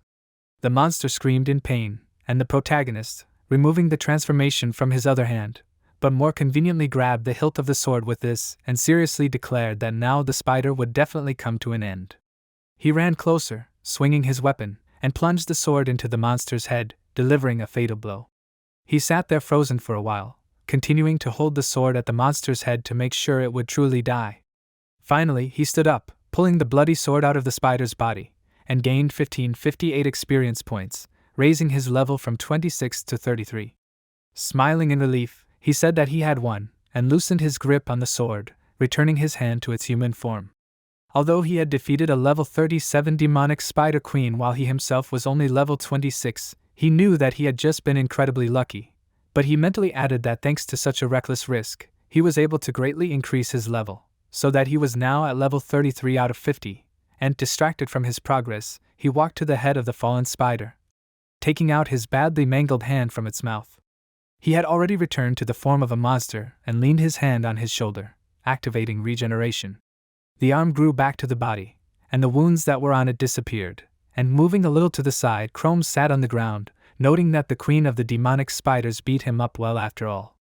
That was why he had to rest in order for his mana to fully recover, and remembering how he sat in the room at the inn, he thought with irony that, having come here, he experienced less stress than he experienced in the city. Lowering his head, the protagonist decided that he would continue his journey as soon as his mana was fully restored. Sometime later, he indeed continued walking, destroying the Cyclops, who ran away in fear, noticing him. Having reached a certain place, he drew a mark with his claw so as not to get lost, and continued his journey, fighting other monsters. Some time later, when he had already walked some distance through the dungeon, he returned to the place where he had already left notches on the wall and drew the symbol once more. A little later, desperately hitting the wall with his fist, he asked himself if this was already the third time he had come here. More than 24 hours had passed since he had entered the dungeon, but he still had not reached the lower levels, and so he sat down with his back against the wall and thought wearily that at least during the search for a way down he had managed to raise his level, although not by much. Thanks to the battles he had participated in, he had risen from level 33 to level 37, and he thought that, in addition to everything else, during the leveling up he had also raised his stats. After assessing the amount of energy he had left, he stood up, resting his hands on his knees, and decided that it was time for lunch, thinking that he should catch some spiders. Some time later, having obtained a monster that he could eat, Chrome cut the body of the monster into pieces and took one of the pieces, biting off a piece of a spider. After chewing the meat of the monster, he thought that it tasted like rotten veal mixed with expired paint, but only these types of monsters could satisfy his hunger. Some time later, he suddenly heard a sound and became wary, assuming that it was footsteps. Remembering the monster he fought before, he noticed that monsters do not walk but fly, and therefore thought that it was not a demonic owl, assuming that the approaching monster could be a Cyclops. However, as he continued to listen, he discarded this assumption, suddenly realizing that it was not a monster, as the steps were much heavier, most likely due to the armor, and he wondered in amazement, could it really be a person? Finally, putting his palm to his mask, he decided that there was no time to think, and so he thought it was better to play it safe, because otherwise he might end up in another pointless fight. Activating the transformation, he changed his appearance, and at that moment, Shelly peeked out from around the corner, having noticed his silhouette to the side, but did not recognize him due to the darkness. She wondered what the sound was that she had just heard, and she assumed that it was a monster. Taking out a small object, she thought that this firecracker would scare the monster, so she would not have to fight it. Abruptly jumping out from around the corner, she raised her hand with the firecracker up, frowning seriously, and was about to throw the object on the floor, but suddenly froze, noticing that Chrome was sitting in front of her, looking at her in surprise. She widened her eyes in amazement and asked, "Is it really him?" He also said her name in surprise and asked what she was doing here. However, in the end, he did not finish saying this question and, giving up on it, decided to ask about something else and asked what level they were on now. He gradually began to rise, and she, taking out a map, looked at it carefully, starting to study the layout of the dungeon to get her bearings. Looking at the item in her hands, the protagonist asked in shock, "Is this really a map of the Hole of Calamity?" Shelly explained that it was quite ancient, but noted that it was still possible to navigate by it, and Chrome, putting his hand to his chin, looked at the image more closely, since he did not even know about the existence of this map. Raising her head, Shelly was distracted from looking at the area and asked what the protagonist was doing here. She was still surprised and her eyes widened, and Chrome, turning his head to the side, said that he came here to level up, and that was all. He also added that if he could level up, he would try to kill the boss here. After saying this, he slightly narrowed his eyes, looking at Shelly, and although he did not know all her reasons, he was sure that going into this dungeon at her level was too reckless. He imagined her standing in the church, smiling at the Holy Father and the children, and taking the map from her hands, asked if he could borrow it, and asked if it was true that she remembered how to exit the dungeon. He promised to return the map to her as soon as he was done here, and she froze, looking at him with confusion. After that, she narrowed her eyes slightly, mentally noting that Chrome had changed a lot since their last meeting, but despite his detachment, she could feel his concern for her right now, and she looked more closely at his concentrated face. She realized that he had come here for the same purpose as her, namely, to clear the dungeon alone. Shelly assumed that with his level of skill, he would succeed, but she clenched her hands into fists so hard that her hands began to tremble, and apologizing, she stubbornly declared that she would not leave. She reminded him that even the knights who came to them from the capital tried to conquer the disaster hole, but even they failed. She knew that the protagonist was strong, but she warned him that he definitely could not cope alone. Chrome, looking at her seriously, wanted to say that he would if she stayed with him, even if everything there was as she said, but Shelly, interrupting his words, frowned desperately, asking him to take her with him to fight against the boss of the disaster hole. Chrome, slightly scared by her unexpected confidence, tried to object, but she interrupted his words again, promising that she would not be a burden to him. Coming closer, she frowned decisively, and then said more sadly that the residents of Ottfeld spent their entire lives studying this dungeon, telling that demonic owls are afraid of the pollen of the calcus flower, cyclops are afraid of blue light, and noted that she learned all this from the research of the citizens of Ottfeld. Showing the backpack hanging on her back, she announced that she bought everything she needed to fight off the local monsters. Chrome froze in amazement, watching her, and wondered if she was really trying to prove her usefulness to him in every possible way.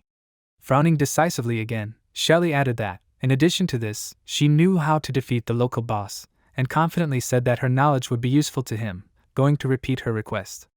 Chrome, narrowing his eyes, noticed that she was determined to stay here, since she collected all sorts of information about the local monsters and even managed to get a map. At the moment, he had 54 mana points, so he could spend another 9 hours in human form thanks to the transformation skill, with which he could temporarily take on human experience.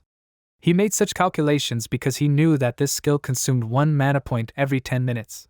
The protagonist assumed that together with map, they would have time to reach the boss in this time, and froze, thoughtfully holding his chin with his hand, since information was much more important to him than mana right now, and so he finally made a decision, and announced out loud that he agreed, and also warned that Shelly would immediately go home if she was seriously injured.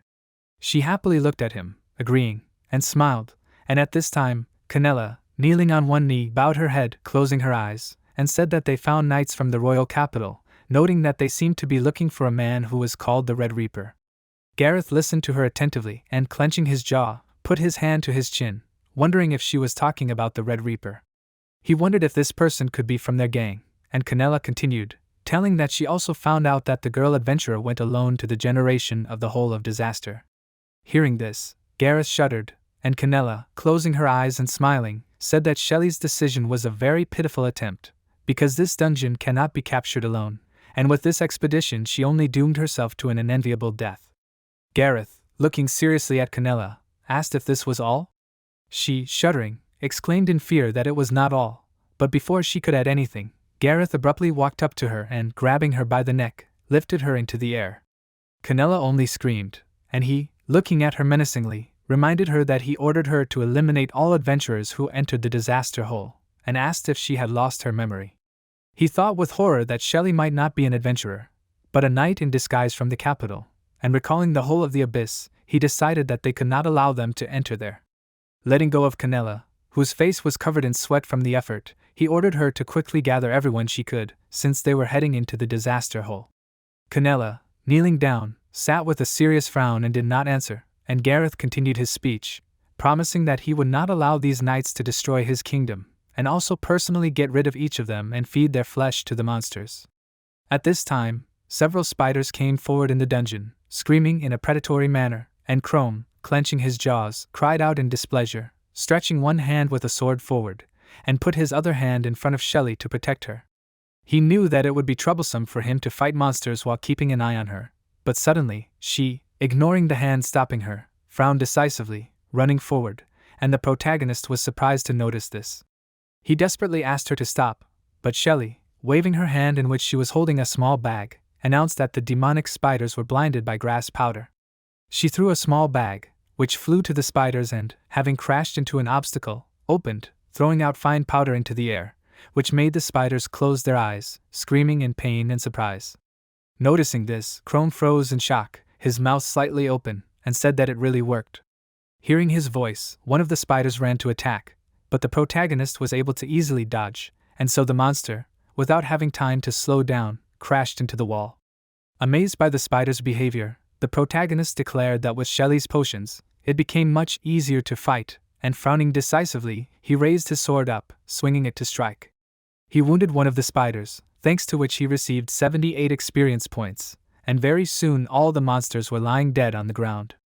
Chrome's level was increased from 37 to 38, and Shelly, whose face was slightly covered in sweat from the fact that she also took part in the battle, sighed, smilingly declaring that they were a great team. The protagonist, looking at her, admitted that he himself did not expect that they would deal with these spiders so quickly.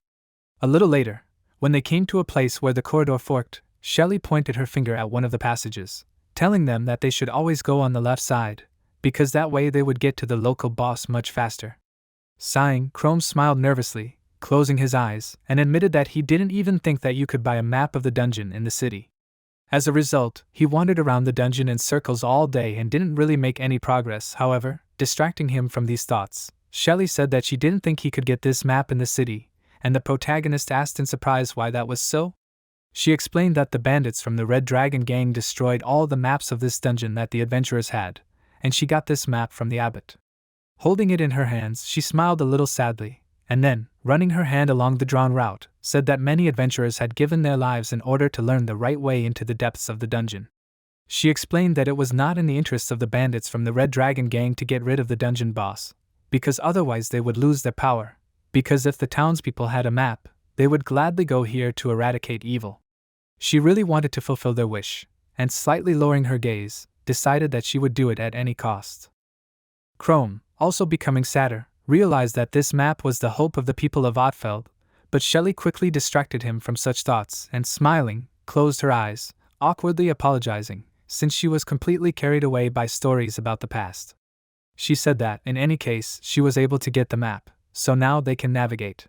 Suddenly interrupting her speech, the protagonist said her name, and she froze, looking at him in surprise. She even opened her mouth in bewilderment, and he, confidently frowning, stepped forward, promising that they would definitely defeat the boss of the Hole of Calamity. Shelly looked at him in surprise for a while, and then smiled, remembering that Chrome said that he came here only to level up. She kindly called him a liar, and they continued on their way, but suddenly several eyes appeared in the darkness of the corridor. Coming closer, the protagonist shuddered, raising his head, and noticed that a large number of cobwebs hung on the ceiling of the corridor, on which a monster was sitting. With a cry, this monster abruptly extended his hand forward, intending to strike, and Chrome at the last moment, frowning and clenching his jaw, put his sword in front of himself to use it as a shield. He asked himself in confusion, "Is this another monster?" But suddenly, he was distracted from defending himself, his eyes wide in confusion, and asked himself, "Are these human hands?" He focused his attention on the hand that had just attacked him, and because he was distracted, the monster struck, throwing him aside. Having flown into the wall, the protagonist closed his eyes, clenching his jaw tighter, and Shelly, noticing this, desperately shouted his name. Arachnid, satisfied with her blow, laughed, raising her hands to continue the fight, and Chrome realized that this monster's level was 42. In addition, all of this one's indicators were maximum, and the protagonist, frowning, asked himself, "Is this really level 42? He was shocked that such strong monsters lived in this dungeon, and Shelly said that it was one of the strongest monsters in this dungeon besides the final boss. She stood a little to the side, looking at the arachnid with fear, and advised the protagonist to stay away from it, since its legs were too long, so he would not be able to close the distance. Hearing this warning, Chrome looked warily at the legs of the arachnid that had descended to the ground, and frowned warily, thinking that he would still have to fight. He ran forward, preparing to attack, and Shelly shouted that if he still decided to approach the monster, he needed to attack it from the right side, since the arachnid's right eye was almost blind. Using this hint, the protagonist turned to the side, dodging the blow that the monster tried to inflict on him. Having reached the right place, he raised his sword, swung it, and with one blow cut off several of the monster's legs at once. The arachnid, screaming in pain, jerked, and Shelly seriously added that, among other things, such monsters are afraid of fire, and took out the object she had brought with her. It was a firecracker, and she assumed that this should catch the monster by surprise. She threw the firecracker forward, and it, colliding with an obstacle, exploded, generating a large amount of flame.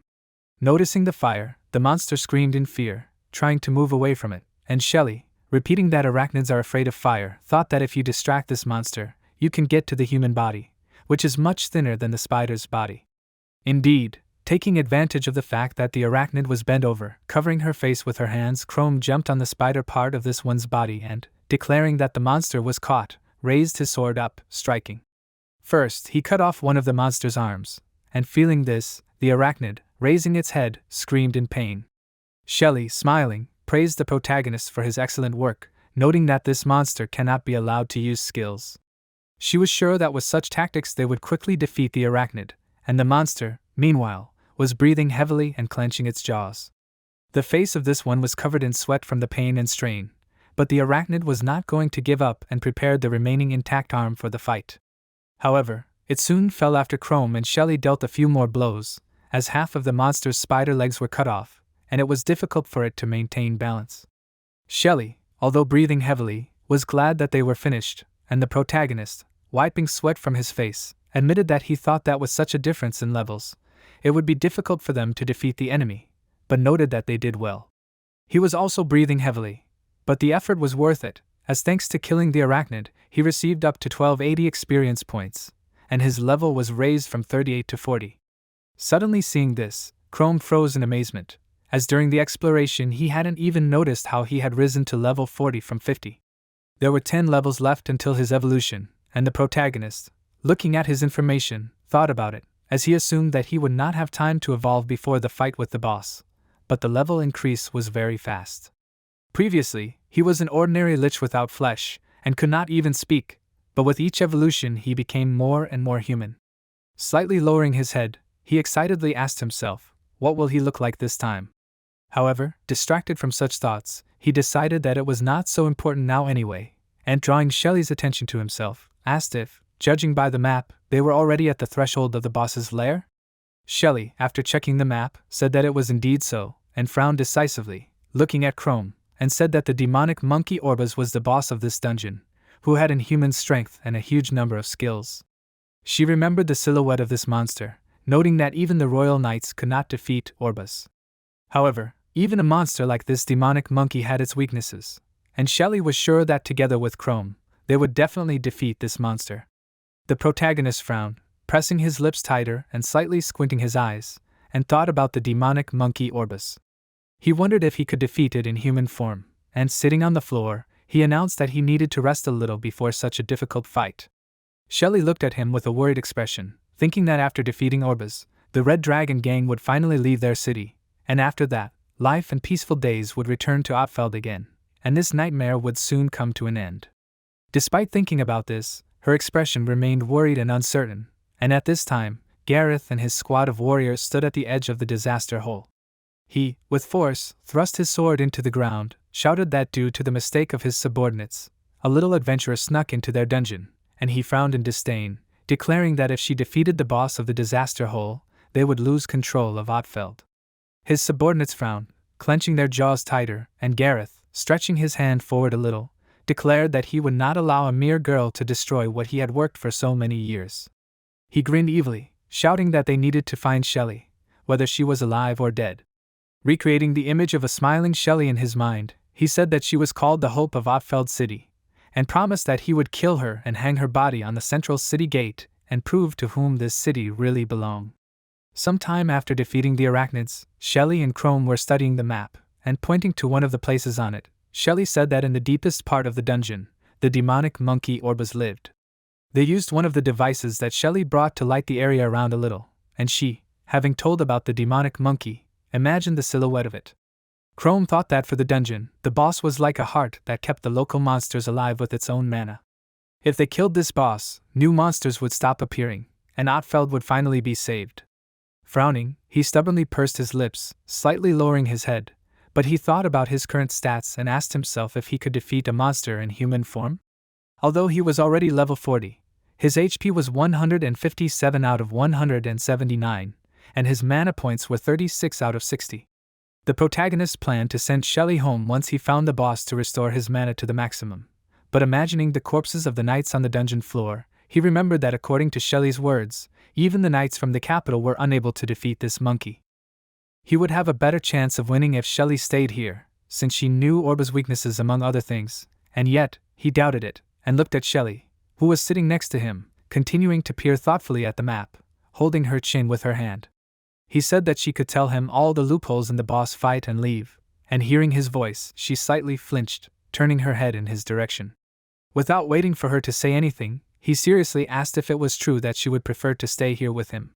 Shelly, folding the map, put it on her lap, placed her palms on top and confirmed it, telling him that those who were lucky enough to survive the battle against Orbas came up with a special tactic in which to defeat this monster. Although she was not as strong as Chrome, she decided that she would distract the monster, and the protagonist would put an end to this nightmare. Having said this, she smiled, declaring that this was her decision, and the protagonist, looking at her thoughtfully, realized that if she had made this decision herself, then there was no point in dissuading her. Shelly, meanwhile, recalling the time spent together with the Holy Father and the children, mentally addressed them, asking them to wait a little longer, since Chrome and she were already close to the goal of their journey. Frowning resolutely, she swore that at any cost they would put an end to the existence of this hole of disaster, and if she had to become bait, she would do so without reservation. Soon, they got up and continued on their way, but suddenly shuddered, feeling the dungeon shake. They stopped, mouths slightly open in amazement when the dust that had risen cleared, as they noticed that a huge monster was standing in front of them. Chrome grinned, saying that this was Orbas. The monster, approaching them closer, bared its fangs, carefully examining the opponents, and the protagonist noticed the information about this, learning that the demonic monkey Orbas is level 52, has 284 health points, 112 mana points, and is also a C rank. He immediately got into a fighting stance, holding his sword at the ready, and Shelly, frowning, thought that this was undoubtedly Orbas.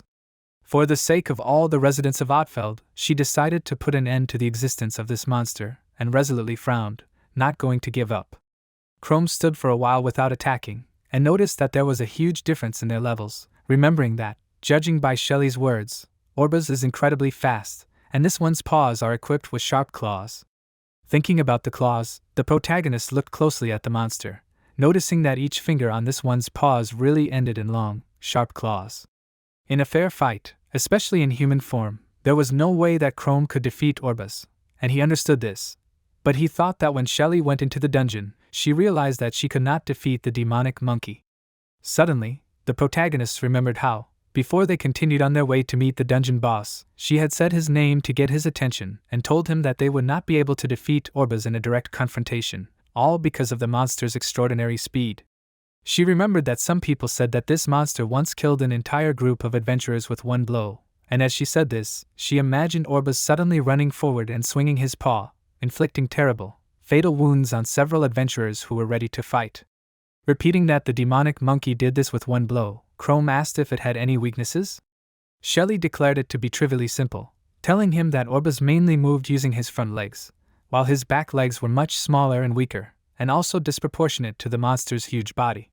She imagined the silhouette of a monkey, mentally drawing a diagram of the relationship of its body parts to each other, and smiling, said that they should not attack head-on, but move in a zigzag, because in this case Orbas would lose his balance and fall. She didactically raised her finger up, and now Chrome, thinking about this, mentally exclaimed that he needed to move in a zigzag and confuse the monster. He really ran as he planned, sharply changing his direction at some intervals, and frowned in concentration, carefully watching the enemy. Orbas turned when the protagonist ran up to the side of this one, but did not attack yet, but simply growled, narrowing his eyes. Finally turning, it ran after Chrome, and he, turning around, looked at Orbas, assuming that the monster clearly did not expect this. However, as Shelly said, on its front legs it moves too quickly. The demon monkey stopped for a moment, and growled furiously before continuing to chase, and Chrome thought that although he was running according to plan, Orbas would be able to catch up with him this way. Meanwhile, the monster raised its paw up to strike, and the protagonist remembered that Shelly also told him about one of Orbas's peculiarities, namely that it could not change the direction of its strike and only struck in a straight line. Noticing that the monster was preparing to attack, Chrome stopped, turning to face it, and at the moment when the monster lowered its hand, the protagonist simply jumped to the side, dodging. The blow was very strong, and the ground in the place where Orbas struck cracked, and stones of various sizes flew into the air. Continuing to run, the protagonist realized that he just needed to give Orbas a chance to attack and only then continue running. He kept a close eye on the enemy, and it tried to attack again, and Chrome, dodging again, thought that with such simple methods he could knock the demonic monkey out of strength, but added that if he did not have time to dodge, it would seriously injure him. He was grateful to fate that he met Shelly in the dungeon, because without her advice, he would have died long ago. Stepping aside, he stopped for a moment, watching as Orbas also froze for a moment, continuing to hold his hand in the place where it hit. Frowning, Chrome imagined his silhouette, cut by lines that appeared due to the impact of the bones, and the demonic monkey at that moment continued to attack and, screaming, the monster extended his hand forward to strike with claws, not a fist. However, the protagonist managed to dodge this time too and, stopping when he ran to a safe distance, he looked at Orbuz's hand, which was stuck in the stone. He was glad that the demon monkey's claws were stuck in the rock, and ran forward, preparing to strike. He swung his sword, assuming that it was time to strike the monster's weak point, and shouting that he would do it on the legs, he swung his weapon, delivering a powerful attack. The monster cried out, and Chrome suddenly froze, frowning warily, and looked closely at the demon monkey's leg, noticing that only a slight scratch had appeared where he had struck. The protagonist did not understand why this happened, since he had struck with all his strength, but he had only managed to slightly scratch Orbuz. He remembered Shelly, smiling determinedly, saying that if he managed to damage the monster's legs, the demon monkey would lose a lot of speed. However, it did not cause a serious injury, and while Chrome was thinking about this, Orbuz had already pulled out his claws stuck in the rock. Still standing in place, the protagonist wondered why his blow only slightly scratched the monster. Now he knew that this attack would be of absolutely no use, but he still gripped the hilt of his sword tighter with his hand. Suddenly, Shelly, running closer, warned Orbuz not to forget about her, calling her names, and thrust her sword forward, ready to fight. She, running closer, struck Orbuz in the back, and the monster flinched slightly. However, Shelly's blow did not cause any damage, although she pressed her sword with such force that the blade began to tremble. With her eyes wide open in shock, she thought that she had struck a stone with her sword, mentally exclaiming that her blow did not hurt Orbuz at all. The monster opened its mouth wide, screaming in anger at the attack, and raised the upper half of its body, concentrating magical energy around itself, strengthening its attack, and swung its paws.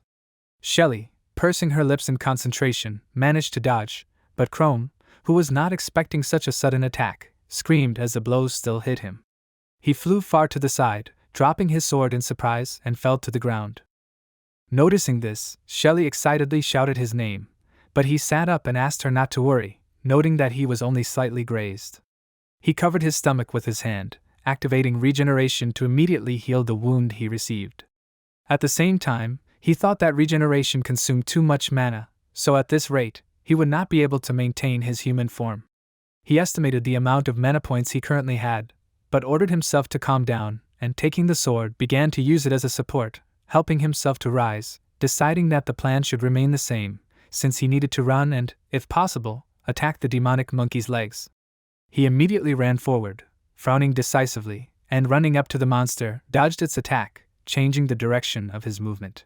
He was sure that they still had a chance to win, since none of them were injured, and decided that they just needed to repeat this trick again. Noticing that he had returned to the fight, Shelly froze in shock, watching him, and the protagonist, remembering what a minor wound his attack caused, thought that they still were not prepared for Orbuz's skin to be so durable. In human form, he wouldn't be able to do enough damage to weaken the monster, and while he knew that the mimic's claws could cut through the demon monkey's skin, he thought that unlike the battle with the Gargoyle King, he and Shelly could see each other perfectly now. He thought back to when he had fought the other monster in the dungeon, but back then, he had been hidden from everyone by clouds of dust and flames. He wouldn't be able to use partial transformation now, and as he dodged another of Orbuz's attacks, he explained to himself that Shelly would see him and panic.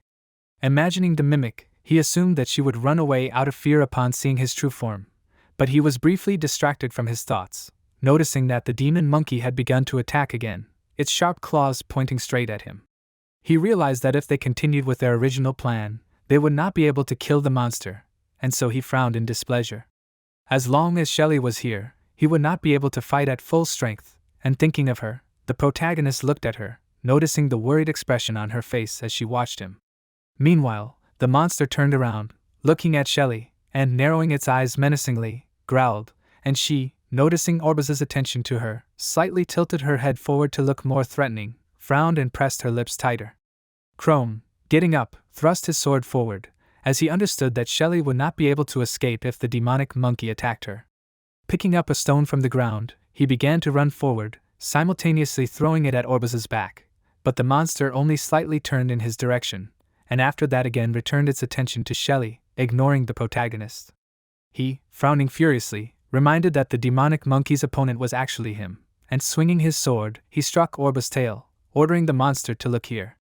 When the blow was delivered, first the snake's head, located at the end of the tail, screamed, and then, as the pain spread throughout the body, Orbas himself screamed. It, narrowing its eyes, turned around, opening its mouth, and growling, delivered a powerful blow, which Chrome, albeit with difficulty, managed to dodge. He remembered that the tail of the demon monkey was not a weak point, but according to Shelly's stories, if you hurt Orba's tail, the monster can be distracted. While he was thinking about this, the demon monkey prepared for another blow and attacked, causing Chrome to run away again. He realized that he needed to run now, and returned to the original plan, abruptly changing direction after a certain period of movement. The monster ran after him, swinging its paws over and over to attack, but the protagonist had already gotten used to its movements, and so he smiled slightly, but was still upset since he could not find the right moment to attack. The monster, suddenly grinning, cried out softly, and then opened its mouth wide, drawing air into its chest to activate the beast's poisonous breath.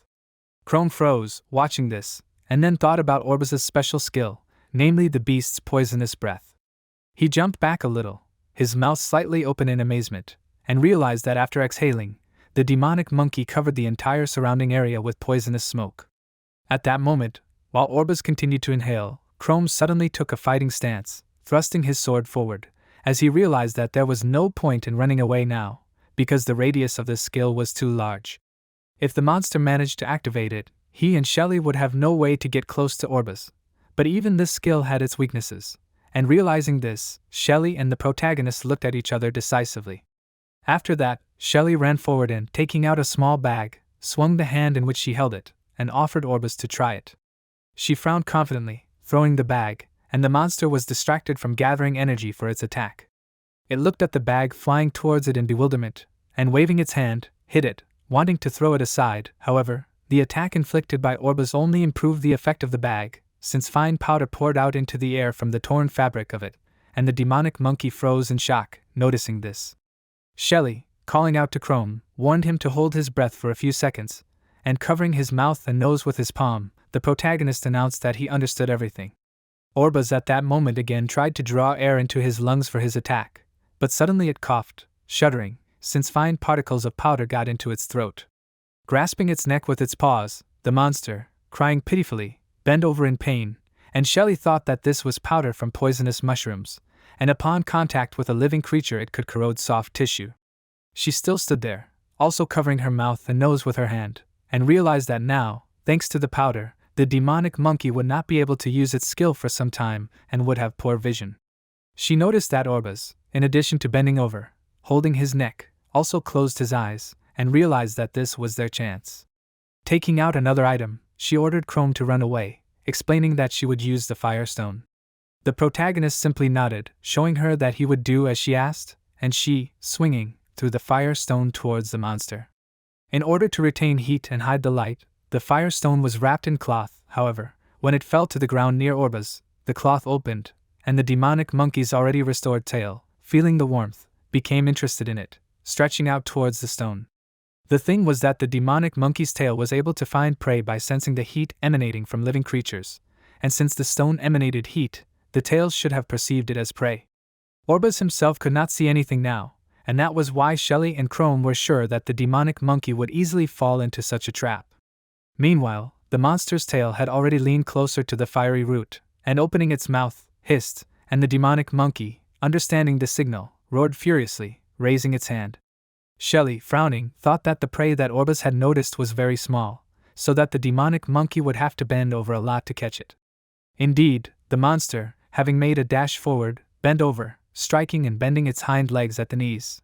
Raising her sword, Shelly pressed her lips tighter, frowning even more, and mentally exclaimed that this would give them a chance to strike the monster's legs. She ran forward, striking, and blood spurted out from the resulting wound. However, as Chrome approached, he realized that no matter how hard they tried, Orbas' skin could not be pierced with a normal sword. He came to this conclusion because he noticed that only a scratch remained where Shelly had struck. In that case, he decided to use his fangs, since this way he would not have to transform into a monster, and in addition, Shelly would not notice anything. Frowning, he opened his mouth slightly, revealing sharp fangs, and jumping closer to the demonic monkey, he sank his teeth into the place where the wound from the sword strike had already been. Without unclenching his jaws, he began to pull at the demonic monkey's skin, and feeling pain, the monster was distracted, and Chrome by this time pulled out a piece of flesh from the demonic monkey's leg. Noticing him, Orbas roared furiously, and the protagonist, taking out a piece of flesh from his mouth, looked at it in shock, and then jumped to the side, because due to the wound, the demonic monkey lost its balance and fell to the ground, raising clouds of dust into the air. Shelly, noticing the monster's fall, happily exclaimed that they succeeded, clarifying that it means that they were able to weaken Orbas. Keeping some distance from the monster, Chrome looked at it carefully, thinking that thanks to Shelly's strategy, they were able to achieve such a result. Now the demonic monkey could not see and use its skill, so the protagonist frowned decisively, raising his hand to his face, and mentally added that, in addition to this, due to the wound on his leg, the monster will no longer be able to move. Furiously and heavily breathing, Orbas meanwhile raised his head, narrowed his eyes and turned in the direction of Chrome and Shelly. She swung her sword and took a fighting stance, preparing to continue the fight, and the protagonist, also putting his weapon forward, mentally exclaimed that victory was in their hands. However, despite the nearing end of the fight, he was not happy, remaining focused, and together with Shelly, he simultaneously ran to attack, swinging his arm to strike. The demonic monkey, sensing their presence, growled, but was unable to resist, and Chrome, having struck, thought that now that Orbas had lost all his advantage, it would not be difficult to finish it off. But suddenly he froze, slightly flinching, as he noticed a purple mist appearing in the air. Distracted from inflicting damage on the demonic monkey, he asked in confusion, "What is this?" Looking at the wound from which the mist was rising, attracting his attention, the protagonist asked in shock, "Is this really regeneration?" He was surprised that the demonic monkey also had this skill, and he cursed in his mind, knowing that if they didn't stop this right now, all their efforts would go to waste. Raising his sword again, he ran towards the demonic monkey, screaming and throwing a punch, but the monster blocked it by holding out his hand in front of his face, which he used as a shield. Peeking out from under his hand, the demonic monkey frowned at Chrome, growling in warning, and clenched his other hand into a fist, striking the protagonist. He, not expecting the attack, only managed to hold his hand out in front of himself, taking the blow on it, and noticing that the demonic monkey was attacking him, Shelly excitedly shouted his name.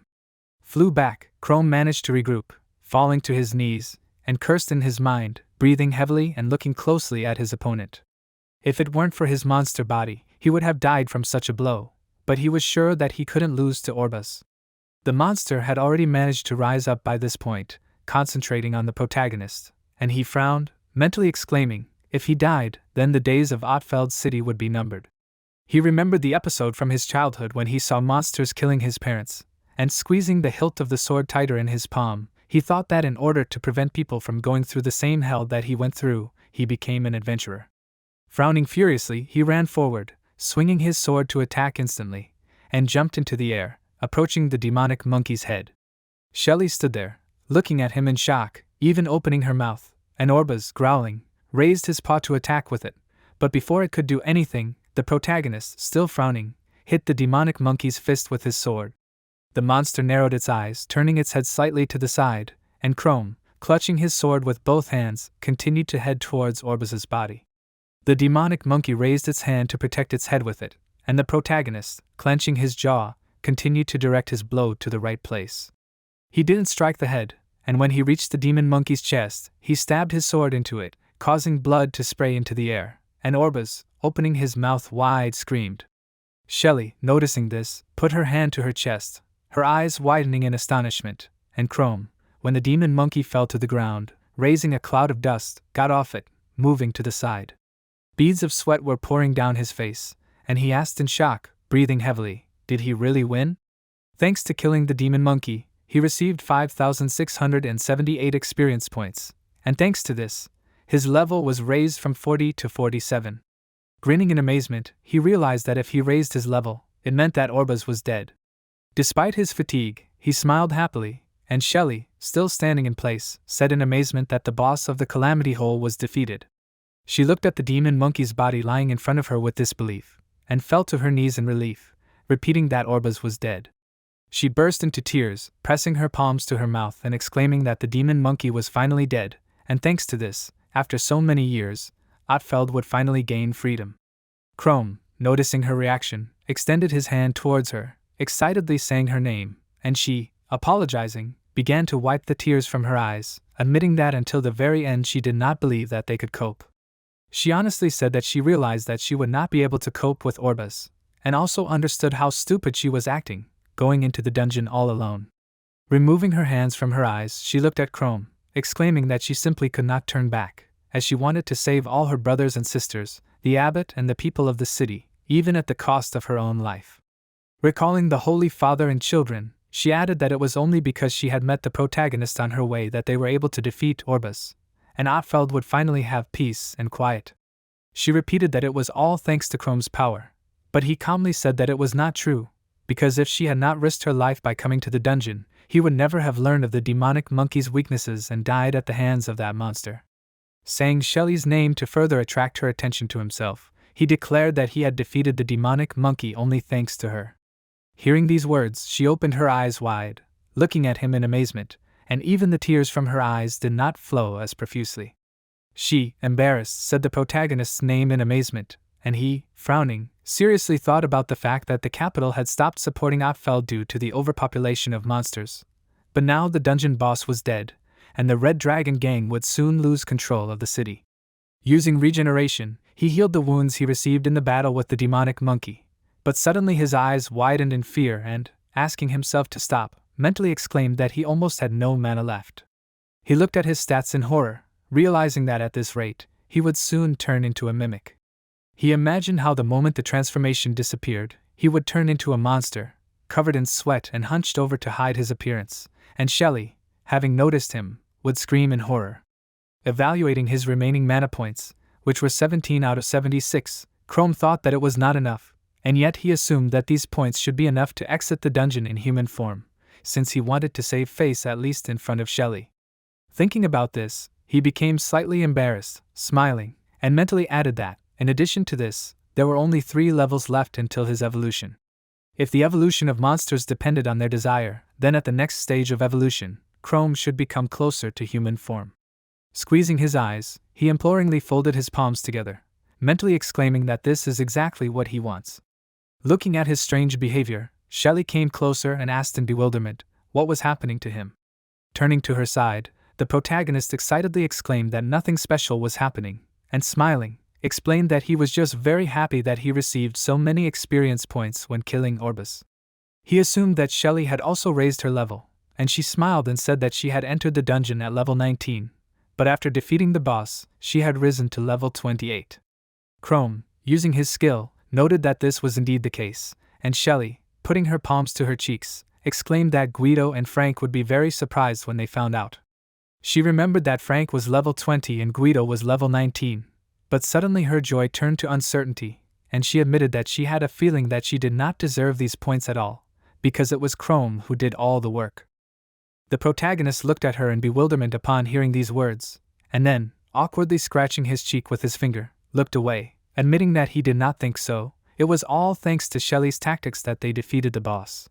She lightly slapped her cheeks with her palms, closed her eyes, bowed her head, and exclaimed that she had done almost no damage to the demonic monkey.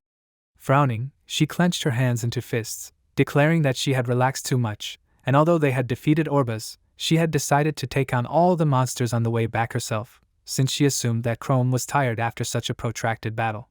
Smiling happily, she sighed, declaring that as soon as they returned to the city, she would immediately write a report on the disaster hole and send it to the capital. The protagonist also couldn't help but smile, albeit weakly, when he heard these words, and grabbing his hair with his hand, he mentally admitted that Shelly was right, since he was indeed very tired, and also the transformation was eating up his last strength. Sitting down on a stone lying nearby, he lowered his head, saying that in this case, he would rely on Shelly's strength. She stood there for a moment, looking at him, and then, smiling, exclaimed that he could count on her, promising that she would protect him until the very exit. But suddenly her smile disappeared, she opened her eyes wide, and stretching her hand forward, ordered Chrome to step back. He raised his head, looked at her in confusion, widening his eyes, and asked what this meant. Before he could finish his question, Shelly jumped towards him, covering his back with her body, as someone launched a powerful fire attack at the protagonist from behind. Taking the full impact on herself, she flew to the side, falling unconscious to the floor, and Chrome, looking at her in fear, said her name, but did not receive an answer. Suddenly, Canella came closer, accompanied by another mage from the Red Dragon gang, who, smirking, called Shelly a stupid girl, since she covered some not very strong guy. He stood there, his sword relaxed over his shoulders, and Canella, stretching out her hand towards Chrome and Shelly, called her a selfless girl and admitted that she even felt sorry for her. The protagonist, getting off the stone, knelt down, lifting Shelly into his arms, and asked in amazement, "What is this?" In addition to the two bandits he noticed at the very beginning, the rest of the squad members also descended into the dungeon, and all these representatives of the gang stood, grinning and watching Chrome, who asked a little scared, "What is the Red Dragon gang doing here?" Suddenly, one of the bandits, coming forward, admitted that he did not think that the protagonist and Shelly would go so far. It was Gareth, who was carrying his axe, the handle of this one resting on his shoulder, and frowning, he added that on the way here they saw the corpse of the arachnids, and if Shelly and Chrome were alive then it meant that they had managed to kill Orbas as well. Shelly, who had already regained consciousness by this point, opened her eyes wide in horror and stuttering, asked if this was really the leader of the Red Dragon gang, Gareth? The protagonist, his mouth open in bewilderment, frowned and, looking at Gareth, asked himself if he was even a human being?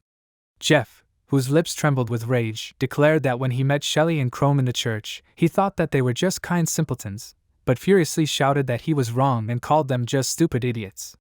He wondered if they realized what they had done, and he frowned as he shouted his furious speech, and Shelly, kneeling on the ground, exclaimed that of course they realized all of this, and declared that the demon monkey was dead, so the representatives of the Red Dragon gang members would no longer be able to rule in Otfeld.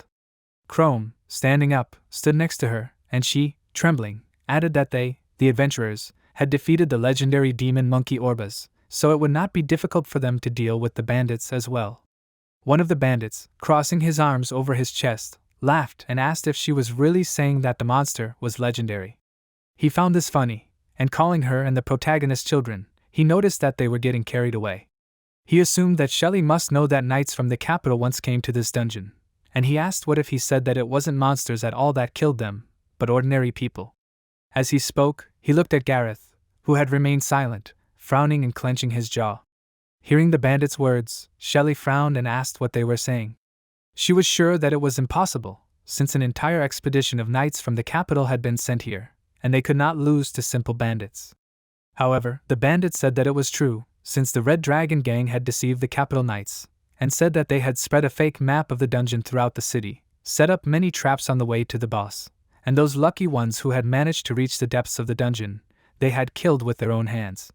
He remembered how the bandits, holding their weapons in their hands, killed the knights, and one of the bandits declared that the capital knights were as stupid and altruistic as Shelly and Chrome, so they could not cope even with ordinary bandits.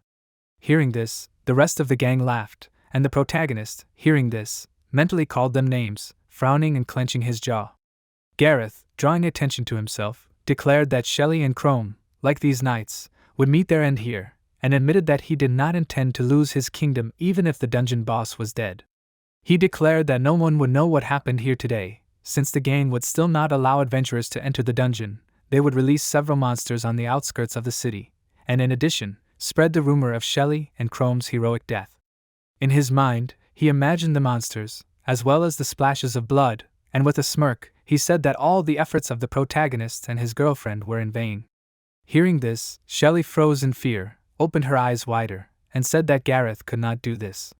However, he said that he could do something like that, and attracting the attention of the other bandits, he suggested that they have fun with Shelly while she was still alive, and Chrome ordered to feed her to the monsters right away. The protagonist's face was covered in sweat from the strain, and he, clenching his palms into fists, looked more closely at his opponents. Frowning, Gareth declared that all of Shelly and Chrome's efforts were in vain, and his assistants began to smirk upon hearing this. Gradually, they began to approach the protagonist, and he looked at them warily, but then, frowning, he lowered his head, thinking that Shelly was injured and could not fight, and looked a little to the side, noticing that she was holding on with her last strength and consciousness, leaning heavily towards the ground, and her face was covered in sweat from the strain. He himself was not in the best condition either, as his HP points were 38 out of 227, and his MP points were only 17 out of 76. Mentally cursing the bandits, he said that they were the ones who were able to single-handedly deal with a squad of knights from the imperial capital, and if that was true, then it would not have been difficult for them to kill the boss, let alone them. Thinking about this, he looked at Gareth, who continued to hold his axe in his hands, frowning and clenching his jaw. Suddenly, Shelly, attracting Chrome's attention, apologized to him, admitting that she only wanted to save Otfeld from evil, but in the end, she took advantage of his kindness for her own selfish desires, so now they will both die. Squeezing her eyes shut, she only bowed her head more deeply, tears flowing from her eyes, and the protagonist remained silent for a while, seriously watching her. In the end, he clenched his fists as he understood the feelings she had, having been given the most useless skill of all by God when he was born. He remembered crying with his eyes closed as a child, but he still dreamed of becoming an adventurer in order to help other people, and now he asked himself where that had led him. He answered that question himself by thinking that he had become a monster, having lost all of his humanity, and while replaying in his mind what he had been like before his first evolution, he also added that even after such ups and downs, he was still driven by his selfish desires. He wanted to become a human, and while briefly distracted from thinking about that, he once again carefully looked at the approaching bandits and thought that his body had already met death once, so it would not be so easy to kill him a second time. He was distracted again when he heard Shelly, still crying, call his name, and apologizing to her. The protagonist said that due to his carelessness, she had to expose herself to a blow in order to protect him. He thought back some time, and stepping forward, extended his hand in which he was clutching a weapon towards the bandits, and seriously said that he needed to repay her in the same coin. She, raising her head, looked at him in shock, and one of the bandits, swinging his sword, noticed how Chrome spoke and ordered him not to underestimate them. He ran forward, striking, but the protagonist managed to block it with his sword. Noticing how he moved, the bandit only became more cheerful and mockingly asked, "Is this really all he can do?" He thought it was very pathetic and swung his sword again, causing a severe wound to Chrome. The protagonist frowned slightly at the blood splatter, and Shelly trembled and tried to get up, as she was sure that if she stood aside, Chrome would die. Jeff, also joining the battle, warned that they were all finished, and although he admitted that Chrome and Shelly's levels were higher than the bandits, he shouted that in their condition they would definitely not be able to cope with the crowd. He promised that after their deaths, he would cut off their heads, bring them to the church and show the children what happens to those who play heroes. Shelly was horrified, her eyes widening when she heard this, and her face became covered in sweat, and Jeff added that they should not have crossed the Red Dragon, adding that it was all their fault. Chrome, whose face was dripping with sweat from pain, clenched his jaw, glaring at him, and he, turning towards his comrades, added that he would also tell the abbot how they died, and he would do it in great detail. Unable to rise, Shelly gave in, resignedly laying her head on the ground, and mentally addressing the children and the abbot, apologized to them. She continued to cry, and at that moment the protagonist, squeezing the hilt of the sword with his palms tighter, jumped up to strike. He frowned in concentration, about to strike the bandit who had wounded him before. However, before his sword reached the right point, Jeff, standing in front of his partner, parried Chrome's attack and, smirking, asked what this meant. He assumed that he had cut his teeth, and at that moment the other bandits, who used bows as their weapons, inserted arrows into it, aiming to shoot at the right moment. Almost simultaneously, they fired several arrows into the protagonist's body, and from the speed and force with which it flew at him, he flew back a little, his eyes wide open in shock. Blood sprayed into the air, and Jeff, coming closer to the fallen Chrome, said that it was too early for him to die, since he wanted to personally see how the monsters would eat him alive. Smiling, he also admitted to himself that he really wanted to deliver the final blow to the protagonist, and raising his sword, he swung to attack, but unexpectedly his weapon encountered an obstacle, which was the hand of the monster, from which Chrome removed the transformation effect. Frozen, Jeff opened his eyes wide and asked, "What is this?" He looked at the partially modified body of the protagonist in horror, and asked what kind of nonsense was this. He assumed that it was his skill and exclaimed in disgust that it was very disgusting. Ignoring these words, Chrome clenched his hand into a fist and swung, striking Jeff in the jaw, and he screamed and fell to the ground, dropping his sword from his hands. He asked himself in shock, where did Chrome get such strength? Shelly, looking at the protagonist in amazement, remembered that he had the skill of regeneration, and humans only have one skill for their entire life. If this was true, she wondered what happened to Chrome's hand, and still not finding the answers to her questions, she simply watched as he, breathing heavily, pulled the arrows out of his body. Gareth frowned and grinned, surprised by what he saw, and the protagonist threw the arrows he had pulled out on the ground and mentally addressed Shelly, remembering how she, closing her eyes and smiling, exclaimed that there are no absolutely bad people, especially since one can determine whether Chrome is a bad person or not by just looking at him. She was the first person in the protagonist's entire life who showed him sincere kindness and compassion, and that was why he wanted to save face at least in front of her, and although he never expected that they would meet again, he was happy that he was able to become friends with a person like Shelly. He remembered the moment when, having met her again, he began to run away, scared, and added that he was very sorry that he met her only when he became a monster. He suddenly smiled and asked, "What difference does it make?" He extended his hand towards the bandits and asked out loud in a serious tone, "What is it?" He assumed that they were no longer going to attack, and one of the bandits frowned and thought that Chrome had not used his skill the whole time, so he had no idea what he could do, but he asked out loud, did the protagonist really think that he would be scared by the sight of his hand? He ran to attack, raising his sword above his head, about to strike, and Chrome, placing his palm on his mask, offered to test if the bandit would be scared of him. Returning his mask to his face, he removed the transformation, and his body was surrounded by a bright light. Without stopping, the man still ran towards him to strike and shouted for him to die. Blood suddenly sprayed into the air, however, it did not belong to Chrome, as he, having turned into a monster, managed to attack him himself before the bandit could strike, cutting his body into two parts with his sharp claws. The halves of the dead body fell to the floor, and the protagonist received 576 experience points thanks to this murder. Jeff, frozen, asked in fear, "But is Chrome not a human?" His face was covered in sweat, and Canella, frowning, mentally exclaimed that this was not a skill, since the main character was not a human all this time. Ignoring their amazement, he looked at his bloody hand and thought that he killed a person for the first time, but noted that he did not feel anything because of this, although he understood that this should be in the order of things, because he is still a monster, not a human. Distracted from looking at his hand, he slightly bowed, looking at his new opponents, and one of the bandits admitted that he had never seen such monsters. Another man asked irritably why his comrades were standing. He was sure that they needed to kill Chrome, and while they were screaming, Shelly, wide-eyed, looked at the protagonist in bewilderment, saying his name with an intonation of questioning. Mentally turning to her, he apologized since all this time he had deceived her. However, running forward, he asked that she allow him to protect her just this once, and clenching his palm into a fist, he prepared for battle. Having made this difficult decision for himself, Chrome rushed into battle, rapidly approaching his opponents, who froze in place in horror at what they saw.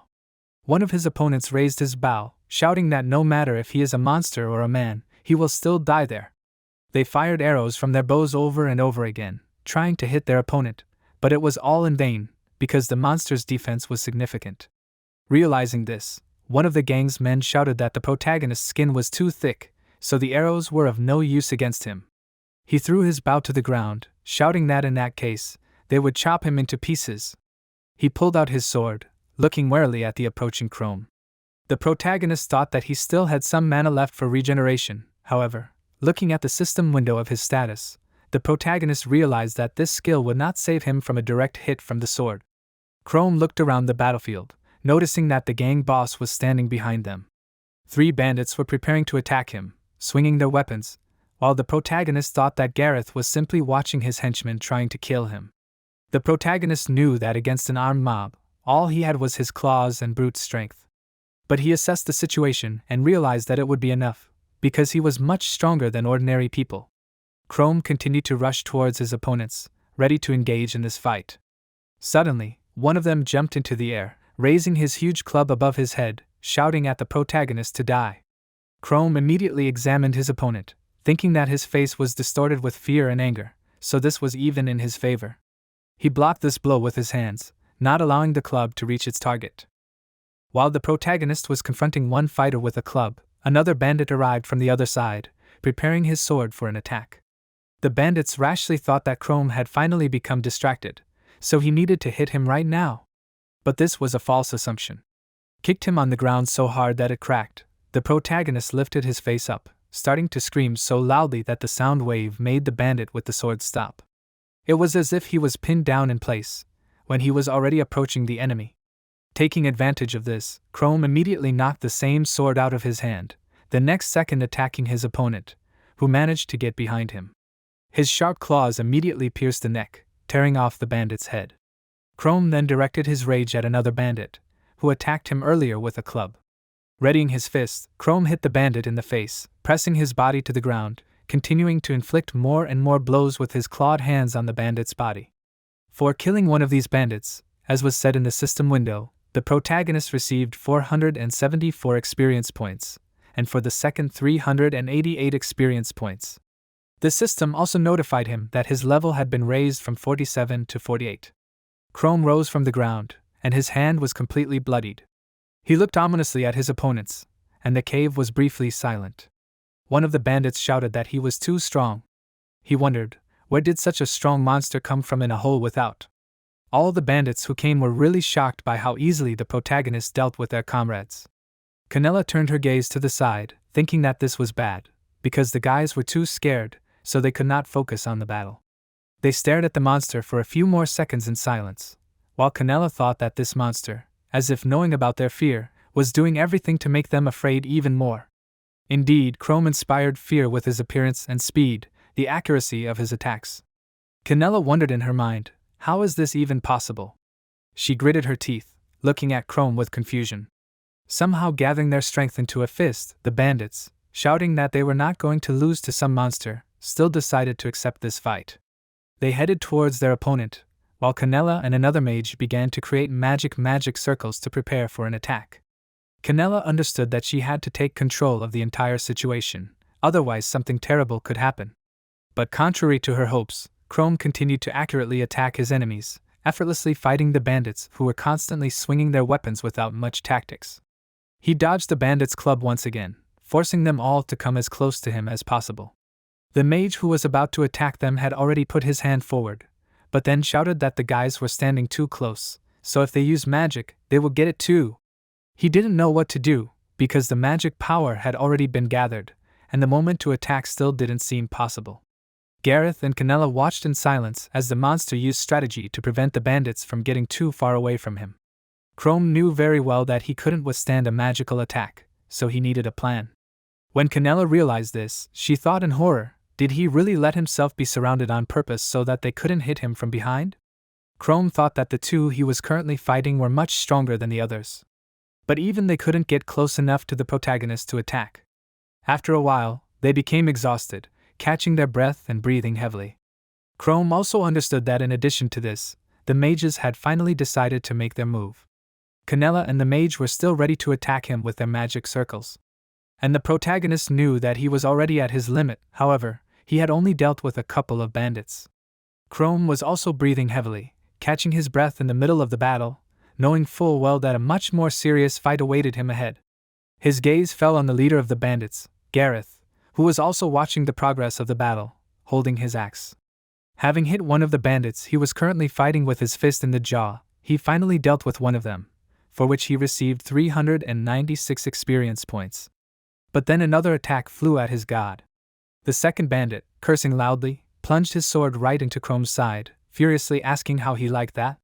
But before he could finish saying this, he noticed, looking down, that Chrome's claws literally went through his body, causing him to cough loudly. The main character lifted the bandit into the air, and then ominously looked out from behind him, looking at the mages and Gareth. He began to run towards them, holding the poor bandit like a shield.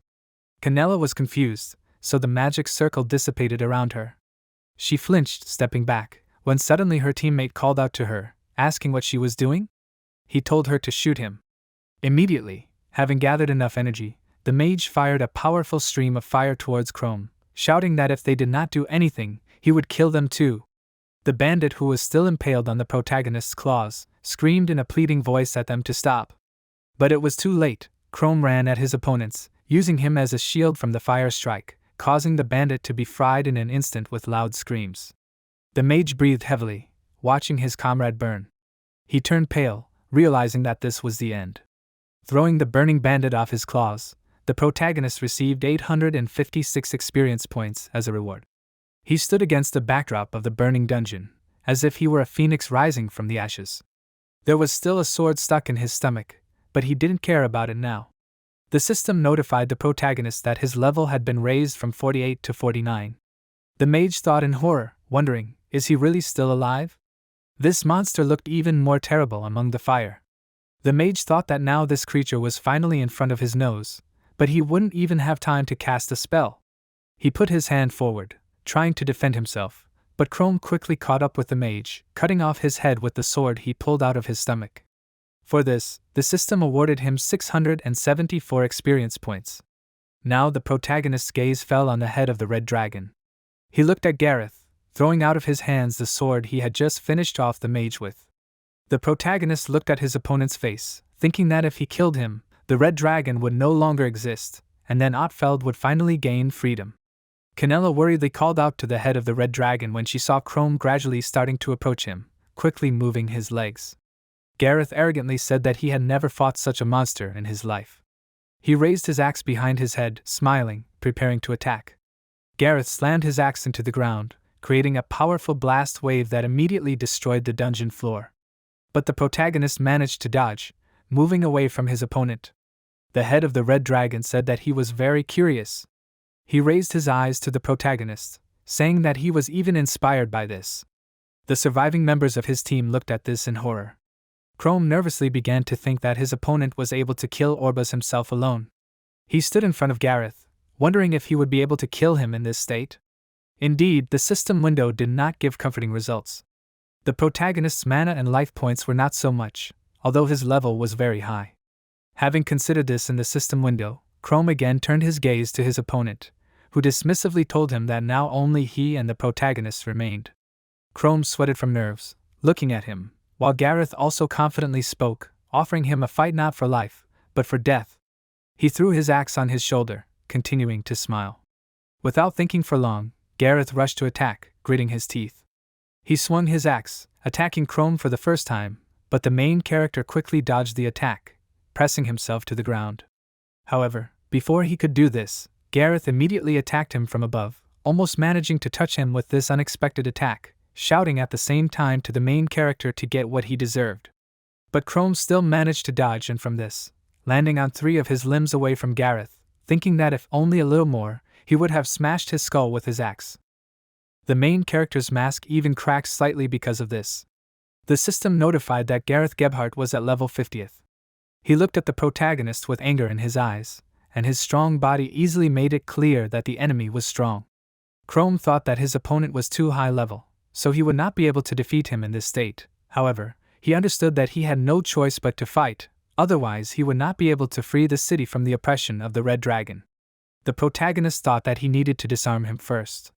He ran at the enemy, extending his claws, thinking that then he would even their chances. But Gareth was not going to sit idly by either. He raised his axe, smiling, preparing to take another attack. Chrome knew that in order to carry out his plan, he would have to close the distance between them, so he decided to use regeneration just in case. He directed all his remaining mana into his left hand, using the regeneration skill. The system immediately showed Chrome that his mana was now 0. The protagonist thought that at worst, he would be able to restore his left hand now. He raised his hand up, continuing to advance towards the enemy. Asked him what he was doing? He told him not to waste time and attack. The leader of the Red Dragon gang hit him with an axe on his left hand, Chrome, causing the protagonist to stop for a few moments, surprising Gareth. He immediately wondered why he did that. His hand was shaking, as was his weapon in his hands, while the protagonist stood still, accumulating strength for the blow. Thinking that the right moment had come, Chrome rushed into battle, opening his mouth. He was already right in front of the city, but the bandit managed to dodge with a smile, cursing, saying that it was close. But that was not the main goal of the protagonist. He grabbed the axe with his teeth, throwing it out of Gareth's hands.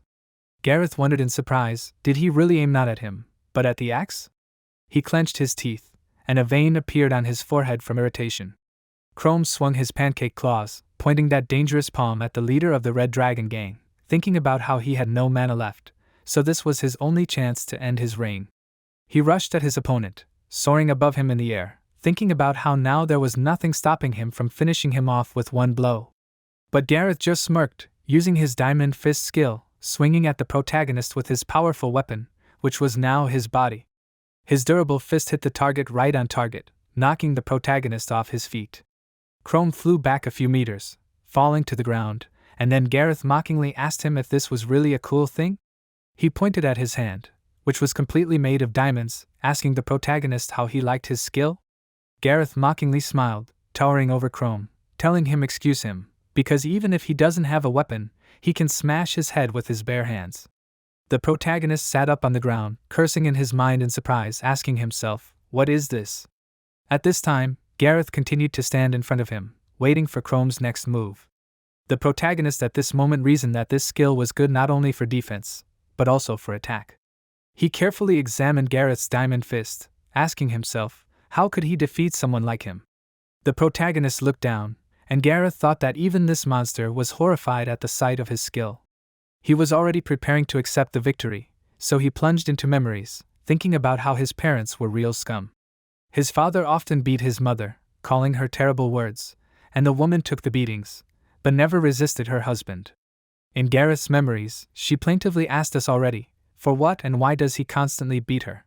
She was shaking with fear, and her husband only fed on her horror, threateningly asking her, what did she say? He flexed his fists, telling the woman that if he said one more word, he would kill her. Then he turned his attention to little Gareth, asking him why he was watching. He called the boy a parasite, telling him that he was a grown man but did nothing for the good of the family. His father said that he was worse than a leech. He grabbed his big manly hand around the poor boy's neck, starting to strangle him for fun. Gareth remembered that at that moment he was on the verge of death.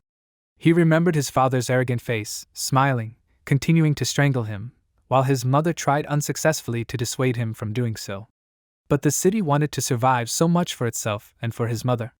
He squeezed his father's hand in his arms, trying to break free from his grip. Gareth did not know if God saw his suffering or the devil himself, but someone gave him a chance to survive that day. At that very moment, when the boy was on the verge of death, his skill finally woke up in him. Gareth stood in front of his dead father, who was lying in blood after his son took his life. He remembered that this was the day he killed a man for the first time, and that was how his ability came about. He looked at his bloody diamond hand, seeing the red liquid on it in horror. But then Gareth turned around, calling for his mother, joyfully shouting that his father was dead. He cursed at his father, telling his mother that he would never hurt them again. But then he stopped, seeing that his mother did not share his joy. He froze, watching as his mother sat next to his father, calling her sweet words, nervously holding his body, hoping that he was still alive. Meanwhile, her son remained on the sidelines, not worthy of her attention. Gareth watched this from afar, not interfering in this.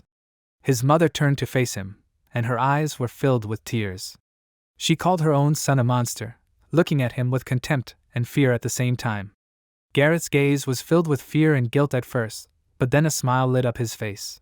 He raised his bloody diamond hand up, thinking that from that day on he decided that this power was given to him to rule over people.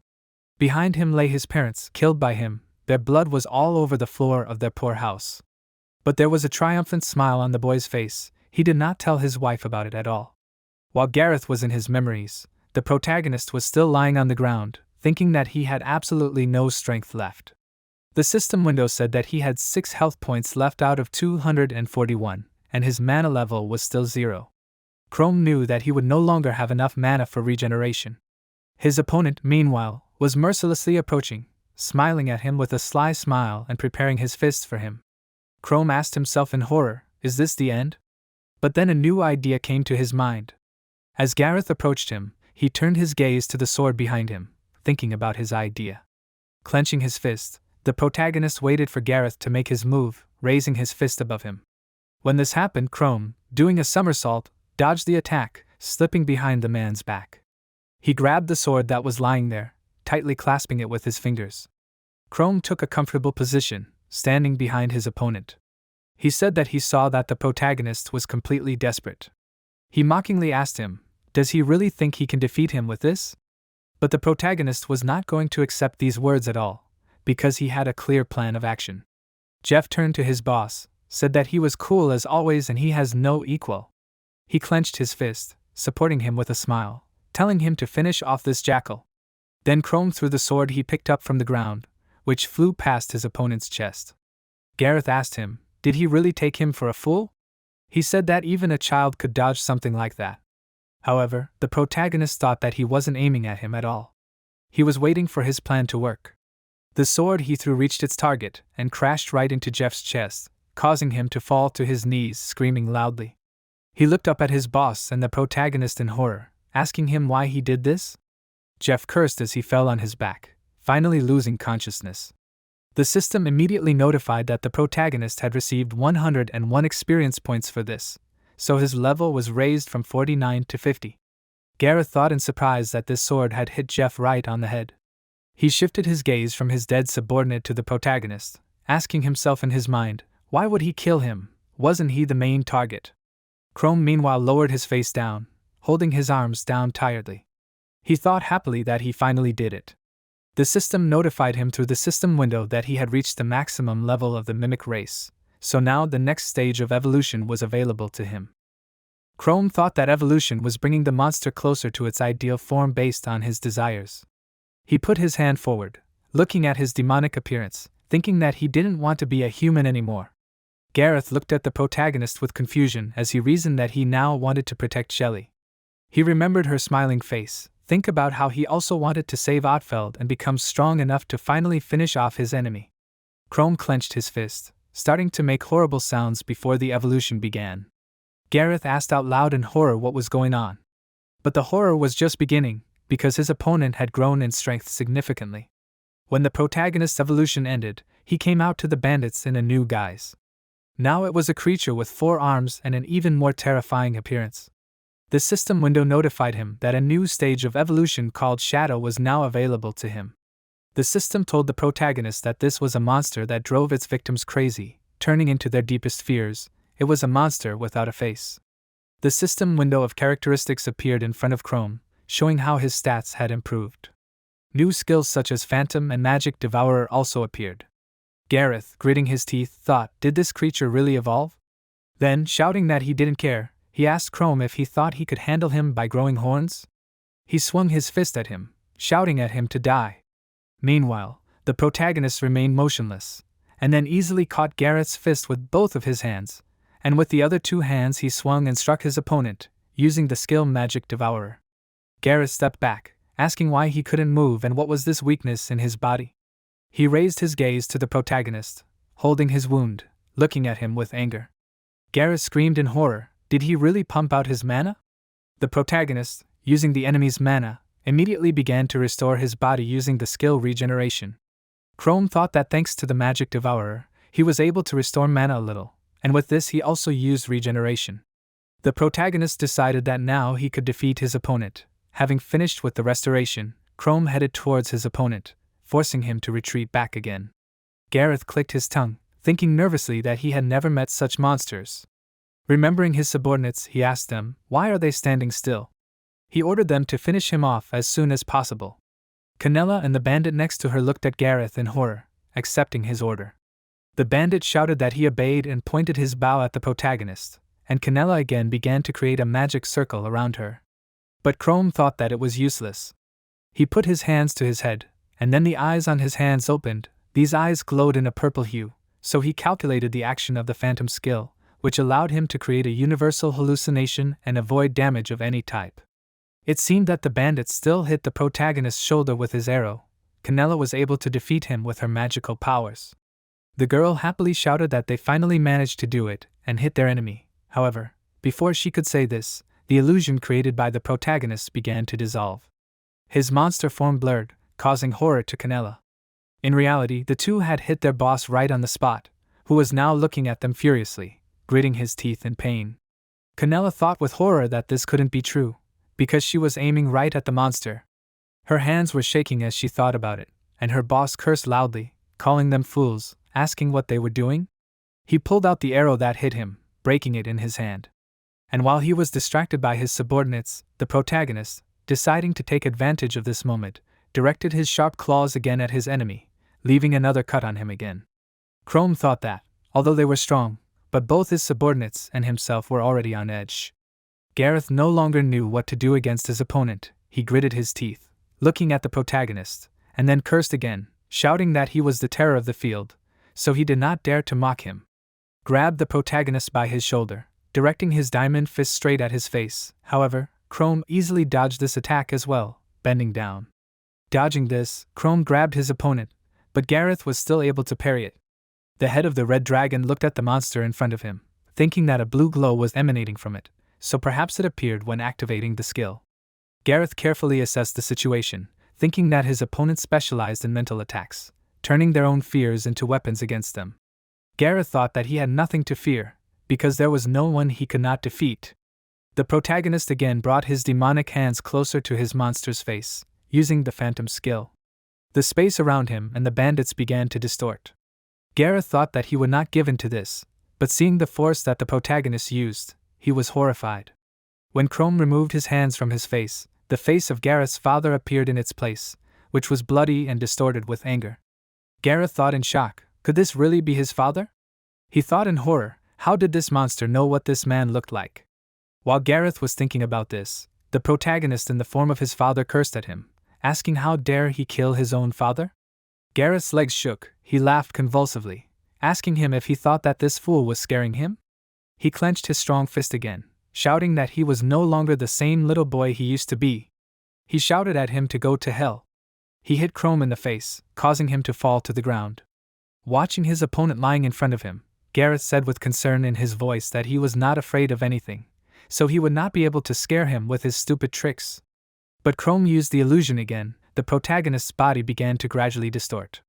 And after a few moments, to Gareth's horror, he noticed that this was the moment of his mother's death. Chrome literally turned into a dead woman who was lying in a pool of her own blood. When Gareth saw this, he wondered in horror in his thoughts, what was happening to him? He clenched his teeth, holding his hand behind his head, trying to understand how exactly the monster managed to do this. He did not understand, why was he so dizzy? When the space distorted again, Gareth again found himself in his old home, which was hell for him. He whispered in horror that this could not be, looking at his childish hand. Turning around, Gareth worriedly asked about Chrome. Did he think that he could fool him? He said that he knew perfectly well that this was all an illusion, so it was not real. But in front of Gareth appeared a dark silhouette, which was the incarnation of his father. This clot of dark energy cursed at him angrily, asking Gareth if he knew what parents do to naughty children.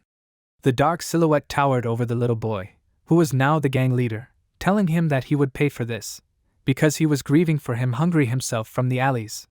Gareth thought with horror that he could not activate his skill in any way.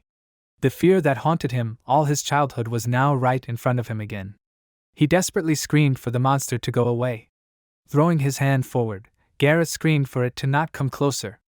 The space began to distort again, and Gareth returned to reality. The illusion ended, and the protagonist dealt the final decisive blows with his powerful claws to the bandit's body, scratching it badly and leaving deep wounds.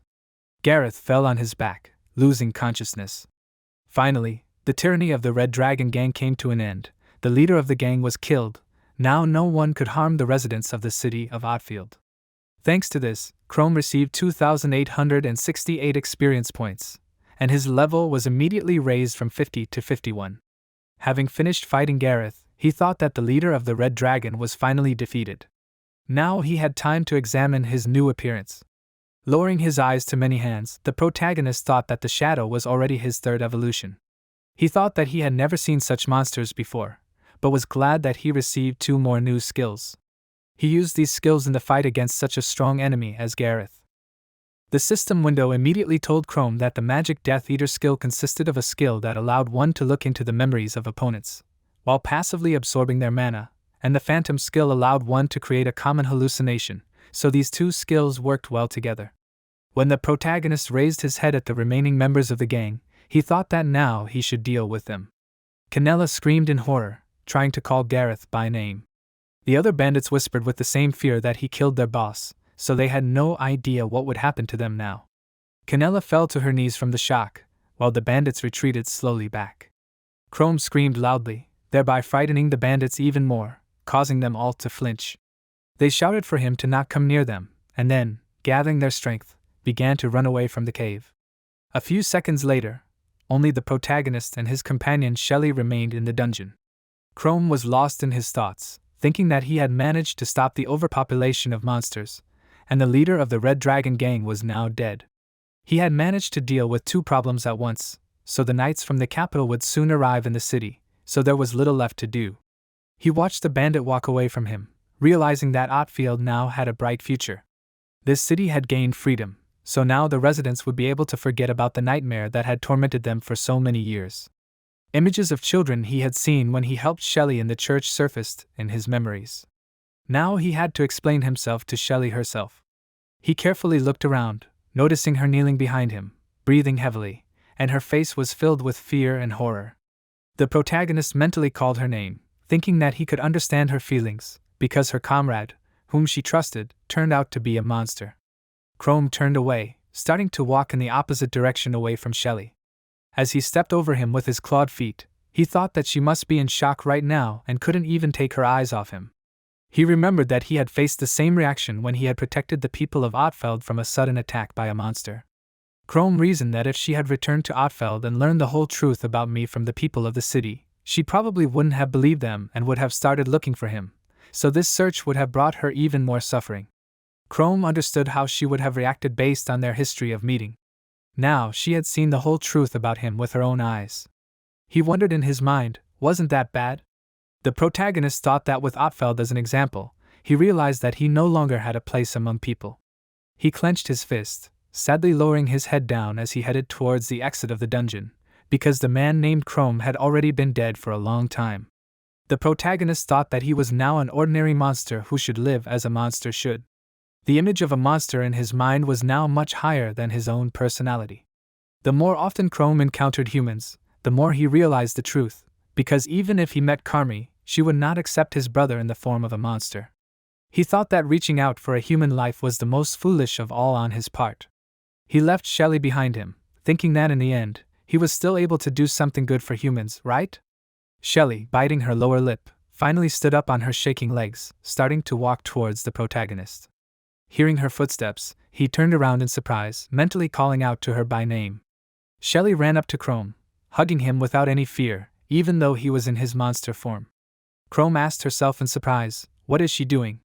But Shelly wasn't going to let him go that easily. She held him tightly in her arms, closing her eyes. Shelly suddenly apologized to him, saying that she didn't know what she was thinking, but as she watched him go, she thought that he must be feeling very lonely, so her body rushed forward. The protagonist looked at her in surprise, while Shelly, standing on her tiptoes, continued hugging him. Chrome looked at her silently for a few seconds, and then Shelly, stopping hugging him, continued to say that she would not hide the obvious, because she was really scared. She squeezed her hands, intertwining her fingers, saying that her heart was about to jump out of her chest, and she did not understand what was happening. But Shelly countered, squeezing her fingers into a fist, saying that what she knew for sure was that Chrome wasn't bad at all. The protagonist leaned slightly, looking at the brave girl, touched by her gesture and words. Shelly thought that now she understood why Chrome visited the dungeons alone. She remembered those times when he suddenly ran away from her, disappearing from sight. After all, if ordinary people knew the truth, they would try to kill him without hesitation. Chrome was still a monster, although he had once been a human.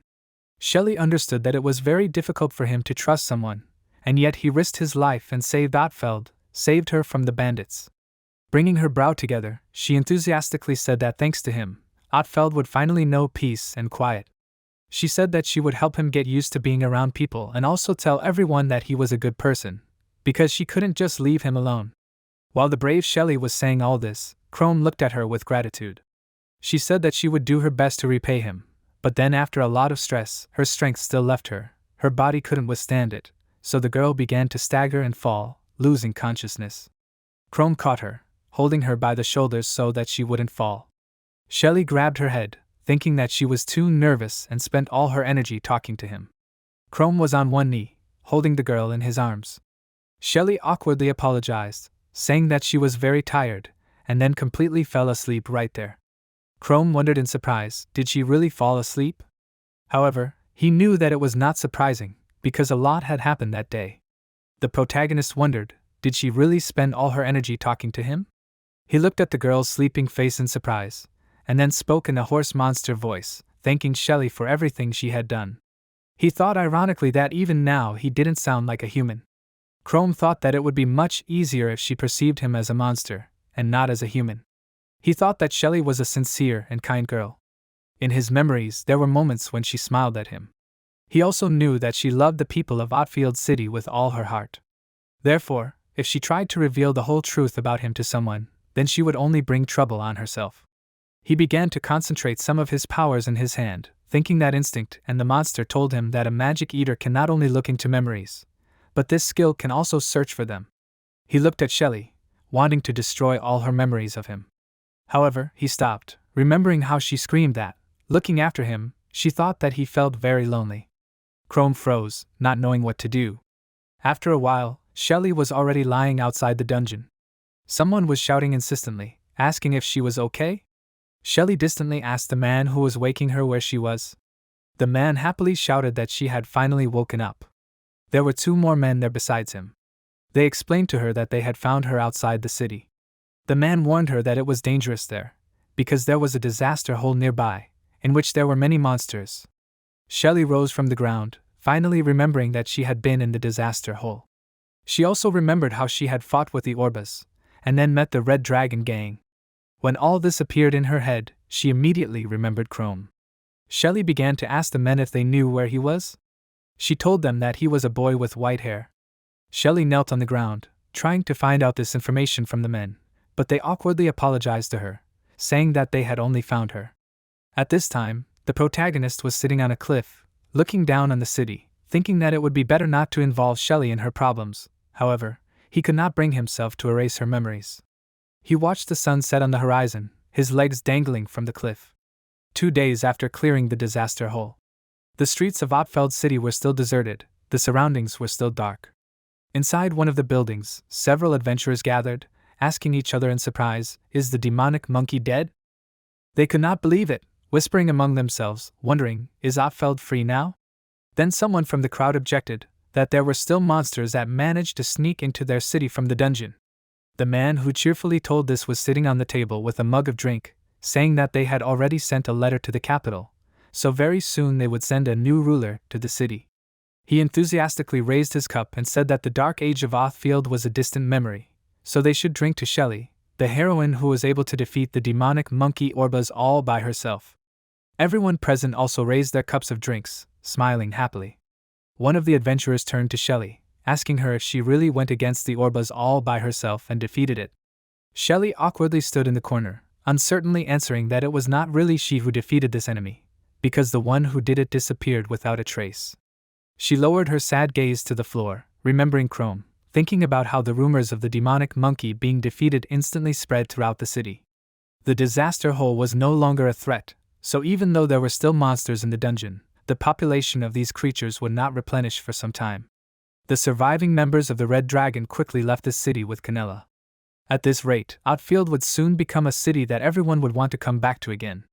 There was a friendly atmosphere in the room around her, everyone was smiling, celebrating this great victory for them. Only Shelly felt uncomfortable, she thought that she did not deserve all this praise. She only wondered, where could Chrome be now? Shelly watched the fun from afar, remembering the brave young man, because only thanks to him the city can now live in peace. The protagonist silently looked at the poster with his former monster face, until one of the girls who were present at the celebration asked him if he wanted to drink with them. Chrome replied that he did not want to. Then the girl ironically answered him that she had never seen a man who could refuse a drink so easily. She said that the owner always forgets to tear down the old flyers. The girl asked with interest, what was he staring at? Turning her head in that direction, she noticed the same poster with the monster, telling Chrome that many said that this monster attacked a little girl, and others said that it was able to take on human form and speak their language. On the poster it was written that this monster was wanted. The girl said that many amazing monsters were born in their godforsaken city. She brought her mug to her lips, sipping the drink, while the main character continued to silently look at the poster. Suddenly, Shelly, noticing the main character in the nah, apologized, turning to him. The girl turned around in surprise at her call, and Chrome, meanwhile, did not react at all. Shelly tried to call him by name, coming closer, asking him, "Is it really him?" However, using his new skill, Chrome removed the hood from his head, and now his face looked completely different with the help of an illusion. Shelly exclaimed in surprise, apologizing, thinking that this was a completely different person. She said that she mistook him for her friend, awkwardly pressing her hand to her chest. As Chrome walked outside from the building, he mentally apologized to Shelly, starting to walk through the dilapidated streets of Otfield. After removing the effect of his skill, he regained his original appearance, thinking that he used the phantom skill, changing his original appearance, so that no one would be able to recognize him anymore. The protagonist thought that he was still grateful to Shelly. After all, it was because of her action that he gained the courage to go to Carmilla. Chrome thought that his mana had doubled. Now his maximum mana was 152 points, his life points were 258, and he still had 19 levels to go until the next evolution. Chrome reasoned that the Shadow race mainly had magic skills, so such an increase in mana was not surprising. The transformation skill takes away 1 point of mana points every 10 minutes, so now he can stay in human form for about a day. Chrome continued walking down the street, thinking that in a critical situation, he can use the illusion phantom and get into the human's memories thanks to the magic eater. He wanted to use all his powers to the fullest now. Now he was sure that he would be able to see Carmilla without much difficulty. After all, he clearly remembered how his sister cried, clutching his sword. He wanted with all his heart to return to his hometown of Rockdat. At this time, far away from here, a conversation was taking place between two important people. It was the feudal lord Mizo and the head of the alchemy organization named Asher. They were sitting opposite each other in the room, and Mizo asked Asher in surprise, did he really summon an Orbas in the disaster hole? He was surprised by such a human ability, so he could not quite believe it so easily. Asher immediately responded affirmatively, saying that it was, addressing Mizo respectfully. He added that he was the head of an alchemical research organization called Devon Claws. Asher raised his hand with a smile, explaining this to Mizo. He told him that they had been studying the nature of monsters for thousands of years, and had finally made the discovery that monsters could be controlled.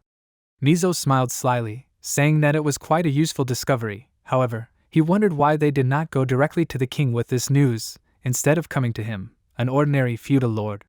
Asher was silent for a moment, and then began to explain that it was so, because his research was taken for granted by the king. He stood up from the sofa, while Mizo watched him in silence. Told him that in the king's mind it was natural that he would try for the good of their kingdom. Asher turned to the window, closing his eyes, continuing to explain that the truth was that the king did not care about the people or the disaster that was terrorizing their world. He looked out the window, continuing to explain that with all the secrets of subjugating monsters, he could be easily disposed of. Outside the window were many houses of the city that this feudal lord ruled. Turning back to Mizo, he said that with his research, he could change this world and rule it as he pleased. He pointed his hand at Mizo, saying that he was only interested in this, and not in the honor of a selfish king. However, Asher admitted that he was not able to do this alone. He looked at Mizo, who was still listening attentively, telling him that with his support, they were able to change this world. Mizo looked at him in surprise. Asher continued speaking, asking him to imagine that if they combined their powers, he could become the king of the new world. Mizo laughed, telling Lord Asher that he was quite interesting. He shouted that instead of saving people from monsters as an angel, he wanted to take control of everything as a true devil. Mizo was excited by this idea, so he smiled wickedly. Asher said that the words savior and lord were similar in their own way. He continued smiling, asking what if with evil intentions they could save this world? However, he then countered, telling Lord Mizo that manipulating monsters was not as easy as he might have thought. He said that all the conditions needed to be met. It was also necessary for there to be enough dark mana in the depths of the dungeon. He walked back, sitting down on the sofa again. They said that if this condition was met, then a new monster would be born in the dungeon, which could be controlled. Mizo said trustingly that he did not doubt their research. However, he needed to make sure that this research was not a waste of time. Asher agreed with him, taking out a bundle with a map from his jacket. He straightened out the map, saying that Mizo's trading city, which was called Hedvin, was in dire straits. He unfolded the map on the table, pointing to the necessary places with his finger. Asher told him that this was happening because his neighbors were geographically in a more advantageous position than he was. He pointed his finger at the city of Rockdat, asking Mizo what would happen if he helped him get rid of his neighbor, the city. After all, in this case, money would flow to them like a river. Asher would sit in a confident pose, explaining all this to Mizo. He also told him that everything was already prepared, so all that was required from him was to give his consent. Mizo listened to him carefully, and then laughed wickedly, saying that he saw no reason to refuse it. And so the preparations for the implementation of this terrible plan began. After a while, night fell on the city, and at this time, Chrome was in the forest on his way to his hometown. A loud roar of a wolf was heard in the silence of the night. The demonic beast with 3 eyes bared its teeth menacingly, the system notified the protagonist that it was a level 16 hellhound. Chrome thought that this level would be enough for testing. He removed the disguise from his left hand, waiting for the beast to attack him. With a loud cry, pushing off the surface of the earth, the hellhound began to run towards Chrome, attacking him for the first time, but the protagonist managed to dodge, so the beast flew past him. With the hellhound in position, Chrome quickly reacted, surprising the beast by placing his huge palm directly on the hellhound's head using his magic devourer skill. However, he failed to do so as the beast immediately shook his hand off its head, howling loudly. Freed from his grip, the beast immediately attacked the protagonist with its paw, forcing Chrome to quickly react by parrying the attack. Stepping back, the protagonist thought that Magic Devourer was a skill that could passively drain the mana of opponents, and could also access their memories. He looked at the hellhound, thinking that digging into someone's head during a fight was too much of a hassle, so he couldn't even do it to a level 16 opponent. The beast bared its teeth viciously, warning our ICH. Chrome was still thinking that in order to use this skill to its full potential, he needed to immobilize or tire out the enemy. Otherwise, he would just be wasting his time. His face became serious, and he decided to use it as a last resort. Pushing off the ground with his foot, Chrome hurried to attack the hellhound, no longer daring to test its strength on it. In an instant, the protagonist cut the beast into many pieces, while receiving only 3 experience points. Chrome thought that this was not surprising, considering their level difference. He looked at the system window, where it said the experience gained, reasoning that he really became stronger, because he never thought that he would achieve such high results. However, he thought it was strange, because he lived in Rockdat since he was a child. However, he never came across such monsters near the city or in the caves. The corpse of his opponent lay next to him as he looked at it carefully, still not understanding how something like this could be so close to his hometown. A worried expression appeared on his face, and Chrome thought that it was suspicious. After a while, he had already made a fire. Chrome also roasted some of the meat that was left from the hellhound on a stick. He chewed it slowly, thinking that he would already arrive at the city at dawn. In the distance, the walls of his hometown were already visible, which he wanted to get to as soon as possible. While Chrome ate, he reasoned that along the way, he would suck out the mana of every monster that appeared to him, and then, once he got to the city, he would be able to use the transformation. The protagonist continued to eat, concentrating on reasoning that his mana should be enough for a whole day of staying in the city, and once he was done with all his business, he would have to hide from the townspeople. He didn't want to show them his terrifying appearance, because even he wasn't used to his new appearance yet. For him, it was a scary monster, as well as for everyone who might meet him on the way. Chrome clenched his hand into a fist, frowning his brows with confidence. He mentally addressed his sister Carmilla, asking her to wait a little longer, because he would soon meet her again. Ash, who was in the city at that time, was sitting in one of the taverns and drinking his drink. Annoyed by something, he cursed loudly, hitting his mug on the table. His other hand was holding his head. His comrade, who was sitting next to him, told him to stop being sad, because there were plenty of guides in Rockdat that they could hire. But something still bothered Ash. He frowned his brows and said with concern that it was not about that at all. His comrade asked him in surprise, what did this mean? Then Ash told him that he was worried about Carmilla, who had come to them recently, knowing full well that they were the last people to see her brother alive. She was clutching her staff, looking at the adventurers with a stern gaze. Ash then asked her worriedly, what was she hinting at? He began to sweat from nerves, to which Carmilla, after waiting for a while, replied that she would try to guess what happened. Her gaze became even sterner when she said that they took her low-level brother as a guide into a dungeon that was clearly above their level. And then, having encountered a dangerous opponent, they left him to die and fled. Carmilla asked them if that was true.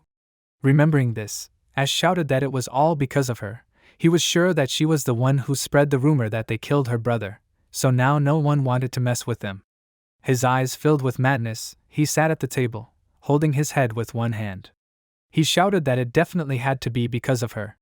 His hands were shaking from fear that someone would discover his crime, so he cursed at Karma again, saying that everyone was whispering about him, calling him a murderer.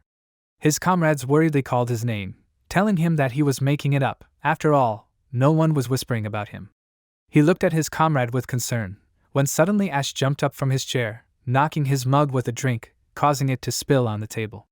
He shouted that this was all everyone was talking about. Ash was beside himself with rage and anxiety that filled his head.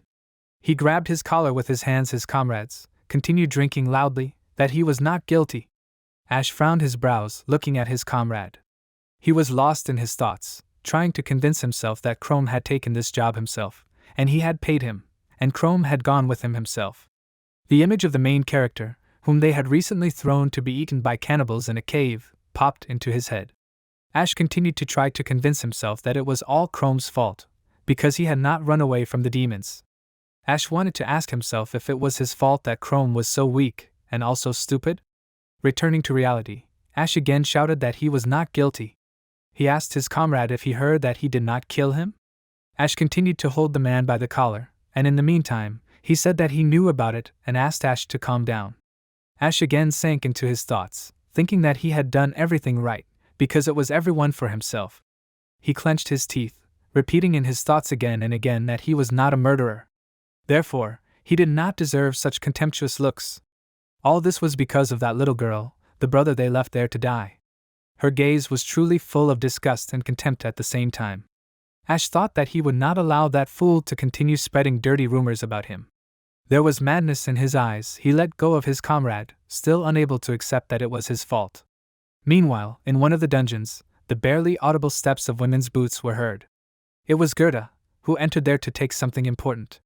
Suddenly, a loud howl was heard in the cave. Gerda said with a smile, stopping, that this was a great rarity. It was the new boss of the Fenrir dungeon. A huge demonic wolf with many huge eyes all over its body looked at Gerda, who said with delight, spreading her arms to the sides, that this monster has grown a lot in 100 days, so, as her master said, she will take it. Fenrir growled menacingly, pointing his fangs at Gert.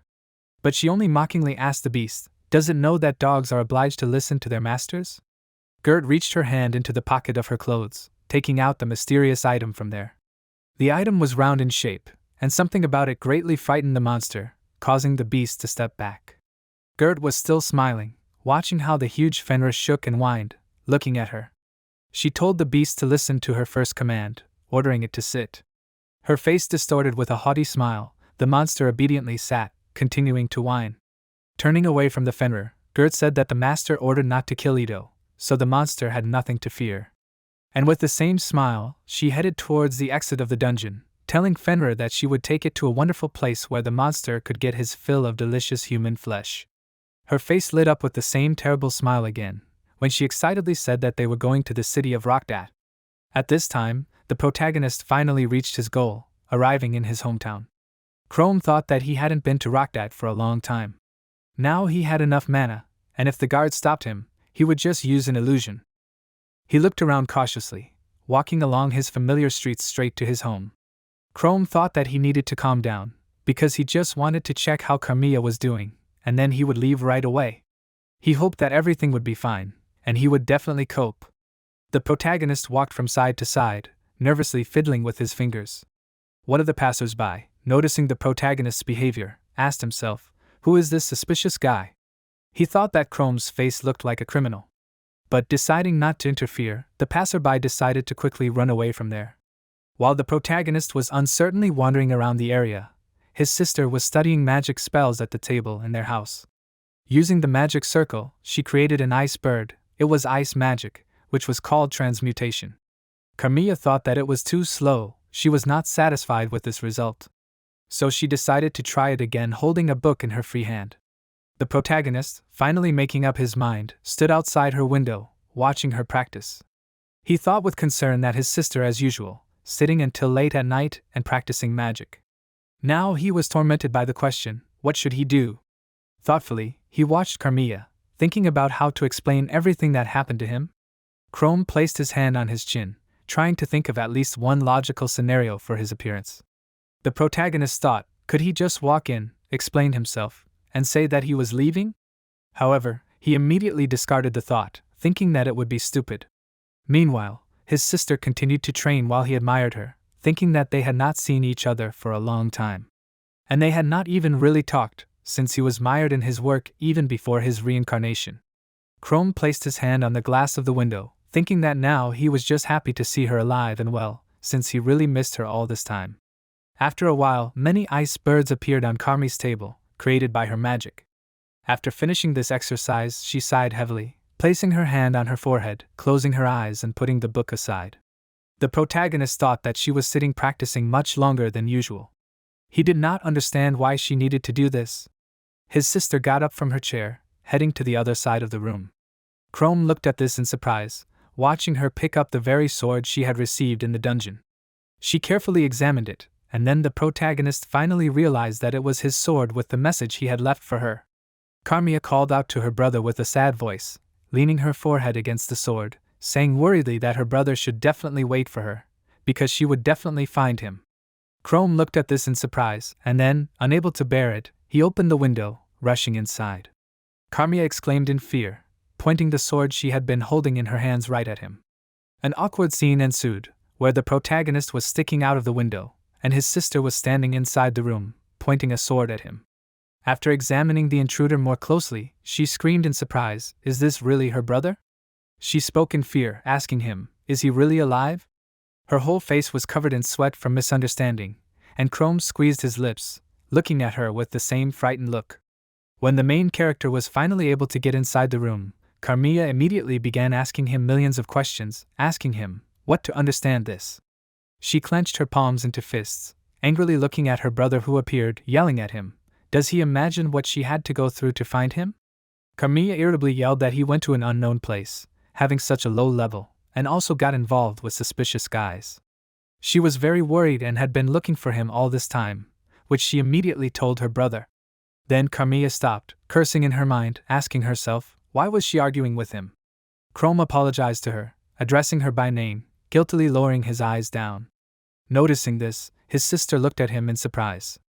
Suddenly, the protagonist put his hand on her shoulder, saying that since she had been worrying about him and looking for him all this time, he was very sorry for causing her so much trouble. Carmilla looked at her brother with even more surprise. Tears appeared in her eyes, and she was finally able to release her emotions, calling her brother a fool. Carmilla pressed her face to his chest, starting to cry. Chrome smiled softly, looking at his sister. After a few moments, when Carmilla calmed down, he sat her down at the table, asking her to listen to him. The protagonist said that he would have to leave again soon. His sister immediately objected, saying that she did not understand this. She placed her head in her arms, saying that he had just returned, so where was he going again? Chrome exhaled, smilingly apologizing to her, saying that he could not tell her about this. A reminder that he was a monster immediately popped into his mind, so as practice showed, living among people was quite difficult. He lowered his gaze downwards, thinking with a heavy heart that he still adhered to his goal of becoming a human. He had to evolve into a monster, but he thought that with the next evolution, he would be able to get closer to a human form. He again recalled his new creepy appearance, reasoning that for this he needed to increase its level. He mysteriously continued to look somewhere ahead, remembering that he thought that with his skill he would never become an adventurer, so he should give up this dream. But when he remembered the death of his loved ones, about his sister crying over the tombstone of their parents, who called for mom and dad, choking on her tears, he immediately gained determination. In this old memory, he decided his fate for himself. Placing his small childish hand on his little sister's small shoulder, Chrome shouted that her brother would definitely become an adventurer one day, so he would rid this world of monsters. Carmilla looked at her brother with hope as he promised her again that he would definitely do it. Chrome thought that even though his skill had turned him into a monster, he was still a human. He was neither a monster nor a human at the same time. Frowning his brows, he thought with determination that he was the one who had to stop the spread of monsters in their world. The protagonist apologized to Carmilla as he stood up from the table, telling her that he had to become stronger, so he had to leave. He adjusted his cloak as he headed for the door. It happened so quickly that his sister didn't even have time to object. She jumped up in surprise as Chrome was opening the door, asking him in surprise, where was he going? Carmilla rushed to the door, pushing it, but when she opened the door, there was no one on the street. Carmilla said in surprise that he was just here, standing in the doorway of their house. She said pitifully with tears in her eyes, that this always happens, he never listens to her, and does everything his own way. She put her hand to her lips, starting to cry, kneeling on her right on the floor. Carmilla asked herself, how can she not worry about such a fool like him? Meanwhile, Chrome was walking down the street, looking back at the place where their house was, thinking that he did everything he needed to. Turning his head in the direction he was going, the main character thought that now he could go to another dungeon. He, closing his eyes, walked forward, completely not noticing his old acquaintance, until he accidentally bumped into him in the dark. Chrome apologized and asked the person he bumped into if he was okay. It was Ash, who, cursing loudly, shouted at the main character to watch where he was going. Ash was even more annoyed than when he was talking to his comrade in the tavern. As soon as Chrome saw his face, he immediately remembered the horrific moments of his death, when Ash and his comrade left him alone to be eaten by monsters in the dungeon. Chrome asked Ash in surprise, "Is it really him?" When he finally noticed the protagonist, he immediately called his name loudly, exclaiming in surprise. Loudly cursed at him, and his face obviously acquired painful features since their last meeting. At this time, in the southern fort of the city of Rockdat, in the watchtower, one of the fortress guards named Kevin Kairos was dozing tiredly. Hearing a strange sound that came from the magic stone, he woke up, saying that he had never heard the demonic censer make such a loud sound. He came closer to the censer, looking at it with alarm.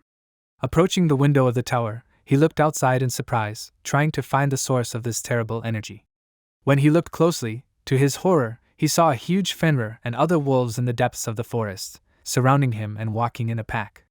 Noticing this, Kevin shouted in surprise, "Is a whole horde of monsters really advancing on their city?" These creatures were getting closer and closer to the city walls, their toothy mouths open. Kevin asked himself in horror, how is this possible? He didn't understand where they came from. At this time, Greta appeared behind him. She was smiling with the same crazy smile, folding her arms across her chest. Guard Kevin, who still hadn't noticed her, shouted that he needed to contact the guild immediately, otherwise they would all die. When Kevin noticed that he was being watched, he and Greta entered into a fight. With one sharp movement, he pierced her with his spear, literally passing right through her body. Greta coughed, spitting out blood, and then fell to the floor as Kevin pulled his spear out of her body. She smiled again with her bloody lips, saying with a crazy smile that he was quite heartless, wiping the blood from her lips with her hand. Greta rose to her feet again, saying that he did not hesitate to plunge the spear straight into the cute girl's stomach. She was giving off a bloody atmosphere. Kevin thought that it was useless. No matter how much he hit her, nothing happened to her.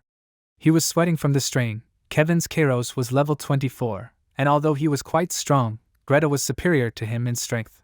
He wondered, was the difference in levels between him and her that big? Greta tilted her head to the side, looking at Kevin with the same madness. Kevin yelled at her to get out of the way. But Greta wasn't going to move. She was confidently holding the scythe in her hands, which was her weapon, while Kevin, warily pointing his spear at her, shouted at her that a horde of monsters was approaching their city. He told her that if they did not hurry, many people would die. He was so worried and angry that the capillaries in his eyes burst, so his eyes turned red. But to his horror, Greta replied that she knew about it. Continuing to smile haughtily, she said that this is exactly why she brought these monsters to the borders of the city. Kevin shuddered when he heard about this. He was surprised and wondered in his mind, did she really bring monsters? He did not understand how she did it, and who in their right mind would do something like that. However, Greta only calmly said that she was just curious, how quickly the monsters would get their fill of the locals of this city. She picked up her scythe in her hands, smiling as usual, and continued to tell Kevin not to get in her way. Kevin thought he needed to pull himself together immediately. He tried to focus, thinking that everyone had weak points, and if so, he had to try. Kevin squeezed his spear in his hands, saying that his job was to protect the people of this city, so there was no way he could lose to her. He furiously pointed his spear at his opponent again, confidently moving towards her. However, she only smiled again, immediately slipping away from the place where Kevin struck. Greta literally flew into the air, soon finding herself behind her opponent. As soon as this happened, Kevin turned around in surprise, but there was nothing he could do. Greta literally cut his body, leaving a deep cut on him from her scythe. Kevin said that she was too fast. He turned around, telling her that if she was so strong, then why didn't she kill him from the very beginning?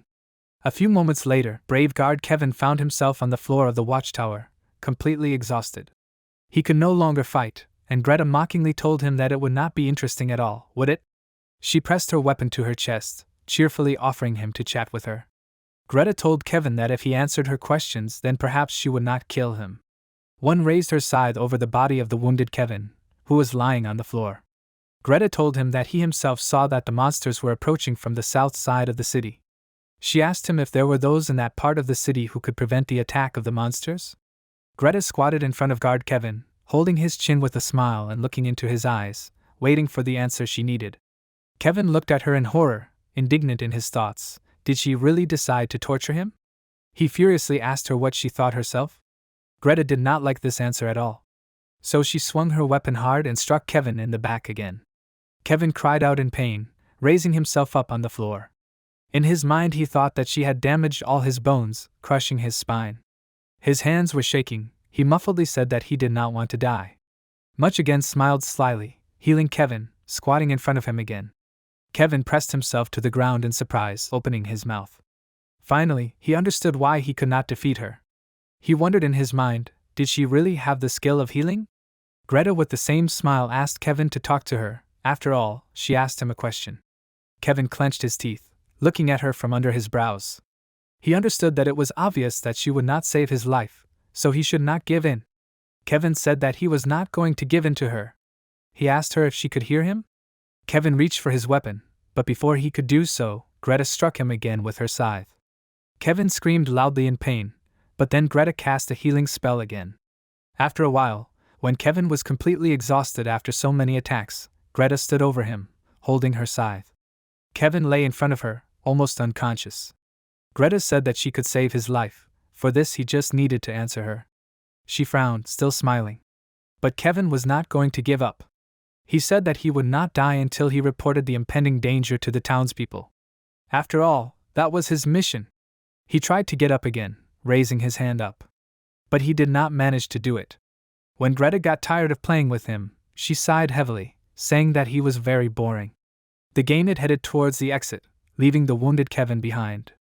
She walked out of the tower, and the Turin who remained there mentally prayed for someone to protect their city. Kevin was seriously injured, but still did not give the enemy what she demanded. At this time, the argument between Ash and the protagonist continued. Ash shouted in surprise, saying that Chrome was eaten that day. He did not believe his eyes, looking at his living comrade, whom he threw into the dungeon. He asked in confusion, how was he still alive? Chrome stood motionless while Ash pointed his finger at him, shouting that this was not normal. The protagonist thought that this was very troublesome. He looked away, not wanting to bother with Ash now. He was already thinking about, should he use an illusion when he entered the city? However, then he threw that idea aside. After all, it was an unnecessary waste of mana. Chrome just never expected to meet someone else besides Karma. He looked at Ash again, not wanting to mess with him now. Ash's eyes widened, and he wondered if the protagonist had survived because of his skill? But Ash immediately thought that it was complete stupidity, because even if he were to be resurrected, he wouldn't have survived a day at the bottom of the dungeon. He clenched his teeth, asking himself, why did he meet him today? The protagonist was thinking that he needed to get out of the city as soon as possible anyway. He looked at Ash and thought that he looked somehow sickly. His cheeks became sunken, there were circles under his eyes, and Ash was also swaying from side to side. He looked at Ash in surprise, who did not look like himself at all. Suddenly, Ash reached for his sword, taking it out of its sheath. When Ash threw its sheath aside, the protagonist asked him in surprise, what was he doing? Chrome stepped back, watching as Ash in a fighting stance began to gradually approach him. He laughed a nervous laugh, saying that he understood everything. Ash said that Chrome had reincarnated into a monster, and had come to take revenge on him, hadn't he? And although he was standing in a fighting stance, Ash's body was shaking quite a bit. The same Ash who was ready to go to the very bottom of the dungeon at the beginning of the story was now shaking with fear. The protagonist tried to explain to him that everything was completely wrong. He stepped back, putting his hands up to make Ash understand that he didn't want to hurt him at all. Although, of course, Ash was still close to the truth. Then Ash asked him with fury, why did he come there? He was sure that Chrome did it to finish him off. Ash continued to drink, fearfully looking at Chrome, who realized that Ash was completely out of his mind. He knew that this was bad. After all, if he didn't calm him down, then people could come to him, and he didn't want to attract even more attention to himself. Chrome also took hold of his sword, looking warily at Ash. Ash immediately started yelling that the protagonist had pulled out his sword. He started saying that he knew that he wanted to kill him. He convulsively pressed his sword to his body, and the protagonist only looked at him condescendingly, completely not wanting to continue this squabble. Shouted that he would send him back to hell. He asked him if he thought that he had become a monster and could defeat him. Ash swung his sword, advancing on the protagonist, calling him a low-level fool. He attacked Chrome, but the protagonist managed to dodge this attack, taking this blow on his sword, gritting his teeth. Chrome thought that Ash always had a difficult character, because he always looked down on him. He clearly remembered those moments when Ash scolded him, dismissively pointing out his mistakes. The protagonist knew that he was using him as a punching bag, taking out all his bad mood on him. But now he was no match for him. Ash swung again, fiercely opening his mouth. Chrome thought that he really wasn't ready to meet him. Their fight continued, but all of Ash's attacks the protagonist was able to parry, thinking that the last person he wanted to meet in Rockdat was Ash. He thought, how can he calm him down? Chrome looked at Ash while he tried to somehow hurt the protagonist. Ash wondered in surprise what was wrong with him. He didn't understand. Why was Chrome moving so fast? The protagonist spun the hilt of the sword in his hand, hitting Ash with it. Ash fell to his knees, thinking that he didn't believe it. He didn't understand. Why did such a weakling like Chrome deal with him so easily? Ash was sitting on the ground, holding his side with his hand, where the protagonist hit. But Chrome knew very well that at the moment his level was significantly higher than Ash's, so he could fight him in human form. The protagonist thought that maybe after such a fight, Ash would calm down a little. He looked at Ash in front of him, who was still sitting on the ground. Suddenly, he started laughing convulsively. Ash said that he wondered if he could kill him, would he come for him again? He still got up on his feet, to the surprise of the protagonist, starting to walk towards him again, staggering and from side to side. Ash thought that Chrome was dead, because he himself saw it. He still remembered how he and his comrade threw Chrome to be eaten by cannibals. He thought that the protagonist could not get out of the cannibal's lair alive. But now he was definitely alive and well in front of him. He wondered why in that case, if he thought he was dead, Chrome was now standing right in front of him, hesitantly looking at him. Ash used his skill, covering his sword in fire with fire coating. Then, swinging it, Ash shouted that he would not be able to block this blow. He headed towards the protagonist, preparing to strike. But as soon as he tried to do so, Chrome ducked, letting the attack pass him by. And then, out of sight of his opponent, he swung his leg with all his might, knocking Ash down again. Ash found himself back on the ground, but now without his sword. Chrome tried again to calm Ash down, shouting at him that he was a human. But it was no use. Ash turned around, looking at his sword, and then began to crawl towards it to continue the duel. The protagonist stood up on his feet, telling him that he was not going to kill him at all, even after everything he had done to him. Ash shouted that he was lying.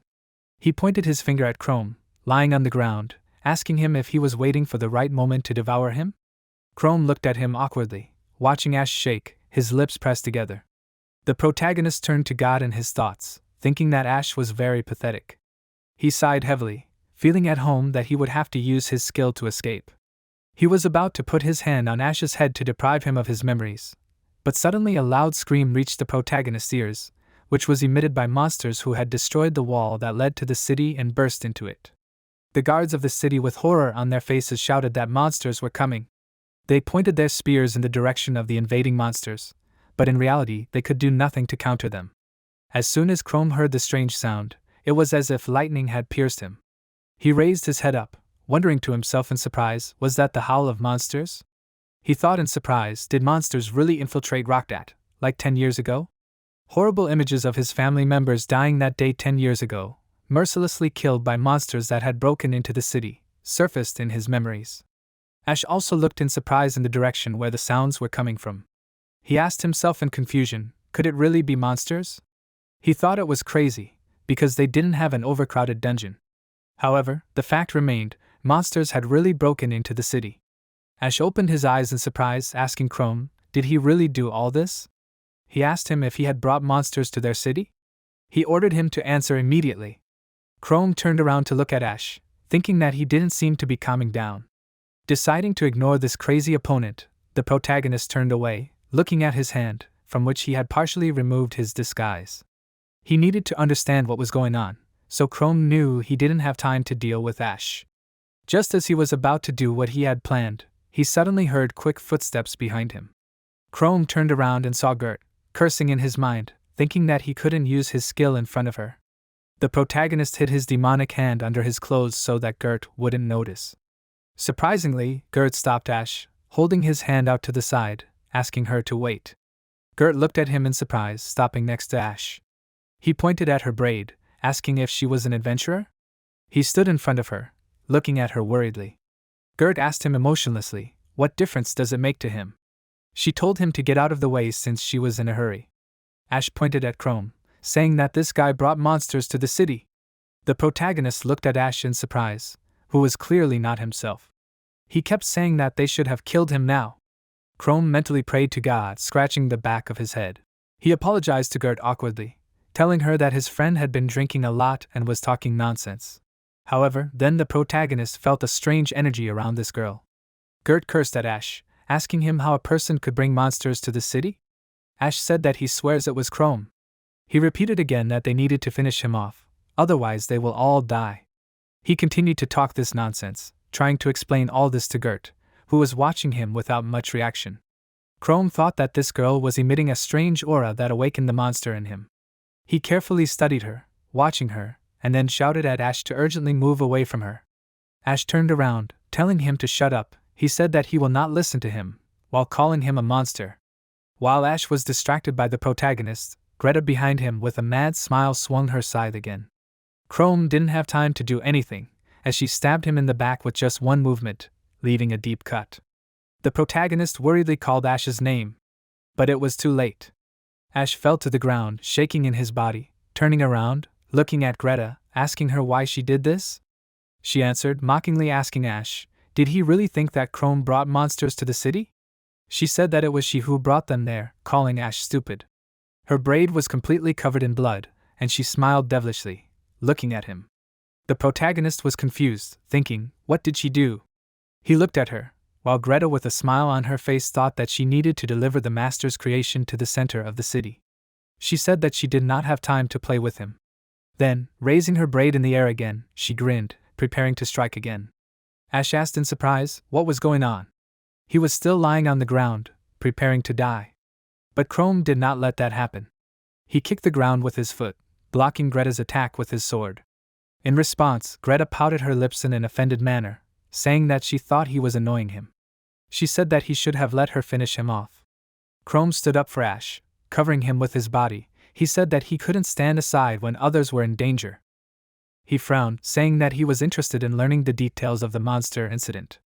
Greta continued to smile as well, surrounded by a terrifying aura. Chrome yelled at her to tell him everything she knew. His voice was filled with seriousness, and his face showed determination. Greta smirked, asking if there was another crazy person there. She yelled that with them it was not boring. Ironically asking for his forgiveness, she told the protagonist that she was in a hurry, so with a sneer she suggested that he finish quickly. And so the battle between them began. Pushing off the ground with her feet, she shot up into the air, attacking the protagonist again with her scythe. Chrome took the blow, blocking it with his sword. Ash sat up in surprise, asking why he didn't leave him there. He never expected the protagonist not to leave him there to die. He thought again that Chrome had definitely died that day. He personally saw him being devoured by cannibals, but he still tried to convince himself that he was innocent. Ash looked down, thinking about being mauled alive by a cannibal. He remembered hearing that monsters' mana could infuse human corpses. Those half-dead zombies were just legends, however. People said that these living dead were driven only by the bitterness and resentment that tormented them during life. Ash asked himself, why then didn't the protagonist let him die? He watched as Chrome continued to fight the crazy woman they had just met. But the protagonist didn't have time for such thoughts. He thought about how fast and strong his opponent was. He watched Greta's movements, thinking that he couldn't really get close to her because of her two-handed weapon. He also had the feeling that she fought even better than the Red Dragon's head. He remembered Gareth, who he had just met, but the difference between him and this girl was obvious to him. Chrome concluded that she was around level 50, however, he didn't remember there being such strong adventurers in Rockdat. While he was thinking about this, Greta had already flown into the air again, raising her scythe above her head for another powerful blow. The protagonist managed to dodge again, jumping back, and a crack from the side strike formed in the place where he had been standing just a second ago. Finally, he noticed that it had opened. He clutched his sword, starting to run at Greta, who looked at him in surprise, but couldn't prepare for another attack that quickly. He swung his sword, gritting his teeth, and stabbed her in the stomach. His opponent fell on his back, but the battle was not over at all. Greta cursed, getting back up on her feet with a smile on her face, saying that she was actually in pain. She said that he had no pity for the cute girl. But the protagonist was only thinking about how he could hurt her, and although the wound was shallow, it would still distract her for a while. He frowned, reasoning that he needed to take Ash to a safe place and then go after the monsters, because it seemed they were heading to the south of the city. But to his surprise, Greta quickly used her skill, restoring her body with it. Chrome looked at her in surprise, giving up in his thoughts. Was holy magic really her skill? Greta smirked, asking, "What happened?" She mockingly called the protagonist a daredevil, telling him that the fun was just beginning. Chrome thought that was very bad. He readied his sword again, thinking that he would not be able to hurt her with such a skill. Soon, another attack from Greta hit his sword. The sound of the weapon was heard, and the protagonist had a hard time. He knew that he did not have time to fight her. The protagonist continued to reflect more and more attacks, gritting his teeth, worried that the monsters had broken through to the city, so many residents could die. In order to defeat her and escape with Ash, he needed to dress up in a monster form, but this way he would attract even more attention to himself. Even more scared, who was already scared enough and lying aside, would be even more scared. He also realized that illusions wouldn't work against her either. Chrome came to the conclusion that in order to defeat her, he needed to first learn her weaknesses. Gerda jumped up again, preparing to strike again. She smiled as the protagonist thought that he would have to use the same tactic he used to defeat Gareth. He gave him the magic devourer skill on his sword, immediately rushing to attack, thinking that he would learn her true fears and defeat her in one blow. The protagonist rushed to attack, gripping his sword tighter, but to his surprise, Gerda asked with a smile, "Is this really his skill?" She said that it was quite interesting.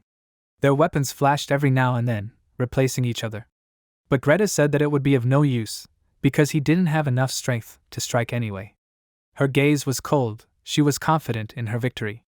The protagonist thought that because of his own fear, he could not approach her. Gerda said that his side consumed a lot of mana points. She asked him if he felt sorry for wasting them in vain. Gerda put her free hand on his hip, looking at Chrome with the same mockery. The protagonist shuddered, not going to give up on his idea. Gerda said that it seemed that this was not so. She was still smiling haughtily, and Chrome, having deflected him a month ago, tried to strike again, but Gerda reflected it with one confident movement, knocking the sword out of the hands of the protagonist. The sword flew out and ended up on the ground. Gerda said that Chrome, of course, was an interesting guy, but in fact he was a weakling, so he was far from her. Having gotten rid of the enemy's weapon, she was preparing to deliver a decisive blow with her scythe. Well, and then her gaze was caught by something strange. She exclaimed in surprise in her mind, wondering what happened to Chrome's hand. The protagonist pulled out a hand from under his clothes that had its disguise removed. It was the hand of a monster with an eye. He quickly moved forward, holding out his hand with sharp claws, thinking that from behind, Ash would not see his partial transformation. He thought that from the beginning, his sword was just a decoy. Chrome cut Gert's chest with his sharp claws, using his magic devourer skill. Gert, who did not expect this, opened her mouth in surprise, opening her eyes wide. The protagonist thought that he would finally be able to get into her head. The next moment, he entered her consciousness, where it was completely light, and there was almost nothing. He mentally wondered if he managed to do it. After all, he had penetrated her consciousness. However, even in Gareth's subconscious he saw his house and city, and in the monsters in the dungeon he saw their pack, children and hunting. The protagonist began to walk along this strange subconscious. He thought with horror that Gert seemed to have no memories. Chrome looked around, thinking that this just couldn't be. He frowned, arguing that any person has this, so why was it so empty here? Walking a little further, he shouted that he had finally found it. A little girl was sitting near a pool of blood, fiddling with something in her hands. The protagonist leaned over in surprise, examining what she was doing. Gert was whispering the word healing, repeating it over and over again. She irritably wondered why she couldn't do it. Something was glowing in her hands. She said that she wanted the best, so why was everything happening like this? The protagonist looked behind her back, looking at what she was doing. His eyes reflected surprise and horror at the same time. In front of the girl lay bloody scissors, a knife and many torn corpses of rats. Gerda, as if enchanted, said that now they can be together, asking the rat, "Isn't it wonderful?" She was holding a rat's body in her arms, with 2 other rats' heads sewn onto it. The protagonist didn't know what to say to him. Noticing the presence of someone else, Gerda turned around, looking at Chrome with her glassy eyes. That was the end of his journey into Gert's subconscious. He returned to reality, thinking that his head was splitting into pieces. The protagonist was on all fours on the ground, thinking that he had only seen one fragment that remained in her memories, but just the sight of it made him shudder. He couldn't believe what he had seen. Gert, who had also recovered from this attack, said that she didn't know what he had done, but it was a very unpleasant thing. She swung her scythe at the protagonist, preparing to strike while he was still unconscious. Chrome thought in surprise, has she really woken up already? He grabbed the sword that was lying next to him, but he didn't have time to parry the attack, so Gert's scythe went straight across his chest, leaving a deep cut. Chrome coughed, falling on his back. He closed his eyes tiredly, and Gert, looking down at him, asked him, "Is he tired already?" She smiled, placing her hand on her thigh. Chrome cursed in his mind, thinking that he could lose to her like this. He held his wound with his hand, breathing heavily, slowly getting up from his lap. The protagonist understood that he couldn't lure her into an illusion, but he couldn't turn into a monster either. However, he still took hold of his mask, thinking about it. He understood that although all the people hid in their houses from the monsters, however, Ash was still conscious. He really was watching the battle all this time, so if he saw Chrome turning into a monster, it would create unnecessary chaos. The protagonist gritted his teeth, thinking that if this happened, he wouldn't be able to get out of this city alive. Ash cursed in his mind, thinking that if this continued, she would finish him off. He looked at Chrome sitting helplessly on the ground in front of Greta. Ash thought that it would be nice if she got rid of him once and for all, but if Chrome died, then he would be her next target. This crazy woman clearly wasn't going to stop at anything. Her terrifying gaze was directed at the protagonist now, but when she was done with him, she would definitely move on to someone else. Ash wondered again, did Chrome really not intend to kill him? He remembered how at the very beginning of this battle, the protagonist stood up for him, but he still couldn't understand anything. Ash bit his lower lip, taking his hands from the stone that was lying next to him. Using the fire-coating skill, he put its power into the stone, preparing to throw it at Gert. Chrome stood up, clutching the sword in his hands, thinking that he should fight in human form. However, when he stood up, he realized that if the city was overrun by monsters, he would have no other choice. The memories of 10 years ago still tormented him, so he could not allow this tragedy to happen again. Gert used her scythe again, knocking the protagonist's sword out of his hands again. Chrome cursed loudly, watching his weapon fly away from him. Having deprived his opponent of his weapon again, she prepared to strike again with a smile. But suddenly the fire stone that Ash threw hit its target, hitting Gert. Chrome turned his gaze to Ash in surprise. Ash thought that it had hit. However, for him, this was not good. Gert turned her attention to him again, asking him, "Is he still alive?"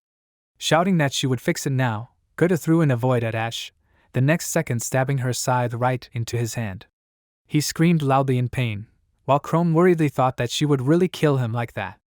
At that moment, the protagonist realized that he had no choice. He pulled his mask over his face, once again acquiring the form of a monster. Ash screamed that he was begging her not to do this, because he did not want to die. Gerda stood above him, raising her scythe high to strike. She smiled, while Ash exhaustively begged her not to do this.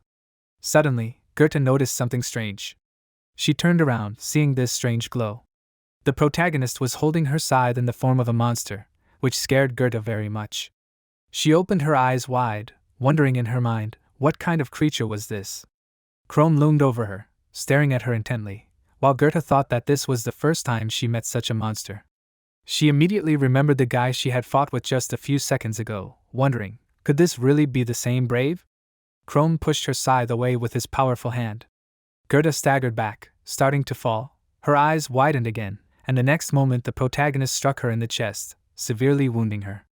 Gerda had to take a few steps back, landing on her knees, because the monster's blow was quite strong. She thought that this monster was quite powerful, much stronger than in his human form. She frowned, and a small stream of blood appeared on her lips.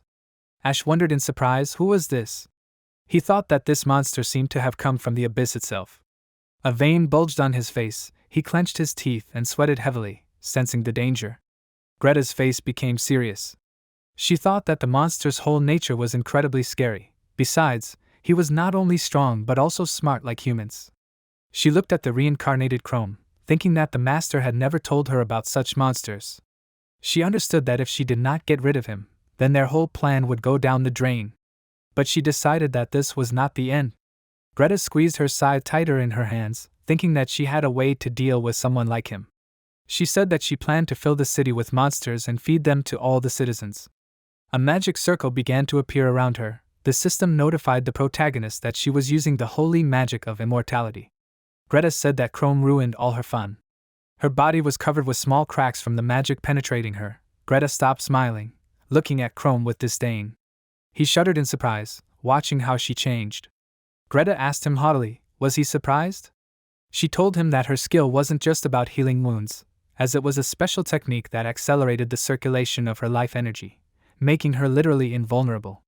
However, she also mentioned that such power came at the cost of her life.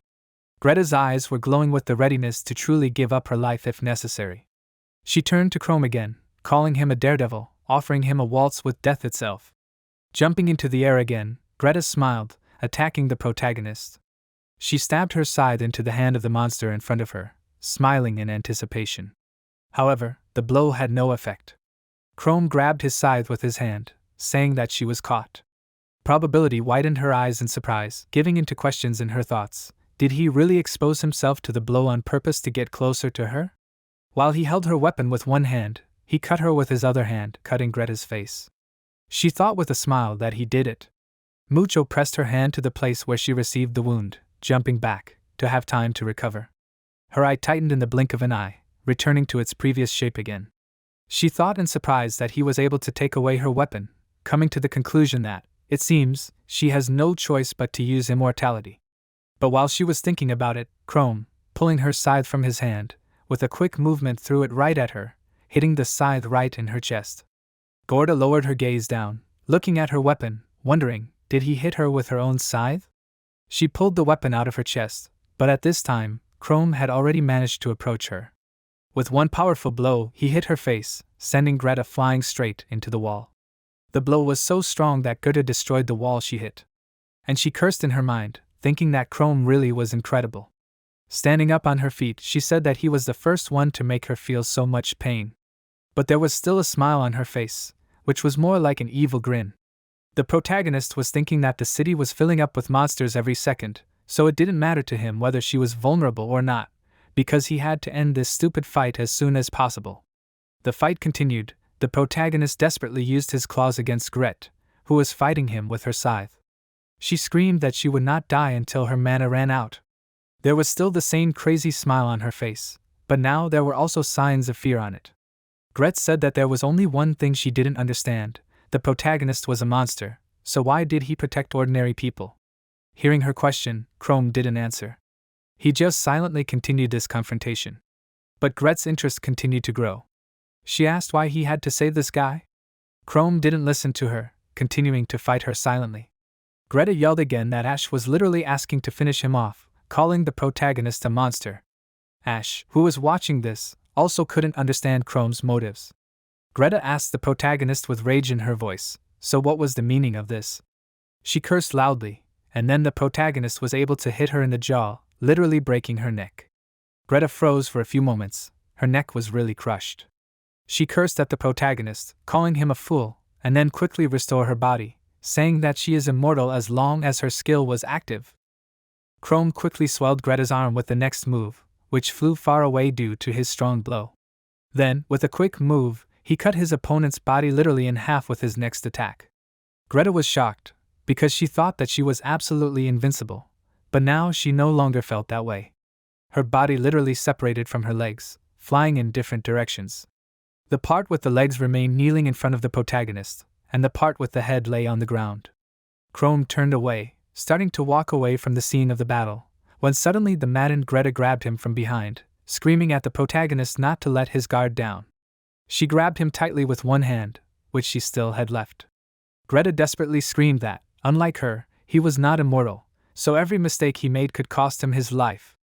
She opened her mouth wide, angrily screaming about this. However, grabbing her by the collar, the protagonist removed her from his body, slamming Greta to the ground with great force. A pool of blood immediately formed under Greta.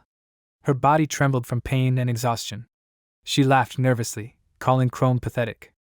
She turned her gaze to the protagonist, telling him that he simply couldn't accept who he was, because Chrome wasn't human at all. The protagonist extended his powerful hand towards Gret, lifting it up over her head. Gret continued to tell him with a distant expression that no amount of action would make him more human.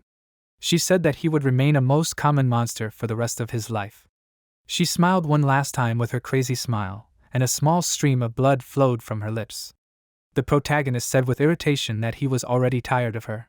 He held Gret in his arms for a few more seconds, and then with one sharp movement ended everything, with a powerful blow slamming Gret into the ground, leaving literally a wet spot of blood from it.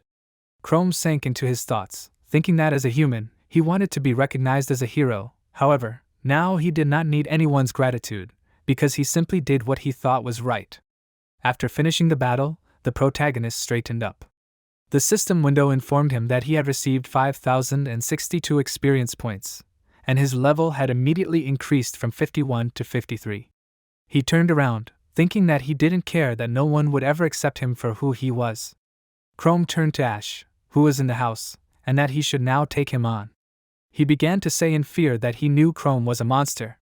He looked at the protagonist with fear on his face, not knowing what to do now, because now he was alone there. He began to scream again that Chrome had returned to finish him off. He turned around while the protagonist was approaching him with slow steps. Ash fearfully asked him if he was really Chrome. The protagonist didn't answer him. He grabbed his head, lifting Ash off the ground, which scared him even more. Chrome used his skill, the eye on his hand opened, and he penetrated the enemy's subconscious again. Ash found himself in a dark space where there was practically nothing. An illusory atmosphere was flying around him. Surprised, she asked, "What was this?" It was the protagonist's skill, which was called Phantom. From everywhere, huge eyes were looking at Ash, as if hypnotizing him. Ash seemed completely small in comparison. He opened his mouth and screamed loudly, starting to beg for someone to save him. As soon as Ash immersed himself in this restless illusion and stopped screaming in reality, the protagonist thought that it was a little quieter now. He took his human form again, removing his hand from Ash's head. The protagonist thought that this, unfortunately, did not change the situation much, because even when he started, he would tell everyone that he came and kill him. Chrome thought that he did not want to do this, but he still had to change his memories. He looked at his hand, on which an eye was visible, and then turned his gaze to Ash, whose face was exhausted from the anxiety and hatred that he had been carrying all this time. Chrome thought that Ash still looked very tired and scared. He looked at the man who had once thrown him into the dungeon to be eaten by cannibals with a calm expression. He inadvertently wondered what had happened to him during the time he had been away from the city. But he immediately threw away these pitiful thoughts, thinking that in any case, this was their last meeting, because he did not want to see anyone else except Carmi. He used the magic devourer skill again, directing his monster hand with an open eye to Chrome's head. With this, Chrome began to correct the memories that had been tormenting Ash. First, he had traveled to the time when Ash had thrown him alone to be eaten by monsters. Now, in his memories, there were only him and his dungeon exploration companion. Shouted that there were cannibals there, so they wouldn't be able to handle them. He and his comrade looked at the monsters with alarm, when suddenly these cannibals rushed forward, intending to attack them, but some unknown force literally cut each of these monsters in half. And his comrade turned their gaze to where this powerful blow came from, seeing a strange creature that dealt with the rest of the monsters in just a few moments. This mysterious creature was the protagonist. He and his comrade looked at this in confusion, and then, deciding to take advantage of the opportunity, began to flee. Comrade Ash asked him in surprise, what kind of creature was this? And then Ash shouted that they needed to run faster. He turned around in surprise, looking at what was happening behind them, then still began to run, trying to remember in his mind who it was. Then Chrome intervened in another of Ash's memories. It was the very moment when Ash and his comrade were sitting in the tavern. His companion said that the dungeon was not for their level, so they were lucky to escape. Ash, sitting at the table, lowered his head, trying to remember what really happened that day. He asked his companion in confusion, urging him to listen to him. Were they really the only two there? Comrade Ash looked at him in surprise, not understanding what he was talking about. The next memory that Chrome returned to was their very first memory together. Ash turned to the protagonist, asking if his name was Chrome, right? Chrome turned around in surprise, looking at Ash, and Ash began to tell him that he was looking for a guide in the dungeon. Ash tried to explain to him that he had the perfect skill for such a thing. They stood opposite each other, and Ash told him that even with this skill he would not become an adventurer, but at the right moment it could save his life. Ash said that the protagonist had chosen a noble profession, deciding to help adventurers. He looked at the protagonist as he said this, saying that it was very hard work. Of course, he extended his hand towards Chrome, saying that this was why he needed his help this time. He smiled kindly, continuing to look into his eyes, saying that he was sure that together they would quickly clear this dungeon. Comrade Ash explained, pointing at him, that his family had died after a monster overpopulation, so Ash decided to become an adventurer to prevent such disasters, so he was a very reliable guy. Ash looked at his companion, but even after saying this, Chrome only thanked the two, saying that he thought they would find a guide who would be more reliable and stronger than him. Ash told him with a smile not to say something stupid. After all, he was sure that Chrome could handle it. Ash then turned away, starting to walk away, and the protagonist said that he was still grateful that Ash called him on that trip. He bid him farewell, and Ash froze in surprise, turning back to the protagonist, asking him in an uncertain voice, "Who is he?" When Chrome finished interfering with Ash's memories, he picked him up from the ground. After regaining consciousness, Ash opened his eyes, wondering in his mind what happened to him. The protagonist held him so that he would not fall back to the ground, and then called out to a man passing by with a gesture. Ash still did not understand. Did he fall asleep? As soon as the man took the tired Ash from Chrome's arms, the protagonist explained to him that he found the guy at the south gate, and since he was injured, he urgently needed help. Ash tiredly lifted his face, trying to ask Chrome who he was. Noticing that Ash had woken up, the protagonist explained to him that he had been attacked by a strange woman and knocked out. Ash placed his hand on his face, starting to remember that he had been attacked by that crazy woman. He said with gratitude that it turned out that Chrome had saved his life.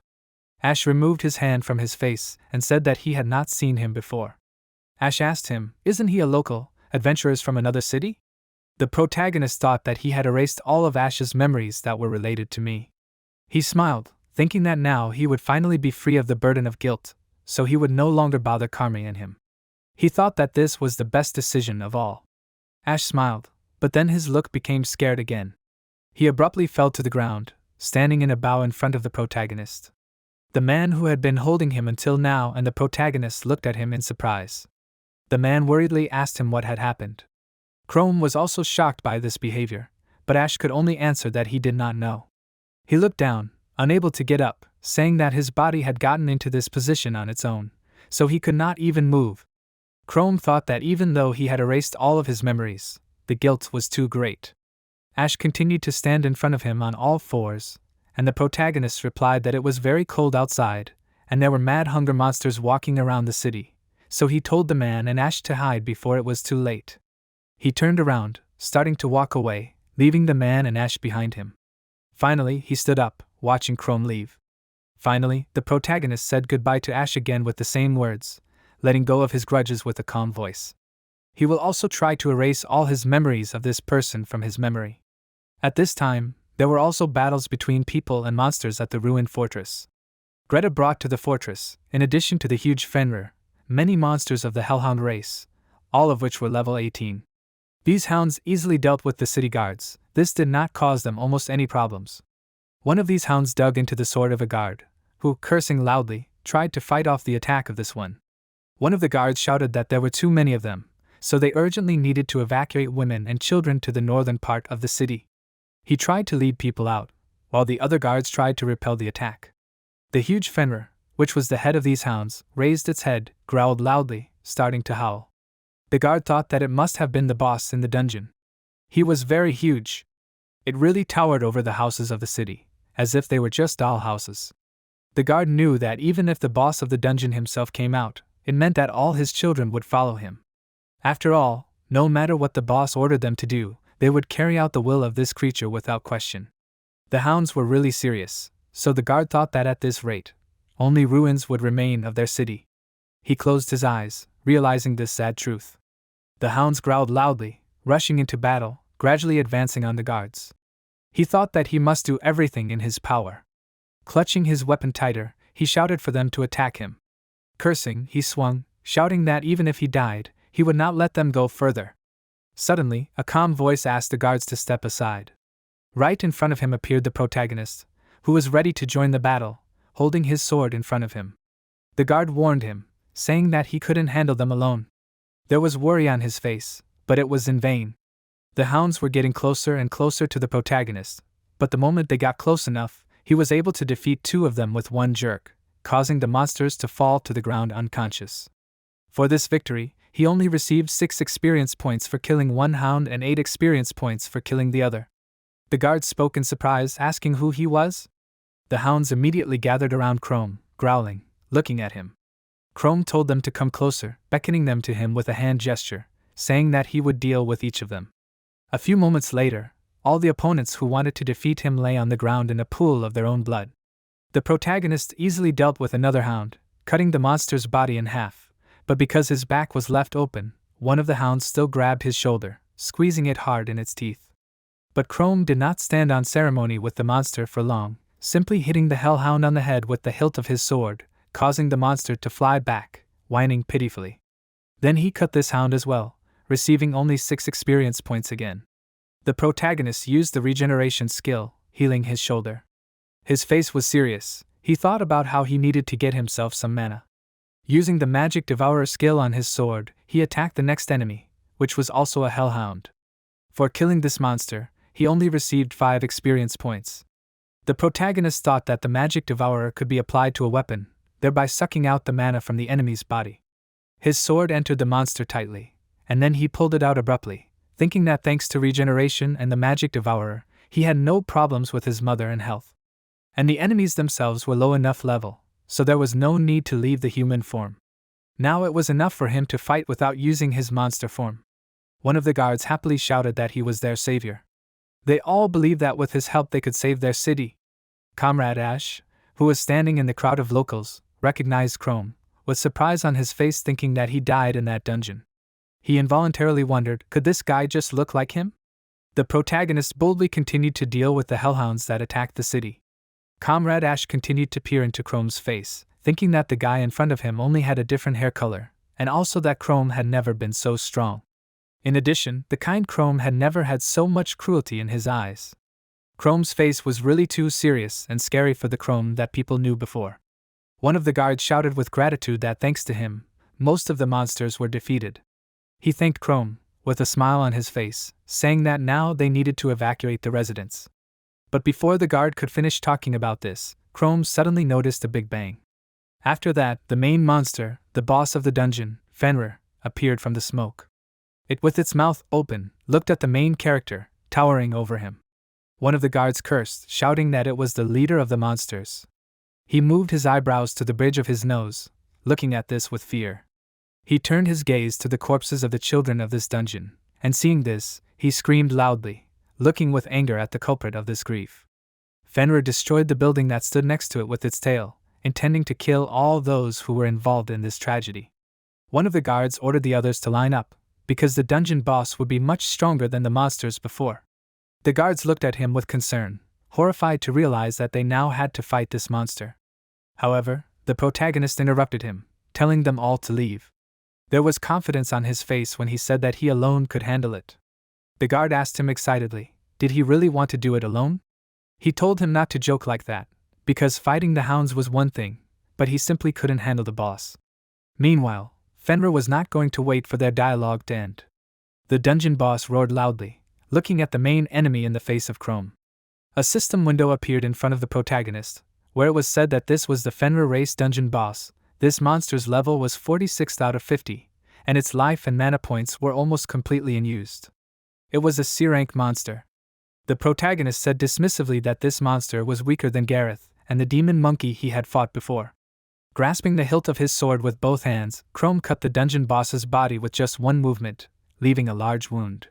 Fenrir roared loudly. The monster was no longer confident in victory. And the protagonist, frowning his brows, told Fenrir to attack. He said that he wanted to end this fight as quickly as possible. The dungeon boss whined, because Fenrir could not have expected to face such an opponent. One of the guards said that the protagonist was incredible. The others who had seen this battle could not help but agree with him. Everyone watched in shock as the protagonist continued this confrontation. They were surprised that he went out alone against such a brute. Chrome stood on the roof of one of the houses. Fenrir looked at him with anger, but still did not attempt to attack. The dungeon boss growled, looking at the enemy with fear. Chrome confidently cast the regeneration effect on his body, looking at Fenrir with a menacing gaze. His opponent was breathing heavily, pitifully barking in fear. The protagonist pushed off the roof with his foot, flying into the air, attacking with his sword again. Fenrir whined loudly again, pressing his paw to his muzzle, and Chrome, landing behind him, thought that the level of this monster was much lower than him, so he would be able to defeat it even without using skills. The protagonist knew that although this monster was a threat to the townspeople, but not to him. And Fenrir seemed to be starting to understand this. Deciding that it would not be able to defeat him, the dungeon boss rushed to run, howling loudly at the same time. The guards shouted in confusion that the monster was trying to escape. They watched Fenrir run away, shouting that they had to stop this before the monster started to destroy the city again. Fenrir growled loudly, baring his teeth and pressing his ears to his head. Suddenly, from somewhere, many chains appeared, which quickly began to shackle Fenrir's body here and there, mercilessly restraining the dungeon boss. Fenrir plunged into darkness, unable to break free from this metal grip of shackles. His body was tied up everywhere, however, the monster could not understand where these chains came from. The dungeon boss stopped, looking at it with surprise. Fenrir looked up where these chains were leading from, but he still could not understand what it was. Suddenly, the sound of an approaching creature was heard from behind. Fenrir turned around in surprise and saw the protagonist in the guise of a monster, who was slowly walking towards him. Seeing a more terrifying monster, the Fenrir opened its mouth wide in fear, pressing its ears to its head and starting to scream hysterically. However, this was all an illusion created by the protagonist. In reality, using the phantom skill, the protagonist attacked the dungeon boss, inflicting the last wound right in the chest. Continuing to scream, the Fenrir fell to the ground, losing its life. The system notified the protagonist that 2,641 experience points were received for killing this monster, and the protagonist's level was increased from 53 to 54. As soon as all the guards saw that the protagonist managed to defeat the dungeon boss, they immediately came to him, joyfully shouting that he really managed to kill it. They all began to praise the protagonist, while he continued to look at his dead opponent with a serious face. Chrome thought with a smile that the boss was dead, which meant that the city was now safe. However, something was still bothering him. He continued to look at the dead Fenrir, remembering the girl Greta, whom he defeated not so long ago, and whose words about bringing these monsters to the city tormented him to this day, making him think. These words did not give him peace, but he could not understand what she meant. One of the guards began to praise Chrome, and the others, who were looking at him, wondered who he was. Everyone who stood up to protect the city now looked at him from behind in surprise, distracting the protagonist from his thoughts with their whispers. The protagonist thought that it was time to leave. He put his hand forward, shouting loudly so that everyone would listen to him. He said that there could still be monsters in the city, so they needed to search the entire city for a threat.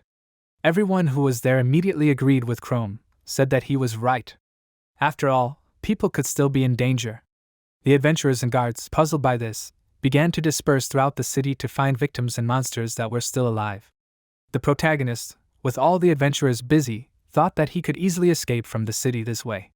He headed in the other direction, thinking that he didn't need any honors anyway. He walked away from there with a smile, thinking only that he was glad that he could protect his hometown. Before he left, the protagonist ran past Comrade Ash, who was still looking at him suspiciously. He wondered in surprise, could it really be Chrome after all? Comrade Ash watched him go, thinking that although they were a bit similar, but their personalities were completely different. He tried to compare the portrait of Ash's current appearance with the past, trying to find similarities and differences, but then turned away, thinking that he should forget about it. After all, he knew very well that Ash never recovered from his death, so he did not need to feed his madness. He remembered very well the incident in the tavern when Ash grabbed him by the collar, trying to prove to him that he was innocent. Meanwhile, the protagonist returned to the place where he had just fought Greta. He examined her body, divided in half, thinking that the situation was simply terrible. He looked at her corpse, thinking that there was something wrong with this girl from the beginning. Greta lay dead in front of him, while he reasoned that it felt like a part of him wanted to swallow her whole. He remembered her face and that strange feeling he had when he first saw her. Chrome thought that he had never experienced anything like this before, and it certainly scared him. The protagonist thought that he should examine her corpse. He carefully moved the parts of her cape, kneeling in front of her, when suddenly to his surprise, he found some strange object. Chrome wondered in surprise, what could it be? Greta had a strange object in the shape of a ball lying on her. The protagonist put his hand to his chin, thinking that this sphere was causing him to feel a strange thirst again. He didn't know what it was yet, but he thought that Greta could have brought the monster to the city with this. The protagonist decided that whatever it was, it didn't belong in the Rogdat. He took this strange sphere in his hands, continuing to examine this bloody object. After some time, when day came to the city and the sun rose, the city began to search for and help the wounded who suffered during the monster attack the previous night. Some shouted that they needed bandages for the wounded, and Carmilla, who was helping with this, shouted that she was already carrying it. In her hands was a large box with medical supplies. She looked among the wounded for her brother, worried in her mind and asking herself if he was okay. One of the guards shouted that he was ready to swear. With this loud cry, he attracted Carmilla's attention. She stopped, looking towards those who were chatting loudly. They were the guards and adventurers who were standing next to their wounded man, and one of them was telling them that a guy with gray hair defeated the Fenrir boss all by himself. He said that this guy was now the hero of their city, because without him they couldn't have done it. Of course, it was the main hero. Carmilla immediately remembered how her brother promised her in childhood that he would defeat all the monsters by becoming an adventurer, and then she remembered and their farewell yesterday, when he promised to return, when he became stronger. Carmilla smiled, looking into the distance. Now her soul was calm, and she only quietly said for her stupid brother to come home quickly. Mila anxiously asked Captain Elamp, why were the other commanders dissatisfied with their report?